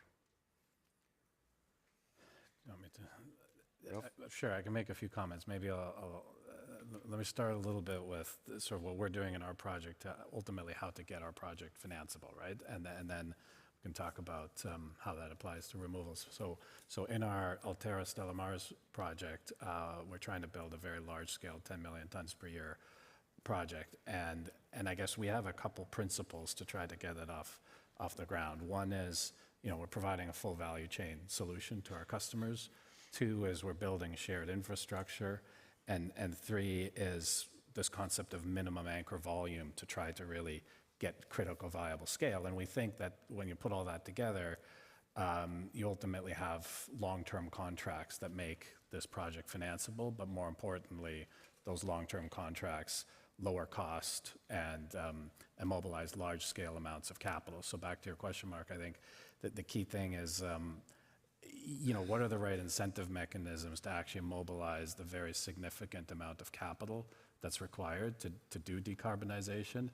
As more an infrastructure or, let's say, private markets investor as opposed to a purely corporate investor, I think we can play a role, because if you start to team up with corporates and focus on the right revenue streams, then you can actually mobilize a lot of capital to build infrastructure, whether that's shipping, whether that's terminals, whether that's reservoir storage, in a way that is supported by those project revenue streams and de-risks projects, as opposed to mixing in with all the typical corporate politics and capital allocation priorities that you typically have, right? So there's an important role there. And then back to what are the right incentive mechanisms. I mean, right now here in Europe, and what we're doing in CCS, clearly the EU ETS is the guidepost. And, I think most of us, we certainly do have a very long-term view that that price will go up over time. And what we're seeing is that, some of our forward-leaning customers, they really see that by contracting long-term, they're hedging their exposure to that. And ultimately, if you're in a business where you're pushing that through to the end product, ultimately somebody has to pay for this. And as a customer, if you've contracted ahead of time and early, you'll get the benefit of that, right? And so back to removals, is there a role where, subject to all the right definitions, all the right standards, all the right criteria, somebody who is not subject to EU ETS today can actually get at a revenue stream, like a BECS project to help finance their project, right? And to me, there's sort of two things on the Commission side that could be thought about. One is, should, again, subject to very specific criteria, should some of these projects actually generate EU ETS, which is something that you see in other markets, but isn't the topic here. Now, again, you need to underwrite the entire EU ETS price for a long period of time, so you have to be careful around that. And the second thing is where there are country-level regimes that are providing supplemental credits geared to some of the industries that those countries have. So, for example, in Sweden, for example, can we accelerate in making sure that that policy, goes through all the state aid reviews in a timely manner, goes through all the tests, and actually, allows those revenue streams to be established for some of the people that are doing projects in those countries, right? So those would be two ideas. Any other takers? Maybe a couple of points. I think, as said before, when doing the CO2 management strategy beginning next year, set ambitious targets for BECS. I think also very important, allow private funding to coexist with state funding, because that will be needed for a period. We do think that over time, private funding can actually alone fund projects, but for now, both will be needed. So allow for that. And then maybe last point, when speaking about integrating into BECS, integrating into ETS, I think it's important to not do a simple integration, because basically, also mentioned before today, that the price level in ETS is simply not enough to fund, so you need more, and therefore a simple integration won't work, so you need to think through cleverly how to integrate. Tobias? Yes, you asked what the Commission can do within 1 or 2 years, and that's a very short time frame, but definitely seeing towards what should happen long term, send the right signals to the market. How much should we remove in the future? What role should removals play in the 2040 target? And how should we incentivize that towards 2040, such as a careful integration in the EU ETS in order to send a signal. But short term, we also need more funding to get started with probably a portfolio of different approaches, so we don't log into one specific technology, which could be from the EU Innovation Fund. So the ETS has come up a couple of times. In a way, I was hoping it wouldn't come up, but I'll discuss it anyway. So we know that the new ETS has this, requests that the Commission come out with a report by 2026 on whether and how removals might be sort of integrated in some way within the ETS. Given the sort of the context I gave at the beginning, that removals should be on top of emission reductions, should only be used to counterbalance residual emissions, those kinds of things. How do you see that possibly working? What are some of the challenges that the Commission needs to address to make sure that removals being put in ETS doesn't sort of undermine emission reductions, doesn't, I guess, collapse the ETS perhaps? Who knows? Any thoughts there? I can more speak to Switzerland, possibly. We also have an ETS that is linked with the EU ETS.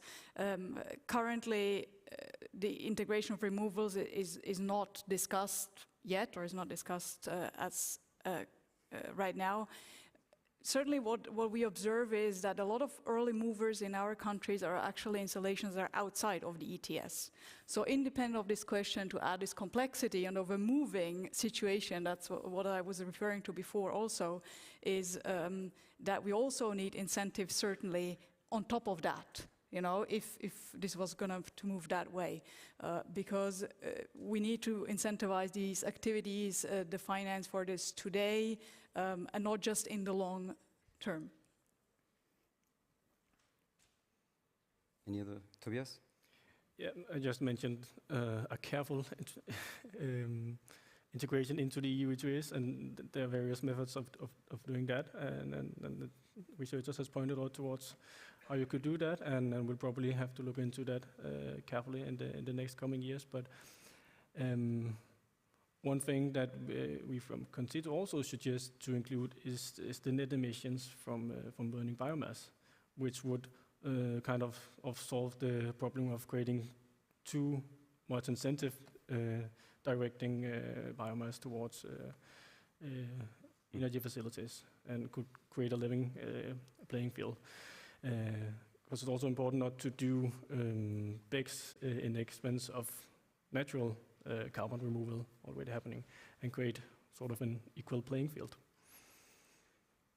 Before I hand over to you, I wanted to maybe build on that question a little bit. Perhaps sort of, it sounds like we're kind of trying to question the zero rating of biomass in ETS, knowing that a fossil installation has an incentive to capture CO2, but a biogenic installation has none. So yeah, maybe comment on that. Yeah, actually, exactly. My point that if speaking about discounting the effects, maybe two remarks to that.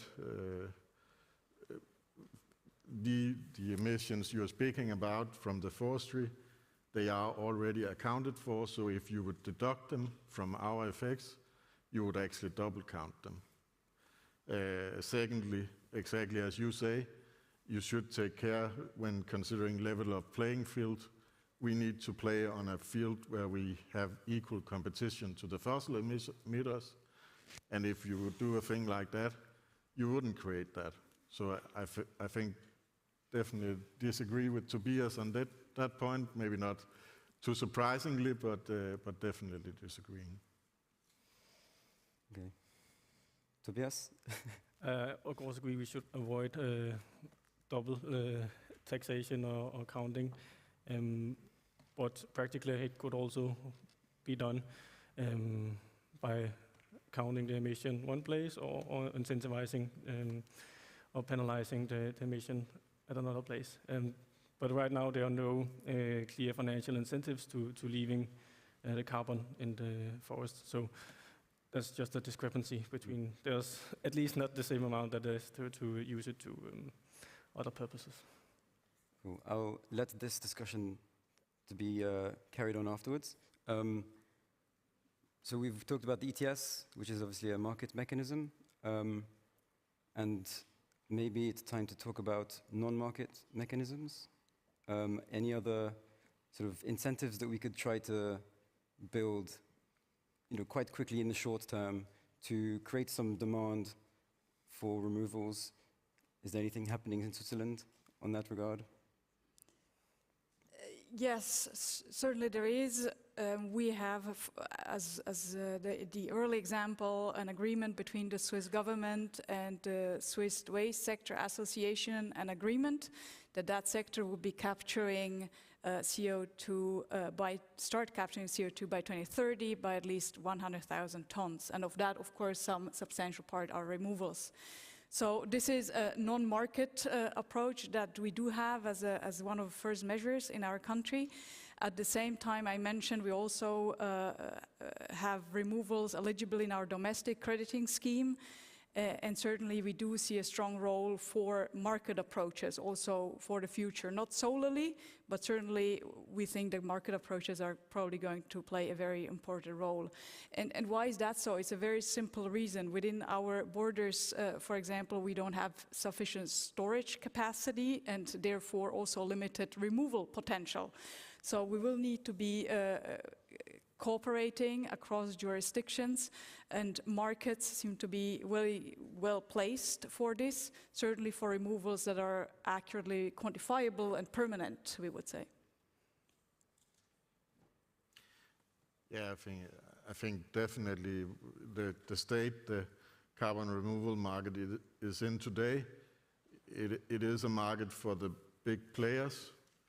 To have it rolling into also smaller industries, you need to create standards, you need to certify the products, you need to cooperate in between governments and industries on these standards, and I think that's definitely needed for it to move from being a small market for a few players to being a market wider spread into the European industries. Okay. Did you want to add something? Maybe just another mechanism we could add to spur development for permanent removals could be to, and that's a bit controversial, allow long-haul aviation to truly offset emissions with permanent carbon removal. Today they will be obliged to blend in some kind of more or less sustainable fuels to offset or to remove some of their fossil emissions.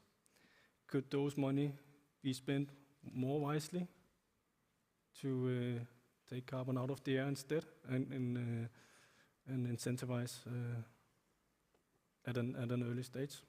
That's up for discussion, but that could be another incentive.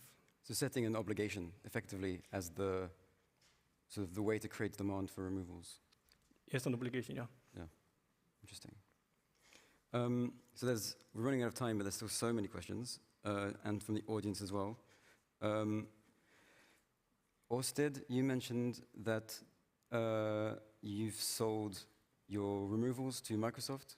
One of the questions that came up is who should be buying removals?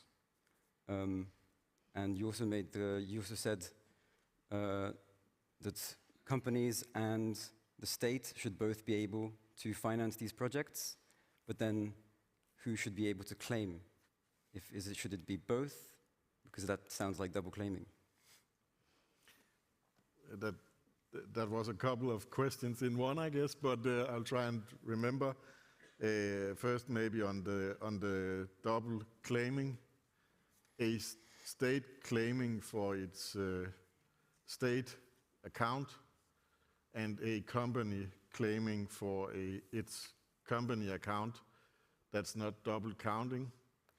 Double counting would be if two states would claim the same reduction or two companies. Then the first question...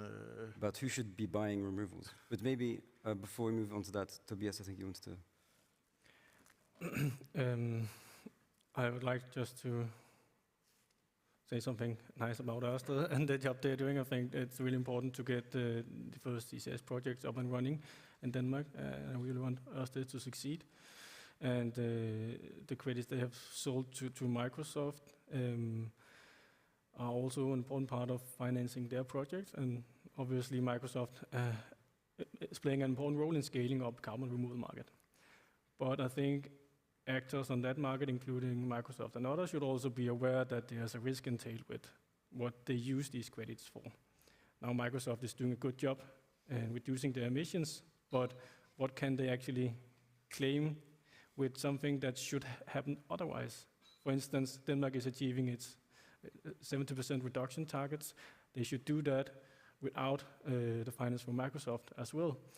So one could argue that the financing that Microsoft is bringing to this is not really accelerating the climate action in Denmark, but and therefore it's hard to say that they are compensating for some historical emissions, given that they should happen no matter what. But it's an unregulated market. It's an early stage, but policymakers should probably help the voluntary carbon market in using these carbon credits in a way that is future-proof. And yeah. From our discussions or reflections, we think that at least it's very helpful to have transparency about who claims where. And if it's claimed twice, make it transparent. And I guess there's an opportunity we see for the climate if we give an opportunity also from the regulator side not to claim twice. Because then state targets and private targets, even if voluntary, start to add up instead of being overlapping, which obviously is good for the climate. So these are things we need all to learn. There's not that much regulation in place yet, but there's certainly something we see there's an opportunity also if we get this right for the climate in there. Yeah, I was just going to add, like, I guess sometimes it's hard to measure whether that, let's say, I link it back to the early days of renewables where we had corporate PPAs for renewable power. It's sometimes hard to measure whether that wind farm would or wouldn't have gotten built. But, you know, the way I sort of think about it is you do need some of those early forward moving revenue streams, even if they're entirely voluntary, to sort of set the example and provide a guidepost. And then these projects start to develop, and then suddenly they become more economic, right? And that's clearly what you've seen in renewables is a lot of them are, you know, cheaper than fossil fuel today, but you had to get the industry to develop, right? And so these early, even if they're voluntary, are still important, but it raises a question of how you scale, right? Maybe a question for the panel. We hear from various people and organizations that we should move from an offset market to a contribution market where you don't offset your emissions, but you contribute to, for example, the Danish achievement of the Danish climate target. Is that something you see a willingness to pay for out there in the market, maybe Lars or Ralph, or is it something that we just dream about in order to make some better claims? Maybe I think as indicated before, this is a new market. It's hard to say where it lands. We definitely see other buyers out there than Microsoft. I fully agree that we should, as industry, and together with the states, set high standards for what to use the removals for. Yeah, I think maybe not answering your question directly, because I think you should also allow for this market to move where it kind of does, but of course within the strict rules you need. Well, and one sort of maybe addition that's also not directly to removals, but on your question of markets, like ultimately emissions is a global problem, right? So you have to actually make the market as big as possible as opposed to sort of national markets, right? Because otherwise the industry is incentivized to move, right? So I think you have to make the markets as big as possible. In that context, I would say we certainly welcome things like CBAM that is additional to creating, you know, setting level playing fields. You know, so that's probably the additional market comment I'd have. Great. Unfortunately, we're out of time, even though there's still so much to talk about. I feel like we only really sort of scratched the surface, but we're also sort of creating a market from scratch, so that makes sense. So I think we've heard some interesting thoughts today. Separate targets came up, the challenges of including removals into the ETS, the possibility of using non-market tools to incentivize removals. So yeah, thank you very much, and please give my panelists here a round of applause. Thank you.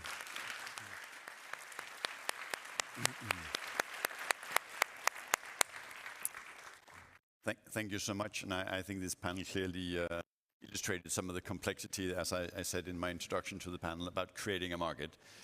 The good news is now we have a network break. You actually get a small assignment in that break. You can see we have listed a web page, our minister's web page, because the Aalborg declaration is now online, and you can see that and read it. And if some of you are actually on social media and want to share the good news, you can do that. And that's the assignment for the network break. You are also allowed to talk to other people, but just focus on the real task. See you back 5 minutes past 4.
So hello everybody. As you can see on the slide, it says 5 minutes past. We start again. This is Denmark. We start on time.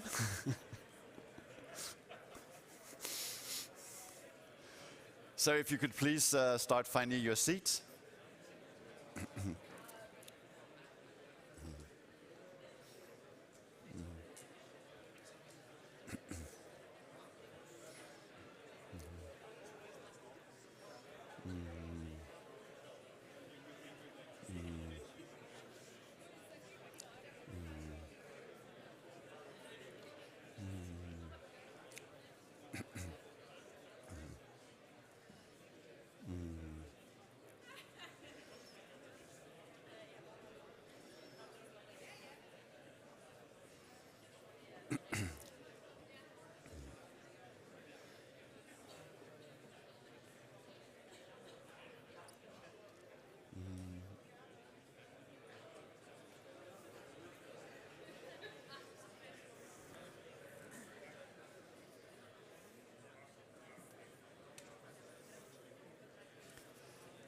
Perfect. Let's slowly get started on the last part of today's conference.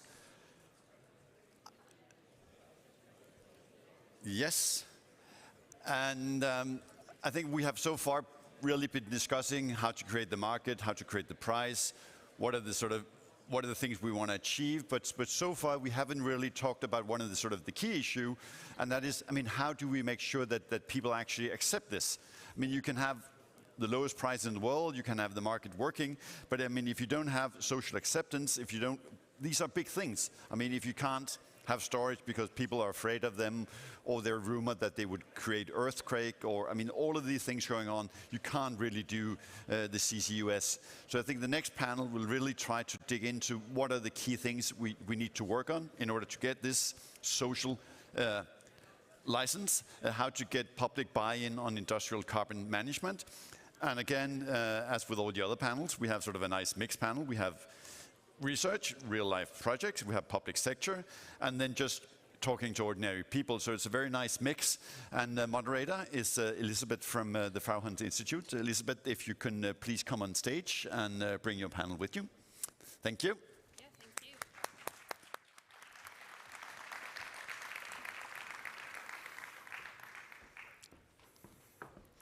Yeah, good afternoon to everyone. We've heard a lot today. We already heard that there was already the best panel, but I assume now this is the most interesting panel, because I very much agree with this introduction that, of course, the societal processes will be key to whether we will move forward with these carbon technologies or not. And that's been, I think, one of the most clear messages that we had today, is that many of us are convinced that CCUS will be needed to achieve the climate goals, and that we need a rapid development from now on, while there are, of course, many challenges ahead. And we heard about these challenges of the gaps in the regulation, with 9 countries in the EU still banning CO2 storage. We've heard about all the bits and pieces that need to fall together to get the economics right, that the challenges with the infrastructure, etc., etc. But underneath, I think in many of the panel discussions today, there were already this topic coming up that we want now to discuss in more detail, is what about society? How can we move forward? What about the social license, acceptability? Or how do we deal with the fact that many people, and this does not only include citizens, but also other societal representatives, also policymakers, also some associations and NGOs, do not have a high level of familiarity or knowledge regarding CCUS. So I'm really happy to chair this panel with these guests who represent society, I think, so with very different perspectives, with, of course, industry representatives, but also public administrations as taking important roles in this game, but also from the research side, and then even also for those, for who's most important that we succeed in fighting climate change for younger people. So, Yeah, I'm looking forward to very exciting 40 minutes. And the title we received for this discussion is saying, obtaining social license, how to get public buy-in on industrial carbon management. And that's also the first question I'd like to put up for this discussion. And I'd like to start with you, Christine. What do you think? Is this the point where we are and what we need to discuss? I admit the title makes me cringe because it assumes there's the one perfect way to shake people, or the one perfect way, the one perfect set of information material that then people are informed enough and then they would happily say, yes, let's go for that. And I think that's problematic for two reasons. The first one is more information doesn't lead to acceptance. More information is important for transparency. It can be important for trust, which is also important for a positive evaluation, but it's not everything. So if you look at other technologies, we find, for example, in a mini public where for 4 hours people can discuss about a technology and ask experts questions, we measure before and after how they perceive these technologies, and what we find is that they are not more positive or more negative after discussions, but what we find is that they are more certain about how to look at these technologies and how to evaluate them. And that's also a valueness. So it's not that the public just has to agree on something, and it can also be after engagement that people do not buy in. And the other thing is, it assumes that it's the broad public, and it underestimates the complexity of the system, because the public is just one player in a socio-political system where it's about acceptance or perceptions. It's also politicians who communicate. It's companies that communicate. It's environmental NGOs. It's the media.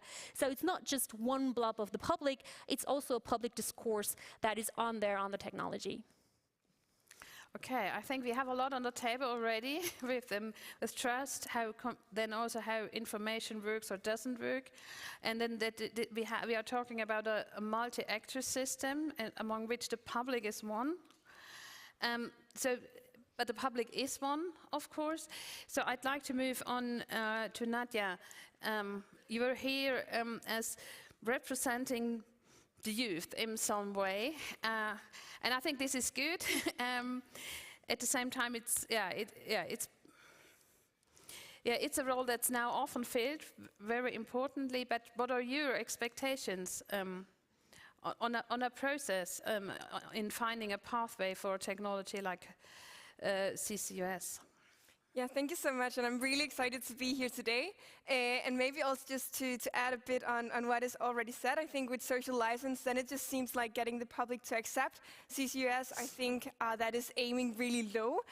We should aim at creating value generally and see how we can benefit and make people want it, so that we can get people to say, please in my backyard, potentially. I think that is really important generally. But I think one thing that I at least hear quite often is that people can be concerned about carbon capture if it's used for extending fossil fuels. That is a really big concern for a lot of young people, especially, that they want all fossil fuels to be phased out. Also just in light of COP coming up. So if carbon capture is used for that, then I think people can be quite afraid of that. So I think it's really looking into other ways of using carbon capture, which we have talked about earlier today as well. And I think that is part of what can also get more social license, is when it's not used for fossil fuels. So I think that is one really important aspect. And then I think it's also important to consider the part related to value and also how we can upskill people, and how this is also part of creating jobs for people. And I think it's especially important that we look into social justice and getting people potentially on the edge of employment, and see how can we upskill those people to get them involved in building carbon capture. Because if we don't have the people to build it, then it's a quite slow transition. And as a matter of fact, we need this at scale, and that also means that we need a lot of people to work with it. I think, Valerie, that's something you've worked on a lot in the last years, on building trust and establishing relationships, and that's also something I'd be very happy if you could share from your experience and your project in France before we come to visit you next year. Yes. So let me first talk about an experience demonstrator we had 10 years ago with the first CCS onshore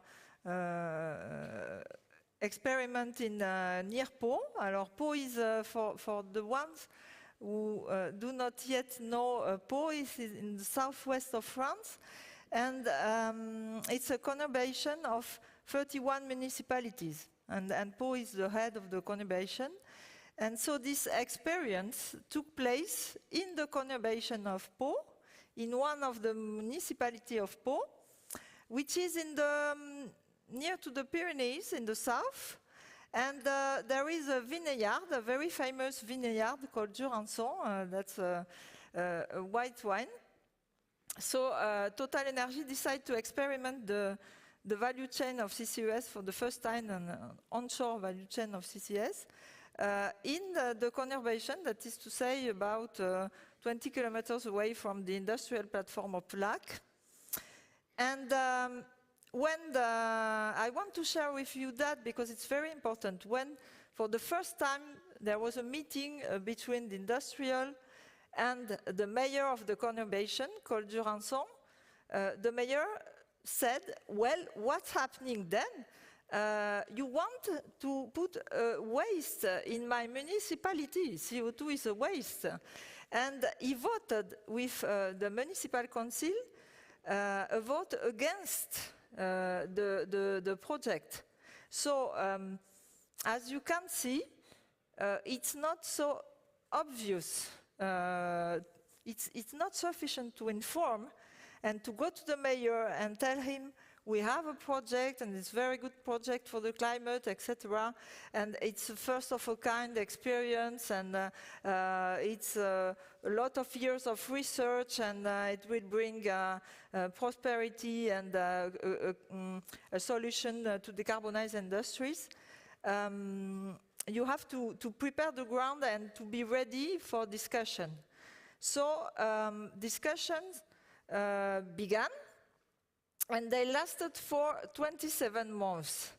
The first step of discussion, the industrial organized meeting with all the mayors around, with the population, the citizens living around the place of storage, and they also implemented a scientific body with neutral personalities from National Research Center, from the university.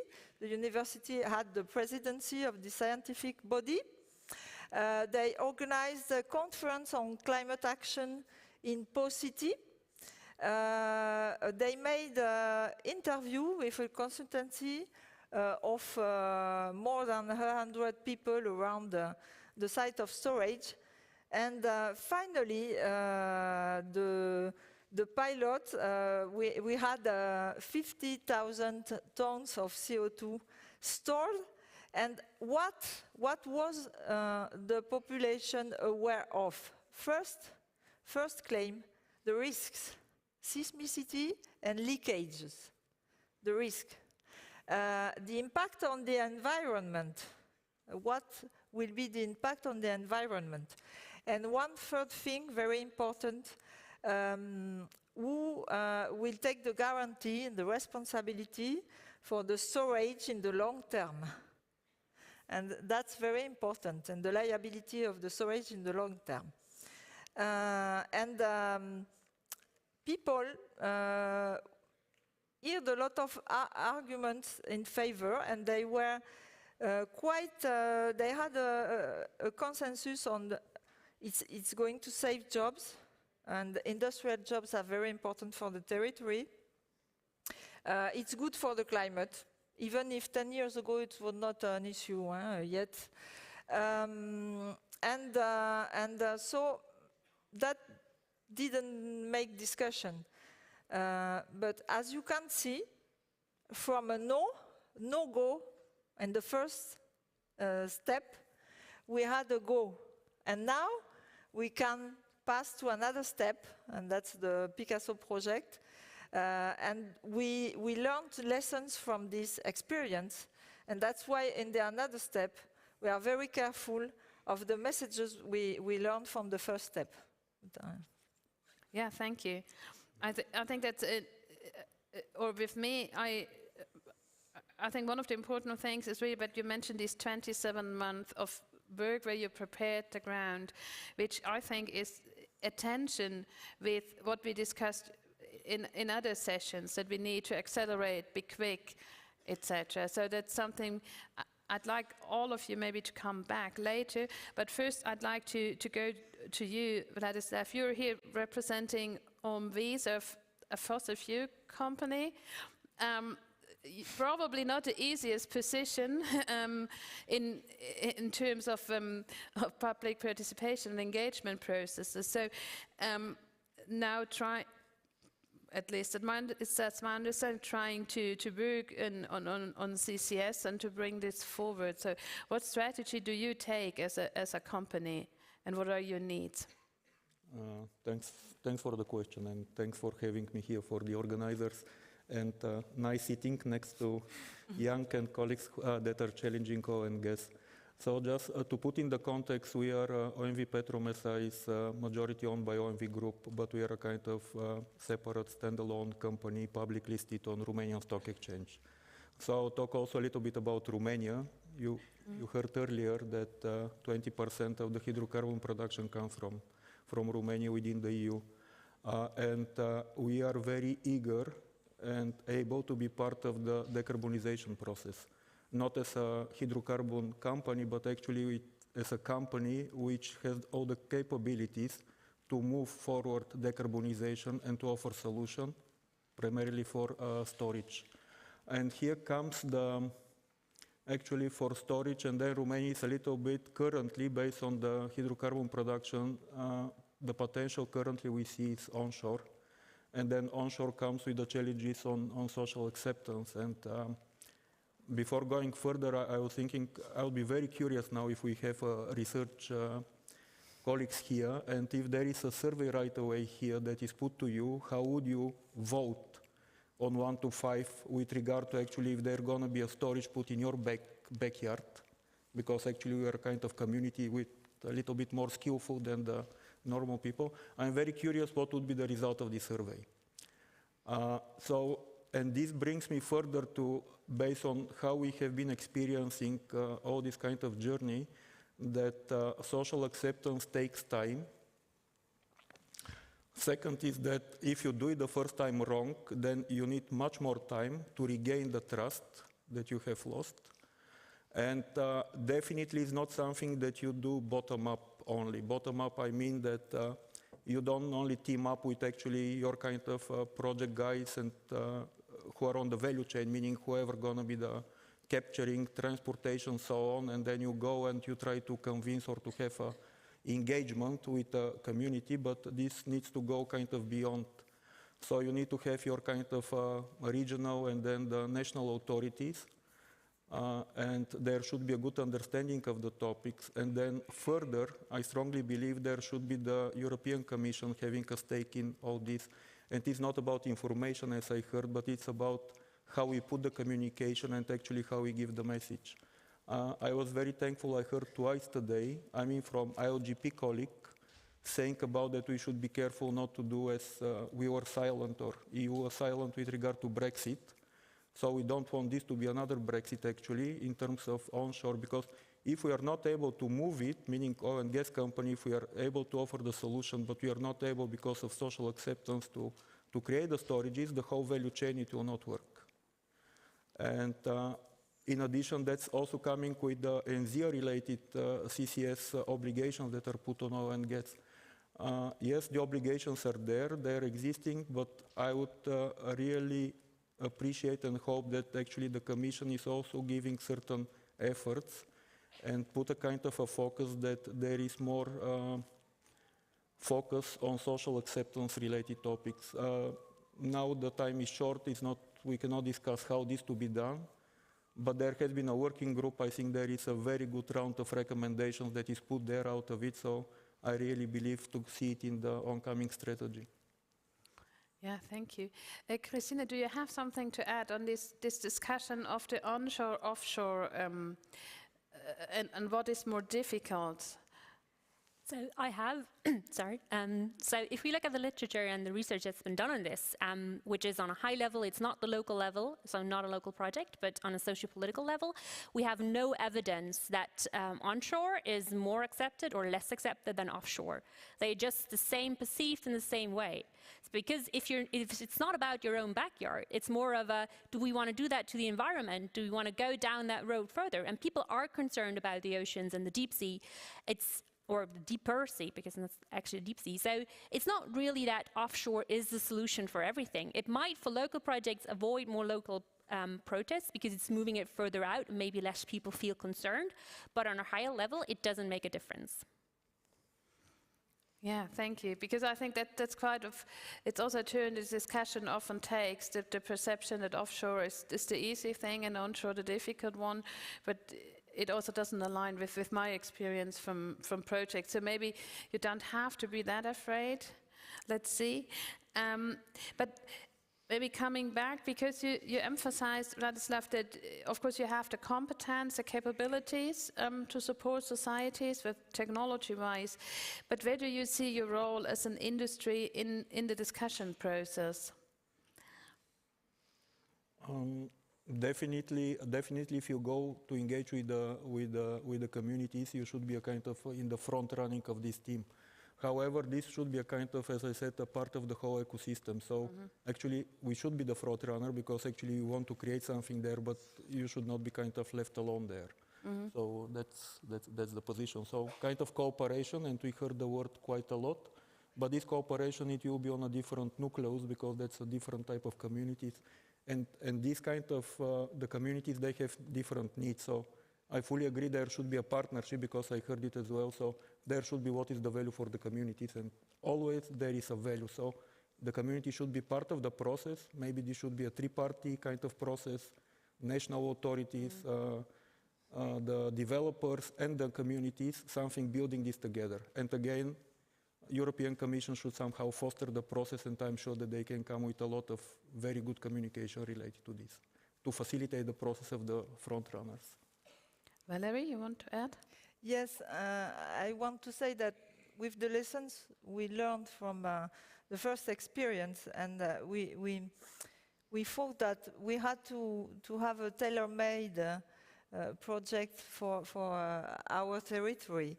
And the first condition was a shared ambition with all the territory. The territory for us is a cross-border territory, so we have an entity called CTP, Community of Work of the Pyrenees, with all the regional authorities of two countries, France and Spain.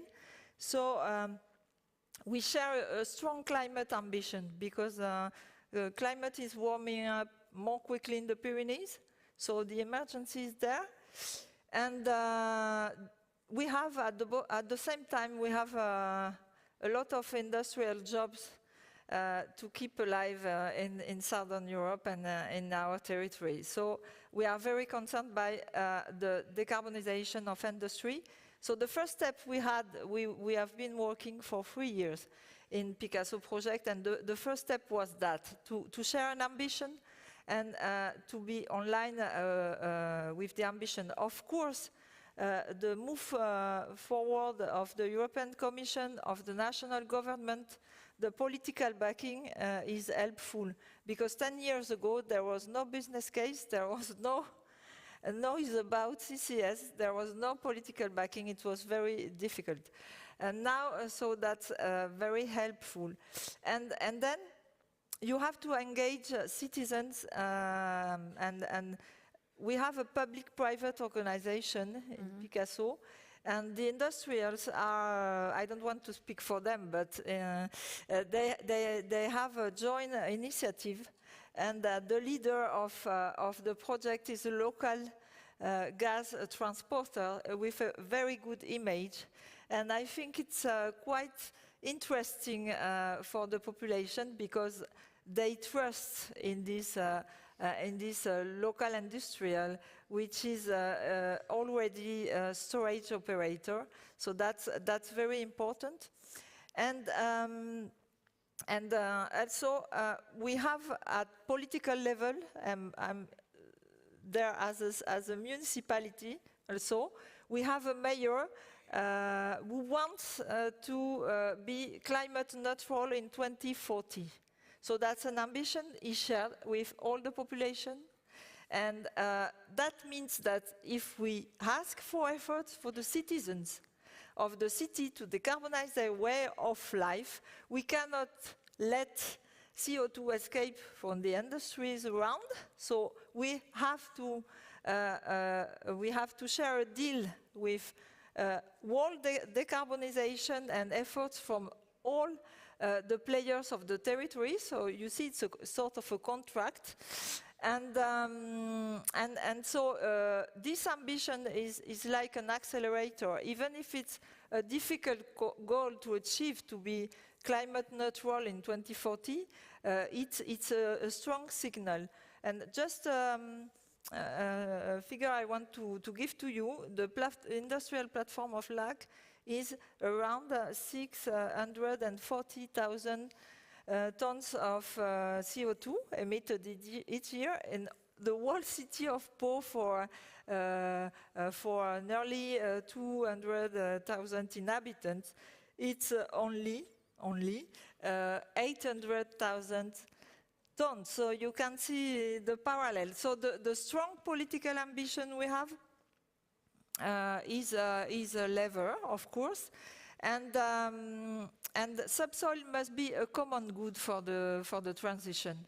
And that's the point the message I want to send to the Commission is that we need a background noise, you know, all around on CCUS, but more generally on subsoil. Subsoil is key for the energy transition, for storage of H2 or CO2, for mining, for geothermal energy, and as you can see, subsoil is still mysterious for the population. So we need this background noise. We cannot have an attitude which could mean that CCS is something not so clean than renewable, or you know what I mean. So that's an effort we have to make all together. And the other positive level we could have is to find a way to give back to the municipality that takes the risk to store the front runners a sort of a grant of a subsidy. So I don't know how to build that. It's complicated for the government perhaps to implement this instrument, but it's something we have to think about, because it's a strong level. Yeah, thank you, Mary. Nadia, what do you think about the Commission providing the background noise to CCS? Or the role, I think with background noise you mean that there is a communication, there's a discussion that's ongoing, that people have heard about it. Do you think that's a good way forward to come to an opinion, or? Yeah, I think obviously conversations are always good, but you need to ensure that you're not just listening to people, but that you're also including their perspectives and also changing the decisions that you were about to take. So it's not just ticking a box kind of thing when you involve people, but you are actually willing to change the project, potentially move it somewhere else or something else when you listen to people and hear what they say. And I really didn't expect that I would agree with many things with you, Ladislav. But I really liked, and I almost hate saying it, but I really liked your point about involving communities in a structured ways together with developers and the national governments. And I think this is really something where we need to put it in structure. Whenever we talk about public-private partnerships, we should add an extra P, and I know this is going to be a tongue twister, but people, public-private partnerships would be a way of approaching it, and having that generally, so you don't talk about public-private partnerships without thinking about people, and having this as a structured thing of it. And I think this is really something that will ensure that we can also make this at scale, because I think there are some times where you talk about involvement of citizens as something that takes longer times and extends the projects. But in my view, this is the complete opposites. This makes projects go quicker because you ensure that people are not going to be against you. And I think something that is important as well to remember is also to start early. I've been visiting waste-to-heat power plants and biomass power plants, and I think it's quite interesting to see that they also have school projects where they invite people that are even younger than me, where they are in primary school, and invite them in to see what is a waste-to-heat power plant. I think that is really important because, frankly, looking at a factory, it can be really ugly. So inviting people in and seeing what is inside, so what is our plants with carbon capture or other things, is really something that I believe is really fundamental as a basis for this. From the audience, there's a question: how? May I just? Yeah, I will just bring in this question because I think it fits well with these topics, and then you can respond maybe to both. The question is how we can reassure the public about the liabilities of the long-term storage, so that this is, we are talking about extended periods of time, and also, yes, the liabilities from it, but also, I suppose, the monitoring obligations, etc., and how this fits in with what has been suggested. Okay, that's part of my comment to what I hear from Nadia. And yes, always I think there is a way to reach a kind of agreement, and definitely communities, especially onshore. I have a bit different view about offshore and actually social acceptance there, and actually the effort that you have to put onshore versus offshore. But not always you can move projects because especially you have to find the right geological structure onshore where this is possible, and this is possible further to what we discussed. Once you commit to do something, you do it right, and doing right, it means that you really find the right kind of a reservoir for this kind of storage. Therefore, probably it takes more time to have the dialogue with the communities in order to make everybody understand why this is the right location, and you cannot move it further left or right. Last but not least, with regard to communities and technical evaluation and assessment, where I think it's a little bit we are dropping the ball currently, or at least that's maybe I'm not educated enough, is that I don't think we are showing enough, and this is where we should work, all of us, to show to communities what exactly means to inject CO2 in underground storage. I think there is a very big kind of, maybe the perception is wrong, but for most of the people, and I'm talking again Romania, people are used to oil and gas industry for a very long time, and still there is a lot of skepticism with regard to CO2 injection. So there should be some work done on this, and sometimes it takes more time, but it should be done in the right way. So here I'm back to my initial kind of messages, but not to repeat it third time.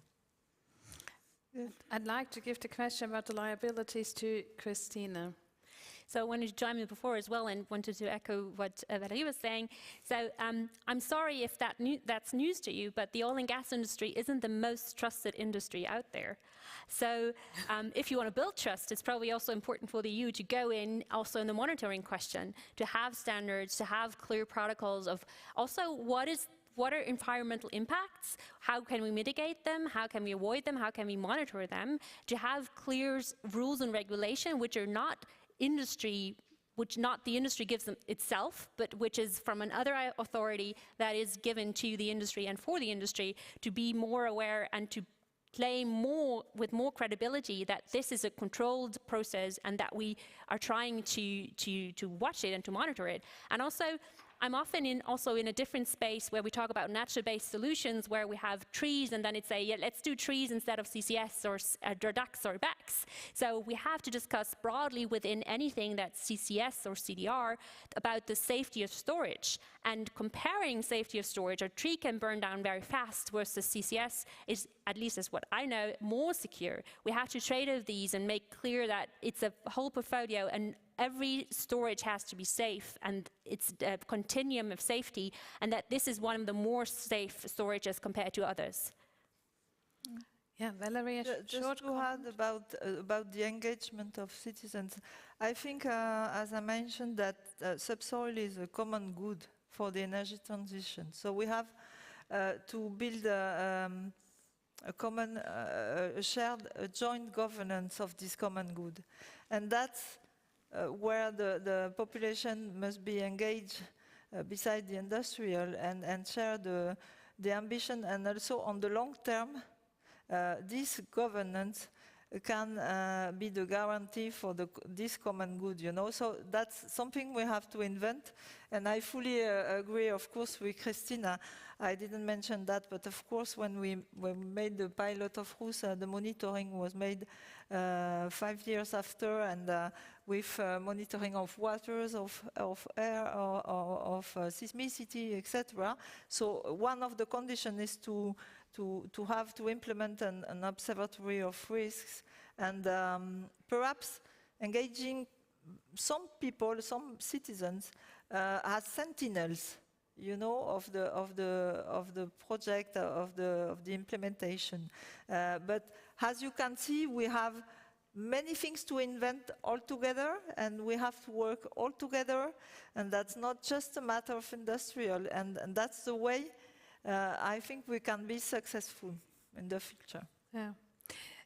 I think one of the important conclusions in our discussion, and we are already near the end of our panel discussion, was that this is a process where we are into together, with an important role for industry, for local policymakers, for other societal representatives, and of course also for researchers and scientists, but of course also for the European Commission.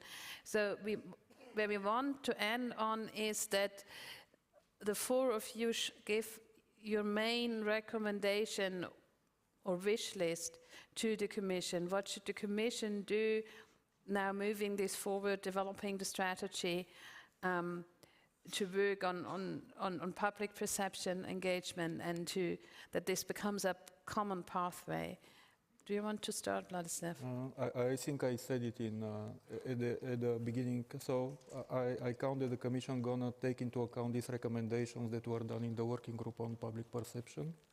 Plus, I heard about knowledge sharing, something that it will be created by them. So I think knowledge sharing on successful or even not successful onshore projects should be also added there. That is very easily for everybody on the ecosystem or on developers, whenever you try to Google or to find something and to learn, it's easily accessible. And also there should be, hopefully in the recommendations, that the normal citizens, whoever are interested, easily by Googling, they can find kind of a lot of information, useful information related to safety storage of CO2. Thank you. Nadia? And it is the European Year of Skills, so I think it's quite obvious to also use that as a reason for having high social clauses of how to ensure that people get the right skills, that we have high social clauses for apprentices. So that would be my main one message for the European Commission. And then one secondary, I know we are only allowed to have one, so sorry, but that is also to speak a more regular language. I know I am with a lot of CCUS nerds, but you guys, you love abbreviations and difficult language. CCUS as an example of an abbreviation. I think it is important that we also sometimes try to speak in a bit more inclusive language, not in here, but when we try to involve citizens in these projects. Larry?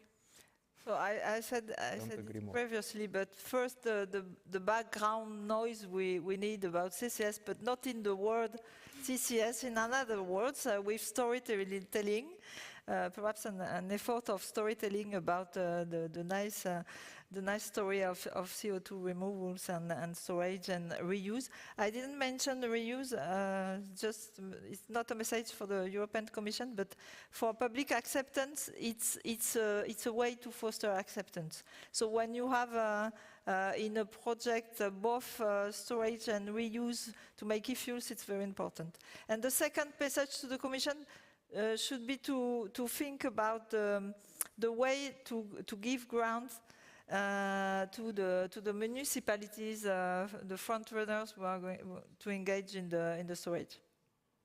Christina. So basically, also go in the same direction as the others, I would say the Commission should be an active communicator in terms of what is CCS for in a climate policy. So why do we need it in a climate policy, and what do we need it for? Because there is the concern out there that it might delay the decarbonization of fossil fuels, or that it would be used for fossil fuels, and this is a big concern. So the Commission should be clear on what it is used for. Will it only be used for hard to abate emissions, and actually take an active role and not leave the field to industry or NGOs, but be active and engaged? Yeah, so I'm finished, because you already advertised the paper from the working group, which would have been my last word otherwise. And so I say thank you to my wonderful panelists, thank you to the audience, and I wish you all the best for engaging people outside of this room.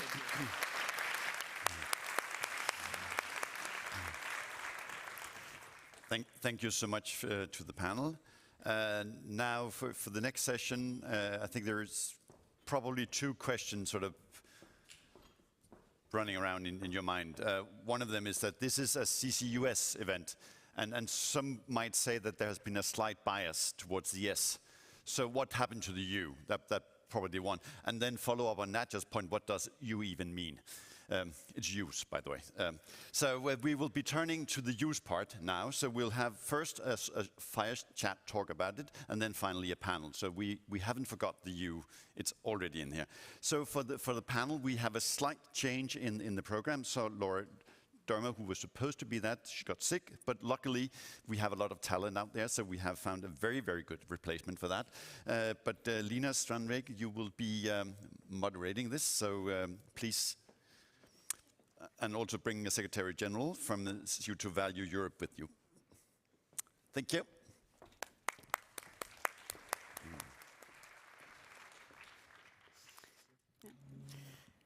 So hello everyone, and thank you, Anastasios, for stepping in last minute.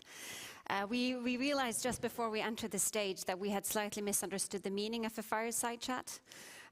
So hopefully, luckily that was clarified. We were in doubt if this meant that we were supposed to be fiery and in opposition to each other, or in front of a fireplace. So we will see what ends up here. My name is Lina Strandvik-Nagel, and I'm representing Bellona Europa today. And I will let Anastasios present himself. Yes, hello everyone. Sorry if I'm disappointing Lara's fans, but I'm obviously not Lara that you have in your agendas. But you will find consolation on the fact that Nova Institute is a member of CO2 Value Europe, so Lara would agree with pretty much everything I also have to say. So I'm representing the CCU community in Europe. So we are an association with quite different membership diversity, from large companies to SMEs to universities to associations and industrial clusters, working on making CCU a reality at European level. Thank you. When we were meeting for the first time here a few minutes ago, I presented this chat as probably filled with quite a lot of disagreements between the two of us, where you said that you think we agree on more than probably I expect. And I cannot say anything else than that I think that would be very good for climate, of course. Mm-hmm. I represent the NGO Bellona Europa. You also heard from my colleague Mark earlier, who've been working for about 3 decades on CCS. We work on CCS due to its climate impact. We do not see any other justification for working on CCS. We don't do CCS for CCS sake.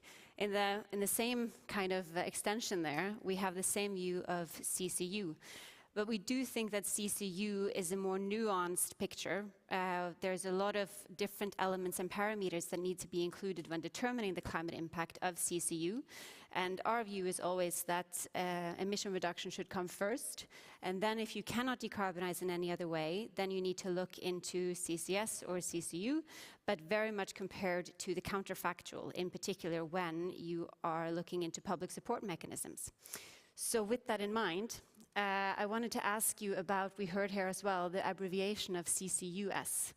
I think this is maybe one of the points where me and you agree. Precisely. on the need to separate CCU and CCS due to their different potential for climate impact. Could you speak a bit about that? Exactly. So it has been convenient, it has been practical to use this as a term, to use CCUS. We are not very much in favor of that because speaking about CCUS, then you end up either talking only about CCS or either only about CCU. So it's a different thing to collaborate and it's a different thing to confuse terms because CCU and CCS have different finalities, have different business models, have different climate impacts. So it is not really good to try to put them together in the same basket, but it is very important that they are considered as complementary and that the two communities, so to say, work together.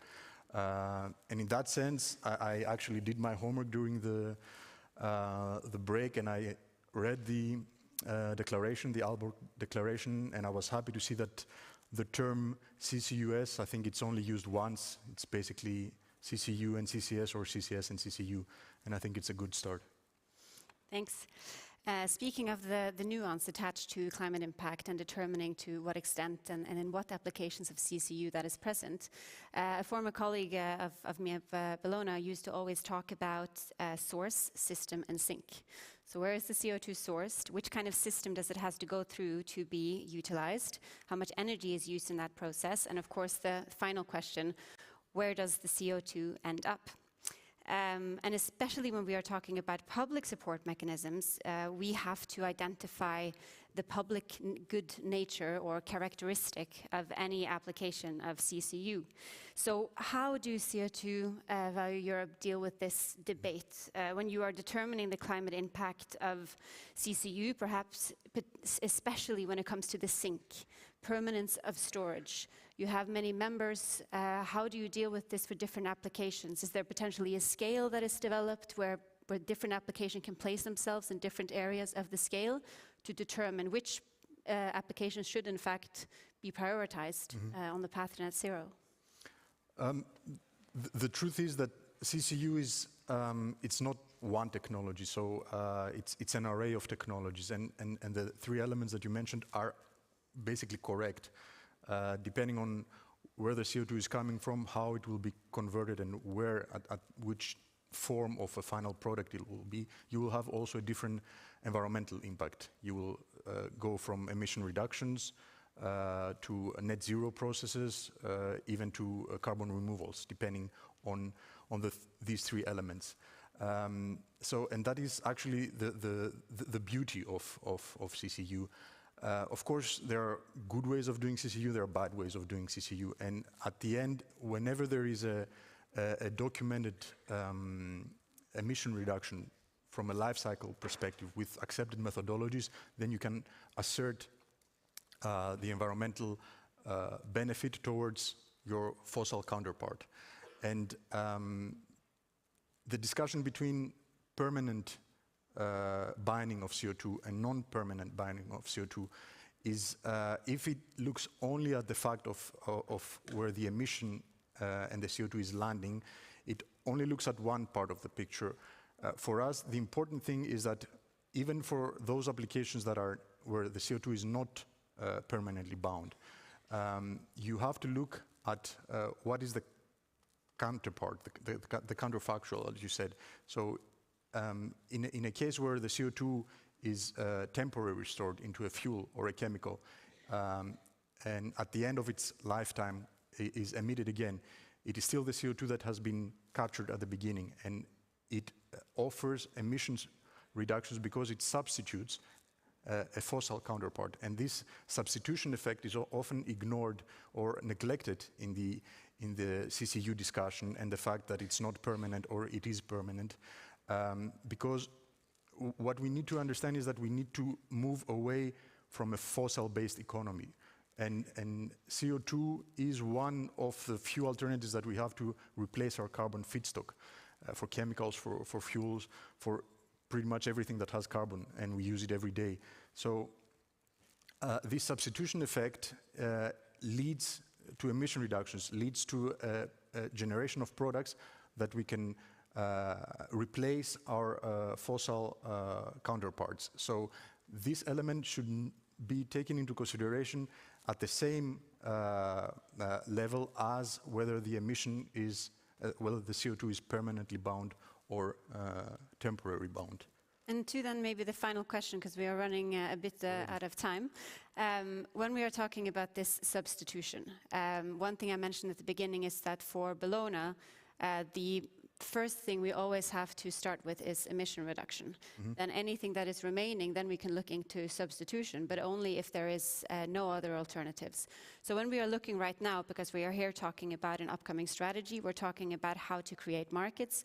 How do we ensure that we're not actually creating perverse incentives and having unintended consequences in the market by potentially, for example, creating a market or demand for biogenic CO2, because that's mostly what we are speaking of here, and not so much fossil CO2, that we are actually creating an artificial demand for biogenic CO2, which we know we will rely on for removals in the future for residual emissions, but in fact we're using it or channeling it to applications for CCU that could be decarbonized in other ways. How do we avoid that? We don't necessarily need to arrive into this situation.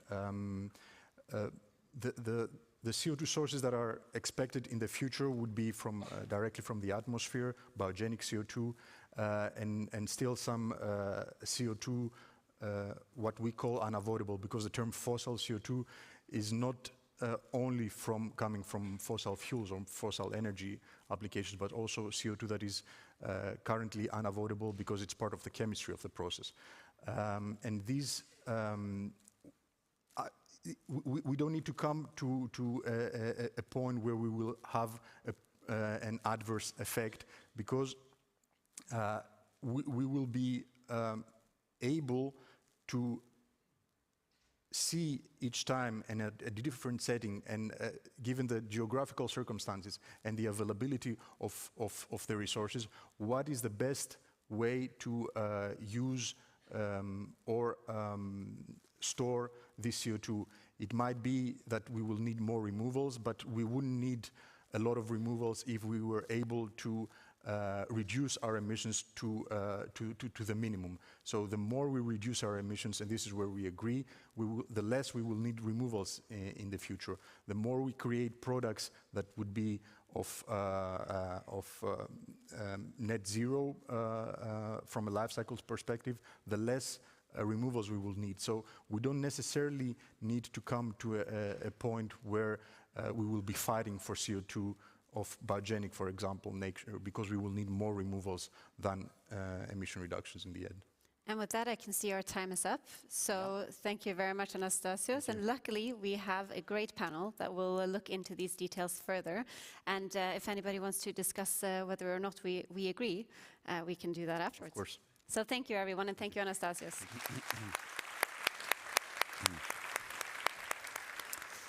Thank you so much, and I think you did a great job trying to explain the differences and really sort of focusing on the CCU bit. And we will stay with the same title. So on the next panel, we will have a CCU panel. So if you get the title, it's actually called Use It Wisely, because there is also this idea that we might actually be running out of carbon. So what kind of CCU should we have within the Commission? So that would be the final panel of today, really trying to dig into much more about the CCU. And in order to do that, we have Remos from the Commission. Please stay on stage and bring your lovely panel with you. Thank you.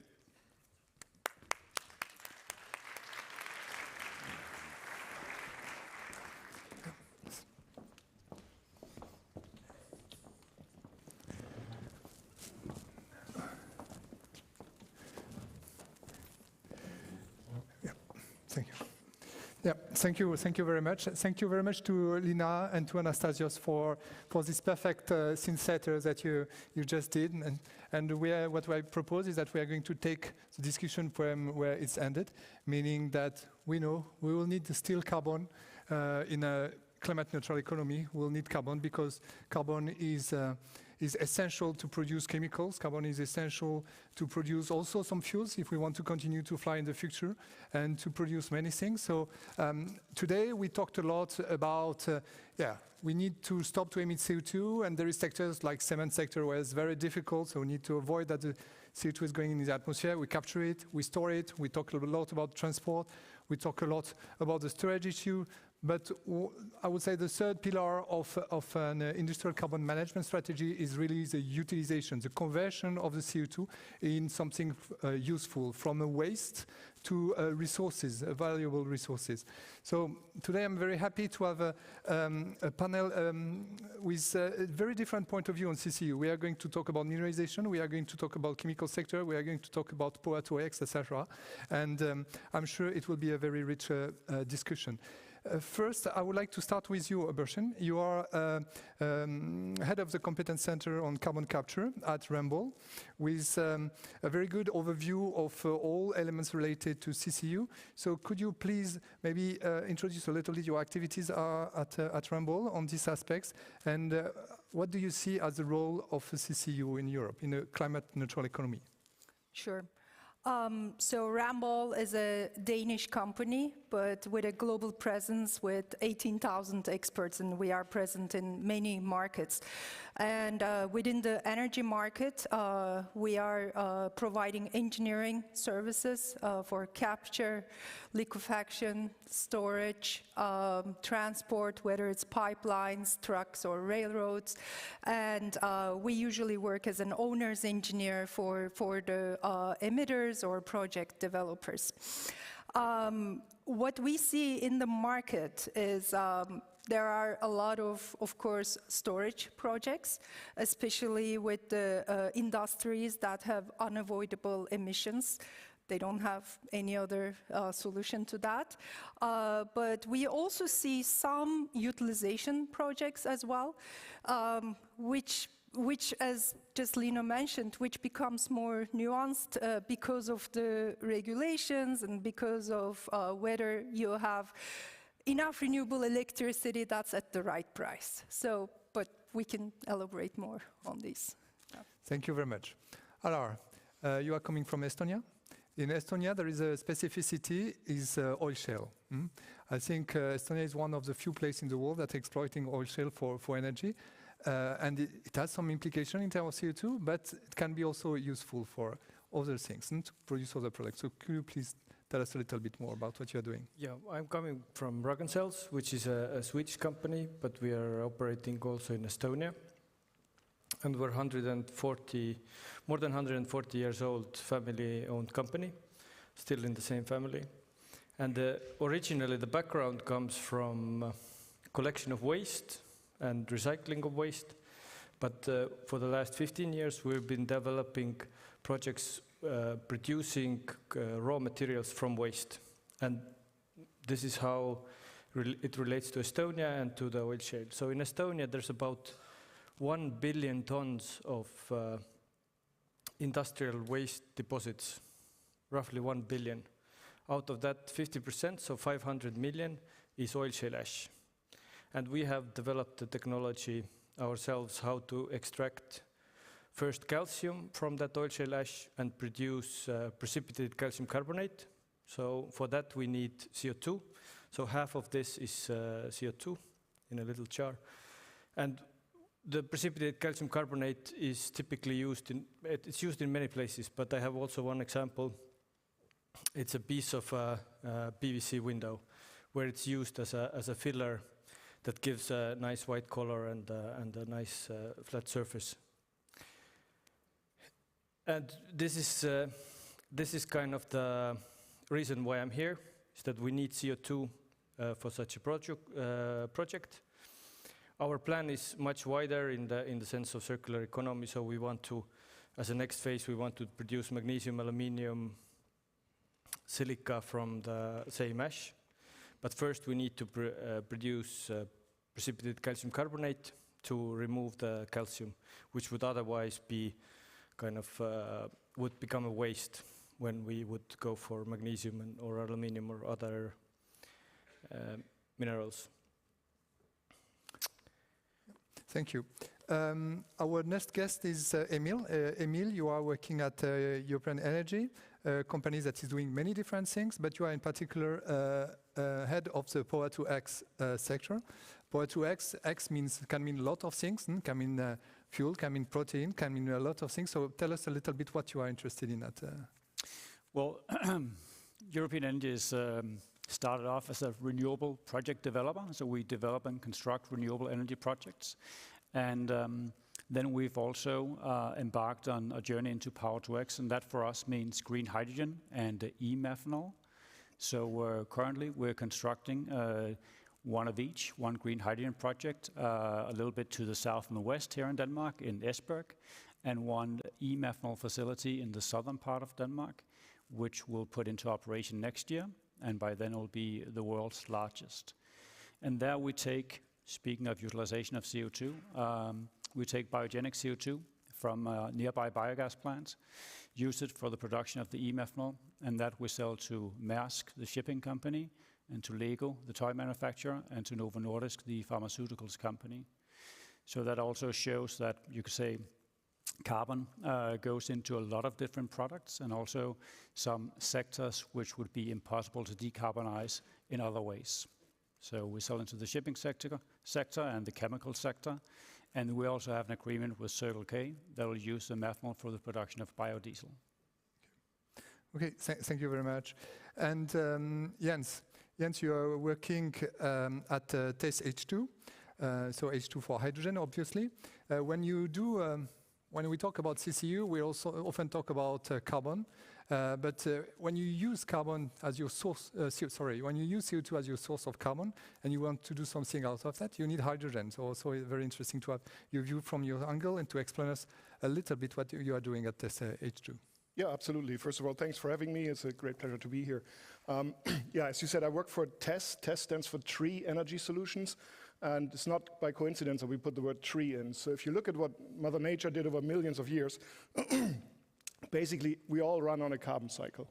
It's CO2, it's hydrogen, it's oxygen. So first of all, I hate the word decarbonization because our body is 98% carbon, hydrogen, oxygen. That means we all have to go. So let's say defossilization.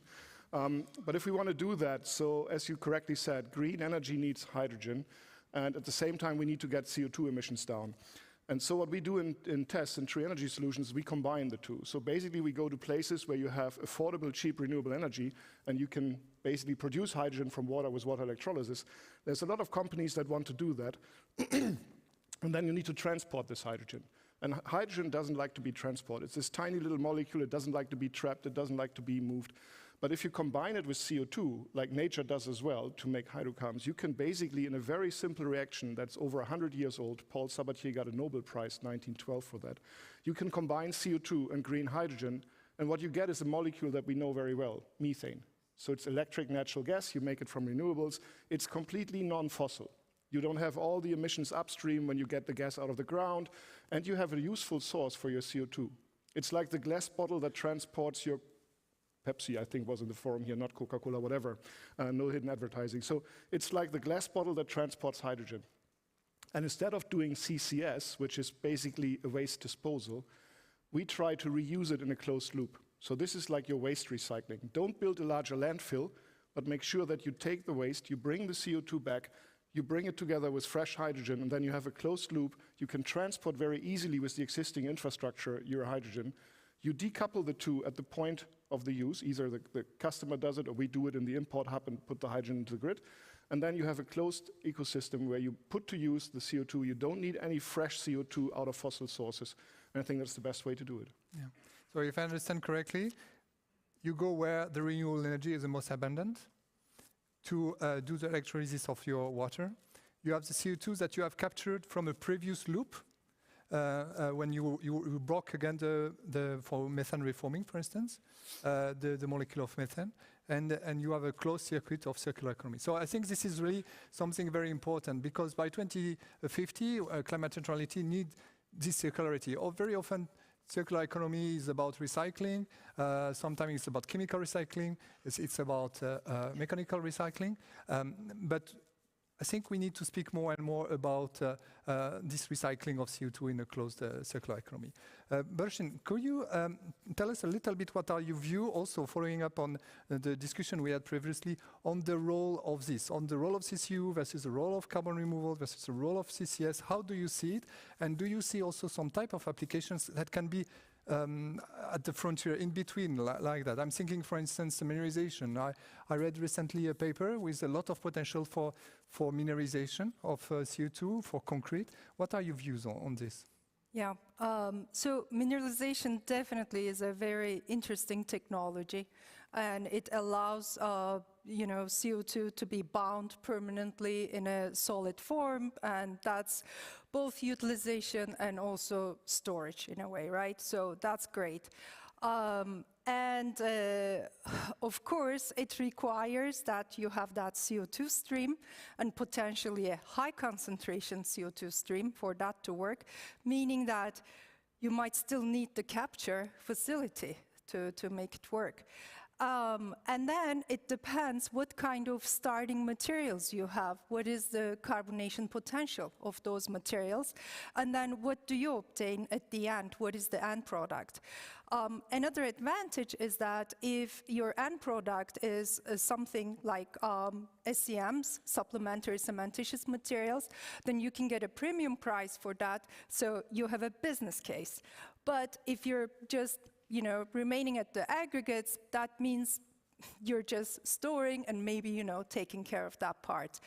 But the next question, and there's a big but there, the current mineralization technologies are not at the right maturity level, or, you might say at the right TRL level, to be able to take care of 1 to 2 million tons per year CO2 at a given single site. So take a cement plant. These facilities, even though they might be able to convert their 20 to 30% of their CO2 into mineralization pathway, they still have to deal with the remaining CO2, meaning potentially storage. So it's one of the pathways, but it's not, all it doesn't solve all the problems, let's say. Yeah, and I think we need a portfolio of different solutions, different regions have different specificities, access to the infrastructure. We talked a lot about infrastructure, yes, and this kind of thing. For cement plants that are spread all over Europe, maybe indeed mineralization can be an issue. A good solution. Aalborg, I would like to talk about the different sources of CO2, because we heard it in the previous panel on carbon removals. For carbon removals, obviously, it's very important to make a distinction from where the CO2 is coming.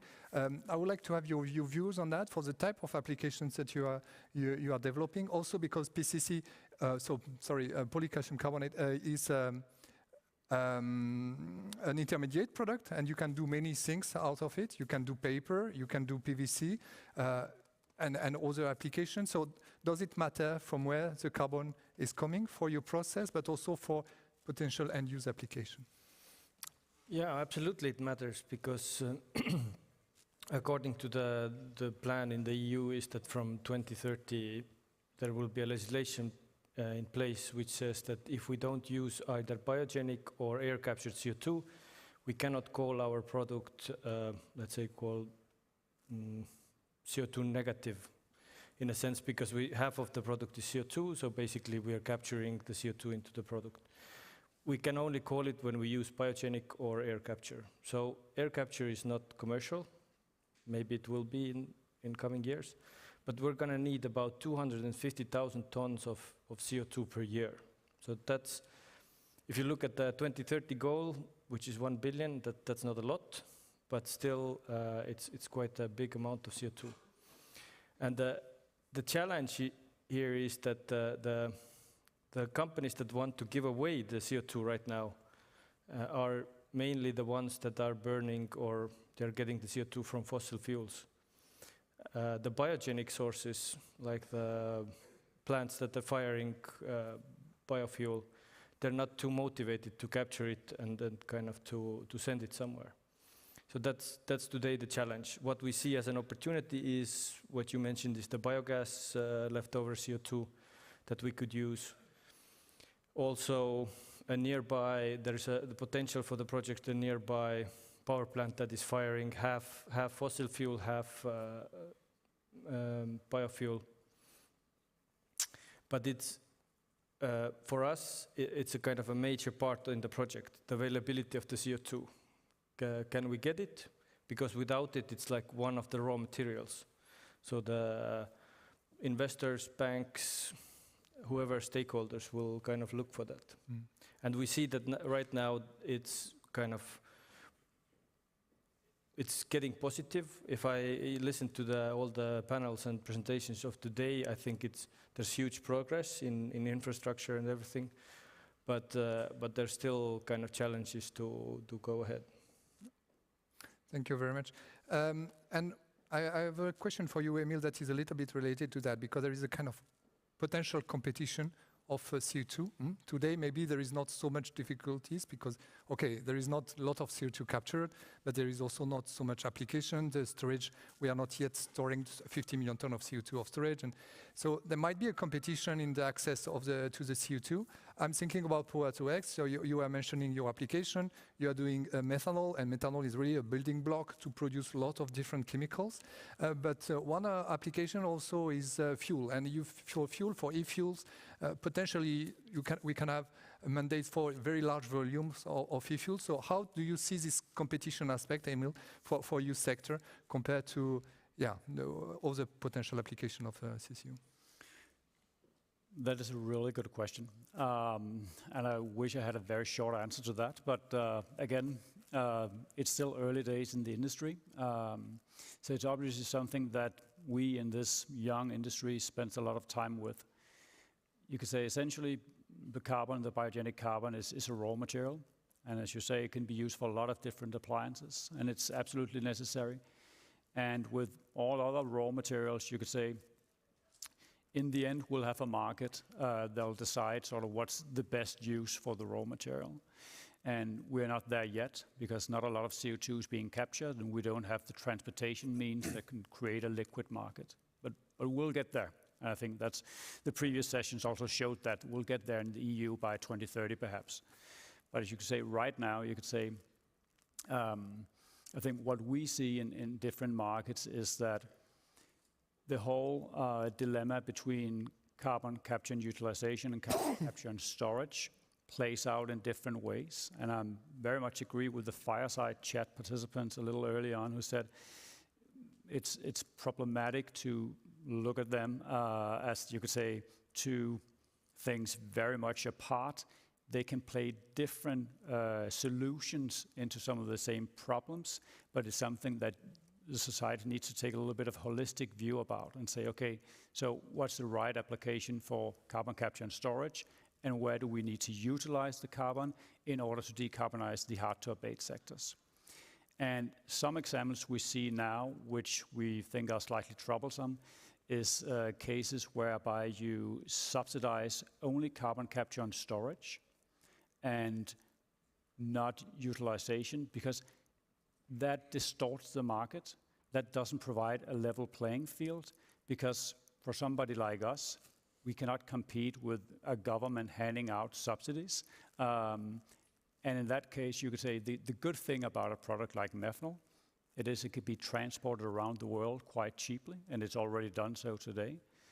The downside of that is you're competing with the world market. So if you in one member state create an unlevel playing field, raising the price of biogenic carbon, it will not be competitive on the world market. And I think as the EU, we need to concern ourselves with the question that we are going to use a lot of these carbon-based products in the future. And shouldn't we then also be the place that produces them?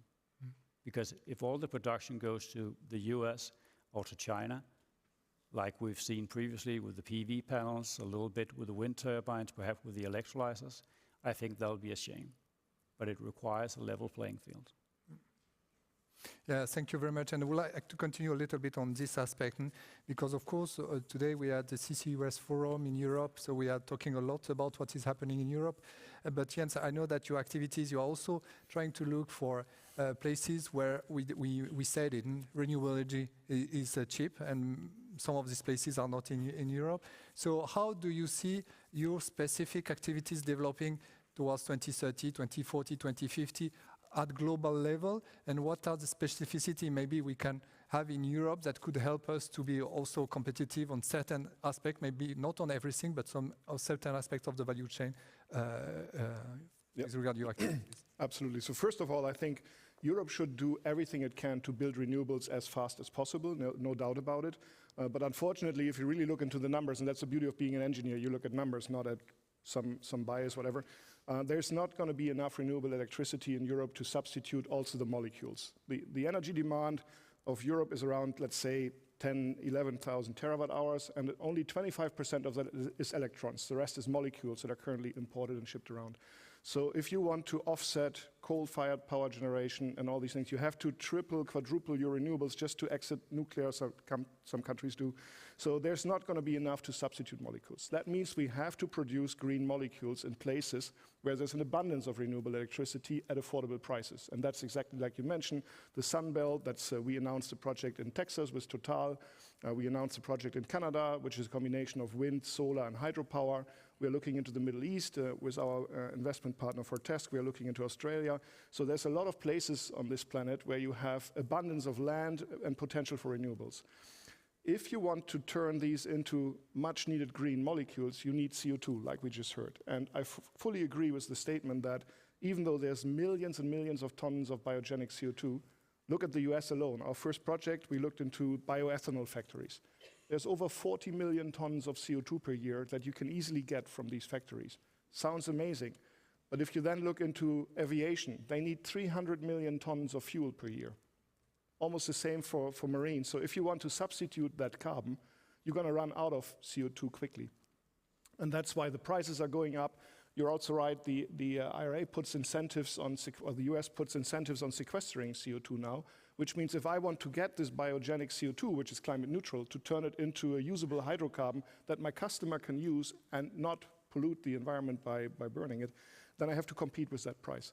And that's why we from the day one said we're going to close this loop, because we have one big advantage. If we produce synthetic electric natural gas, we basically know where it's used. It's not like a plane that burns it in the air and you can't get it back. It's not like a car or a ship that burns it as a fuel. We are using it in industrial use cases. We are using it to convert it back into hydrogen, which means we are in full control of this carbon atom. And if it turns back into CO2, we can grab it, put it on a ship, and the ship has to go back and pick up the next cargo of methane anyway. So it can also bring CO2 on the way back. And that's going to put a cap on the cost. That's going to basically reduce your demand. If you can close that loop by, let's say, 98%, that's what our current technology packages say, for example, for an ATR, autothermal reformer. You convert synthetic natural gas back to hydrogen and CO2, and you can capture 98% of that CO2. The remaining 2% are biogenic CO2 that don't harm the overall eco-balance. But that means I only need to buy a very small fraction to keep that cycle going. Compared to the guys who have to buy 100%, we can dilute the cost by a factor of 50. Yeah, and but in this panel we talk a lot about biogenic CO2 as the alternative to CO2. But biogenic sources, biomass, natural resources are limited, and there will be some challenges to fill all the demands that we have. So I think also direct air capture should not be put aside. I think we should also look seriously at that. This is an open question to all of you. Are you looking at this, or are you focusing mainly on biogenic? And also, of course, when you talk about direct air capture, there is the question of energy that you need to run that. Another need for big quantity of energy. But Jens and Emil, maybe.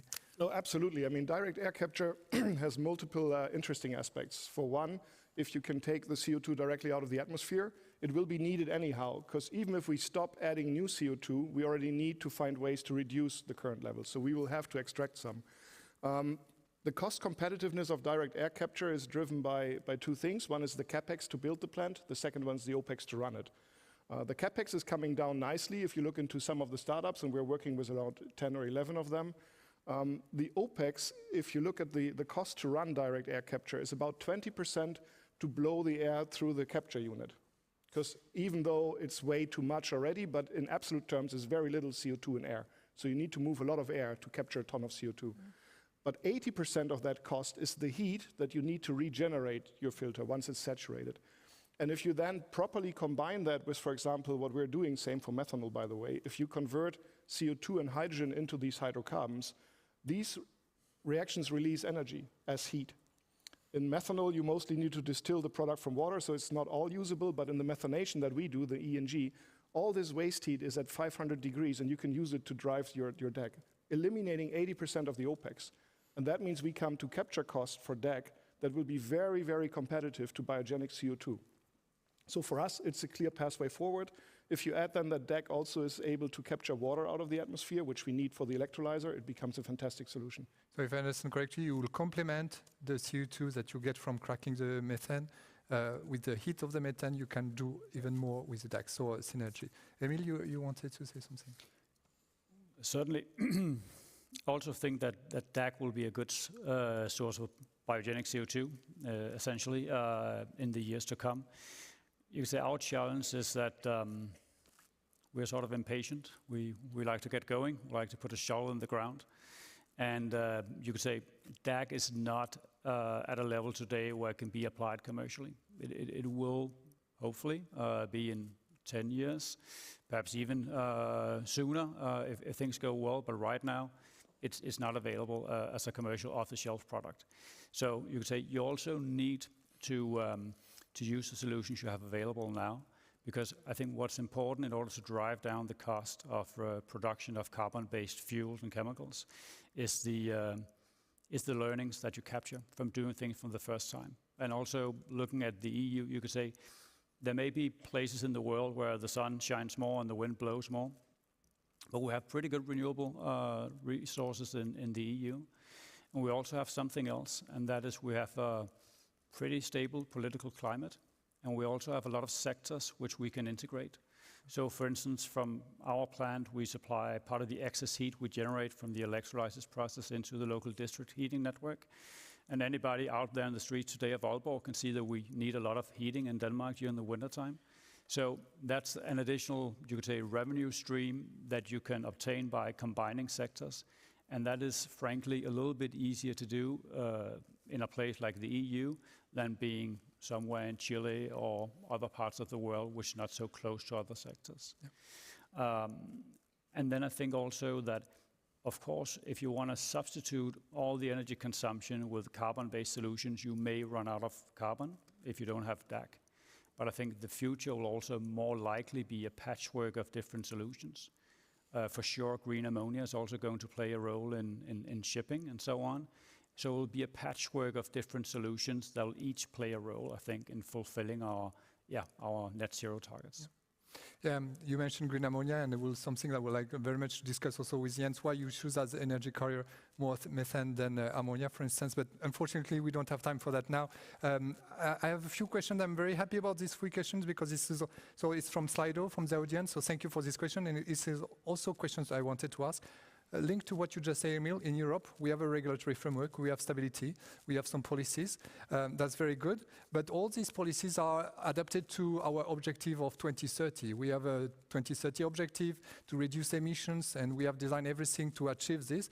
Post-2030, it goes much beyond that. We need to develop carbon removals. We talked about it. We need to develop CCU. Today, we are at a very low level of development. So what do you think we need to put in place? We have few things already in the legislation. The EU ETS, there is a review clause of the EU ETS that is going to look at avoiding double counting for CCU product, for instance, in the ETS. Do you see some possibility to provide even more incentive for CCU? Renewable energy, we have some mandates for fuels. So a target, I don't remember exact number, but 1.7% I think of share of fuels in Europe in 2030, much higher, 35% in 2050. Do we need also this kind of target for products, for methanol and for others? So I'm going to ask us to give the possibility to all of you to comment on that, maybe starting from Bersin and going that way. Yes, sure. I think we need to consider what is the right thing to do in the short term and also in the long term. And in the short term, we know that we have to store any CO2 that we can get. So that's just what it has to happen. At the same time, we know that there are hard-to-abate sectors that will need that CO2 utilization. And what are they? Aviation and maritime shipping. So we should consider doing the CO2 utilization for these purposes. What is the right thing to do in the long term? We need to really move ourselves to a circular economy. And of course, all of these initiatives will be contributing to that.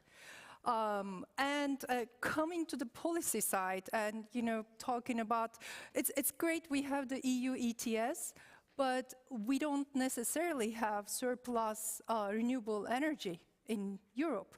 So that still makes actually some of these utilization projects very costly.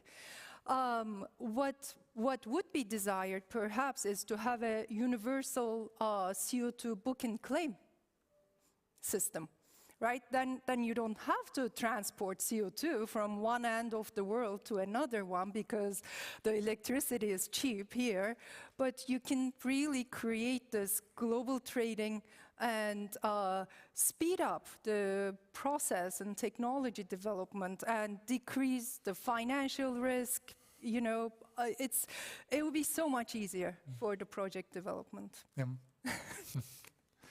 Yeah, what we see is what I was talking about, why we need biogenic CO2, right? So why do we need to have our product CO2 negative? The reason is that it kind of lowers our risks. This is our technology, we're coming to the market. All of these things, we want to kind of get the maximum premium out of the product in order to, end of the day, be commercial with making this. And kind of that statement that you can say, okay, this is kind of a carbon negative product, has a huge advantage. And as you mentioned, we don't have too much time. If you look at the goals, I think we should already today endorse any possibility to kind of capture the carbon, kind of, even if this comes from not 100% biogenic, like we have the industries which is hard to decarbonize, like the cement industry, for example, or others. If you look at the kind of the way that the legislation is going now, there's no place for that. So that kind of demanding only air capture and biogenic CO2 in a situation where one technology is not kind of ripe yet and the availability of the biogenic CO2 is limited, it's kind of it inhibits the kind of projects like, for example, we have.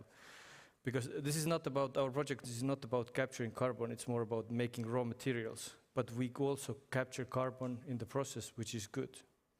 So kind of, I see that one incentive, that get these projects going, and then of course later, once the air capture is realistic, we can kind of switch to there. But until then. Yeah. Thank you. Emil, on policies, what kind of policies are we missing in Europe? Well, first of all, I think Europe has made a good head start in the different sector regulations for the maritime, the aviation, the land transport sector, because that generates a lot of demand and also starts to put a price, if you will, on the carbon reductions necessary. I think, I mean, there are a lot of good things to focus on, but I think if you want to have short-term solutions that are also generate a lot of positive results in the long term, I would focus very much on infrastructure, on creating, you could say, the conditions for a market, both for carbon, but also for hydrogen for that matter. And that requires the infrastructure, it requires certification that will enable you to have a liquid market. So I think that would would ask the governments to sort of look into and say, look, if we want to meet the targets in 2050, we know we're going to use a lot of hydrogen to flow throughout Europe, the same with the carbon. We need to invest now in the infrastructure because we're going to use it anyhow. So let's get that started. Let's connect Europe with these transmission corridors, because then we can jumpstart also the carbon utilization projects. And that way, I think we can gain a competitive edge over other regions in the world, because we are, after all, comparatively small compared to some others, and we are much more densely populated. So that's one advantage we have. We can connect everything rather easily. So very similar needs to the need for storage. We need this infrastructure. We need this regulation coming with this infrastructure for standard, etc., to bring the CO2 from where it's captured to where it's used or stored. Yeah, and then of course some intelligent choices like book and claim systems is also something that can be a good, you could say, enabler of such a market. Thank you. Jens?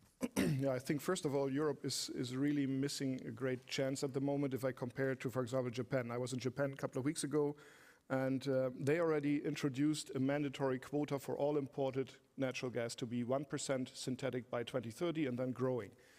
So what does Japan achieve with that? First of all, you talked about infrastructure, and earlier today I heard somebody mention the hydrogen backbone is now finally going to be built and started up by 2032. Fingers crossed, but that's almost 10 years from now. So if we want to have a real impact, let's focus on solutions that use existing infrastructure. By the way, that also answers the question, why not ammonia? Because for reaching the final customer, ENG, which is identical to natural gas, can be used today. And it's a lot easier to establish a CO2 infrastructure than establishing a hydrogen infrastructure. To give you one practical example, we talked to a lot of large German customers who would love to switch to synthetic natural gas, which is green, which is made from renewables, and give us back the CO2. And we could easily, by rail, for example, get up to 15 million tons of CO2 transported. No problem. You don't even need to build a pipeline. 15 million tons. That's the equivalent of 5 million tons synthetic methane that we can supply, which is an enormous amount of energy. If you look at 5 million tons, you're talking 75 terawatt hours. So it's huge energy that you can supply emission-free. And I think what the European Union needs to do, they need to focus more on what? We want to be eliminating the emissions. No doubt, we have to, as quick as possible. But we also have a tendency to prescribe the how. And that's where it gets difficult, because there's a market out there, there's brilliant people in the universities and the industry that develop things. And as soon as we start to tell them the how, it becomes very frustrating. So I think what we need is clear regulatory framework. Yes, if CO2 does not get emitted, it should be respected in the ETS, that you don't have to pay. We need to set up the infrastructure in the long run to scale this, but we can start early with CO2. And we just need reliable frameworks for investments to happen. Otherwise, the investments happen anyhow. Like I said, we announced the projects in the US. We are working on several there in Canada. All this green gas that's climate neutral is eventually not going to reach Europe if we don't fix the regulatory framework. And we're going in the right direction. RFNBO certification, we've pre-audited our product. Yes, you can meet it. But as long as we have difficulties transporting the CO2 or get proper book and claim systems, it will be very difficult. Thank you very much. These 40 minutes went very, very fast for me. I learned many, many things. So thank you for all these very valuable inputs that you are bringing to the CCU discussion in Europe. And yes, good luck for all your activities, and very happy to continue the discussion with you in another way. Thank you very much.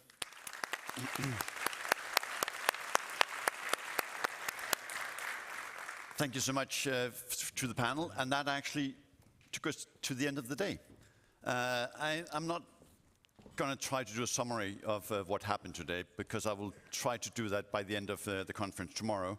But I will just have one comment or sort of point.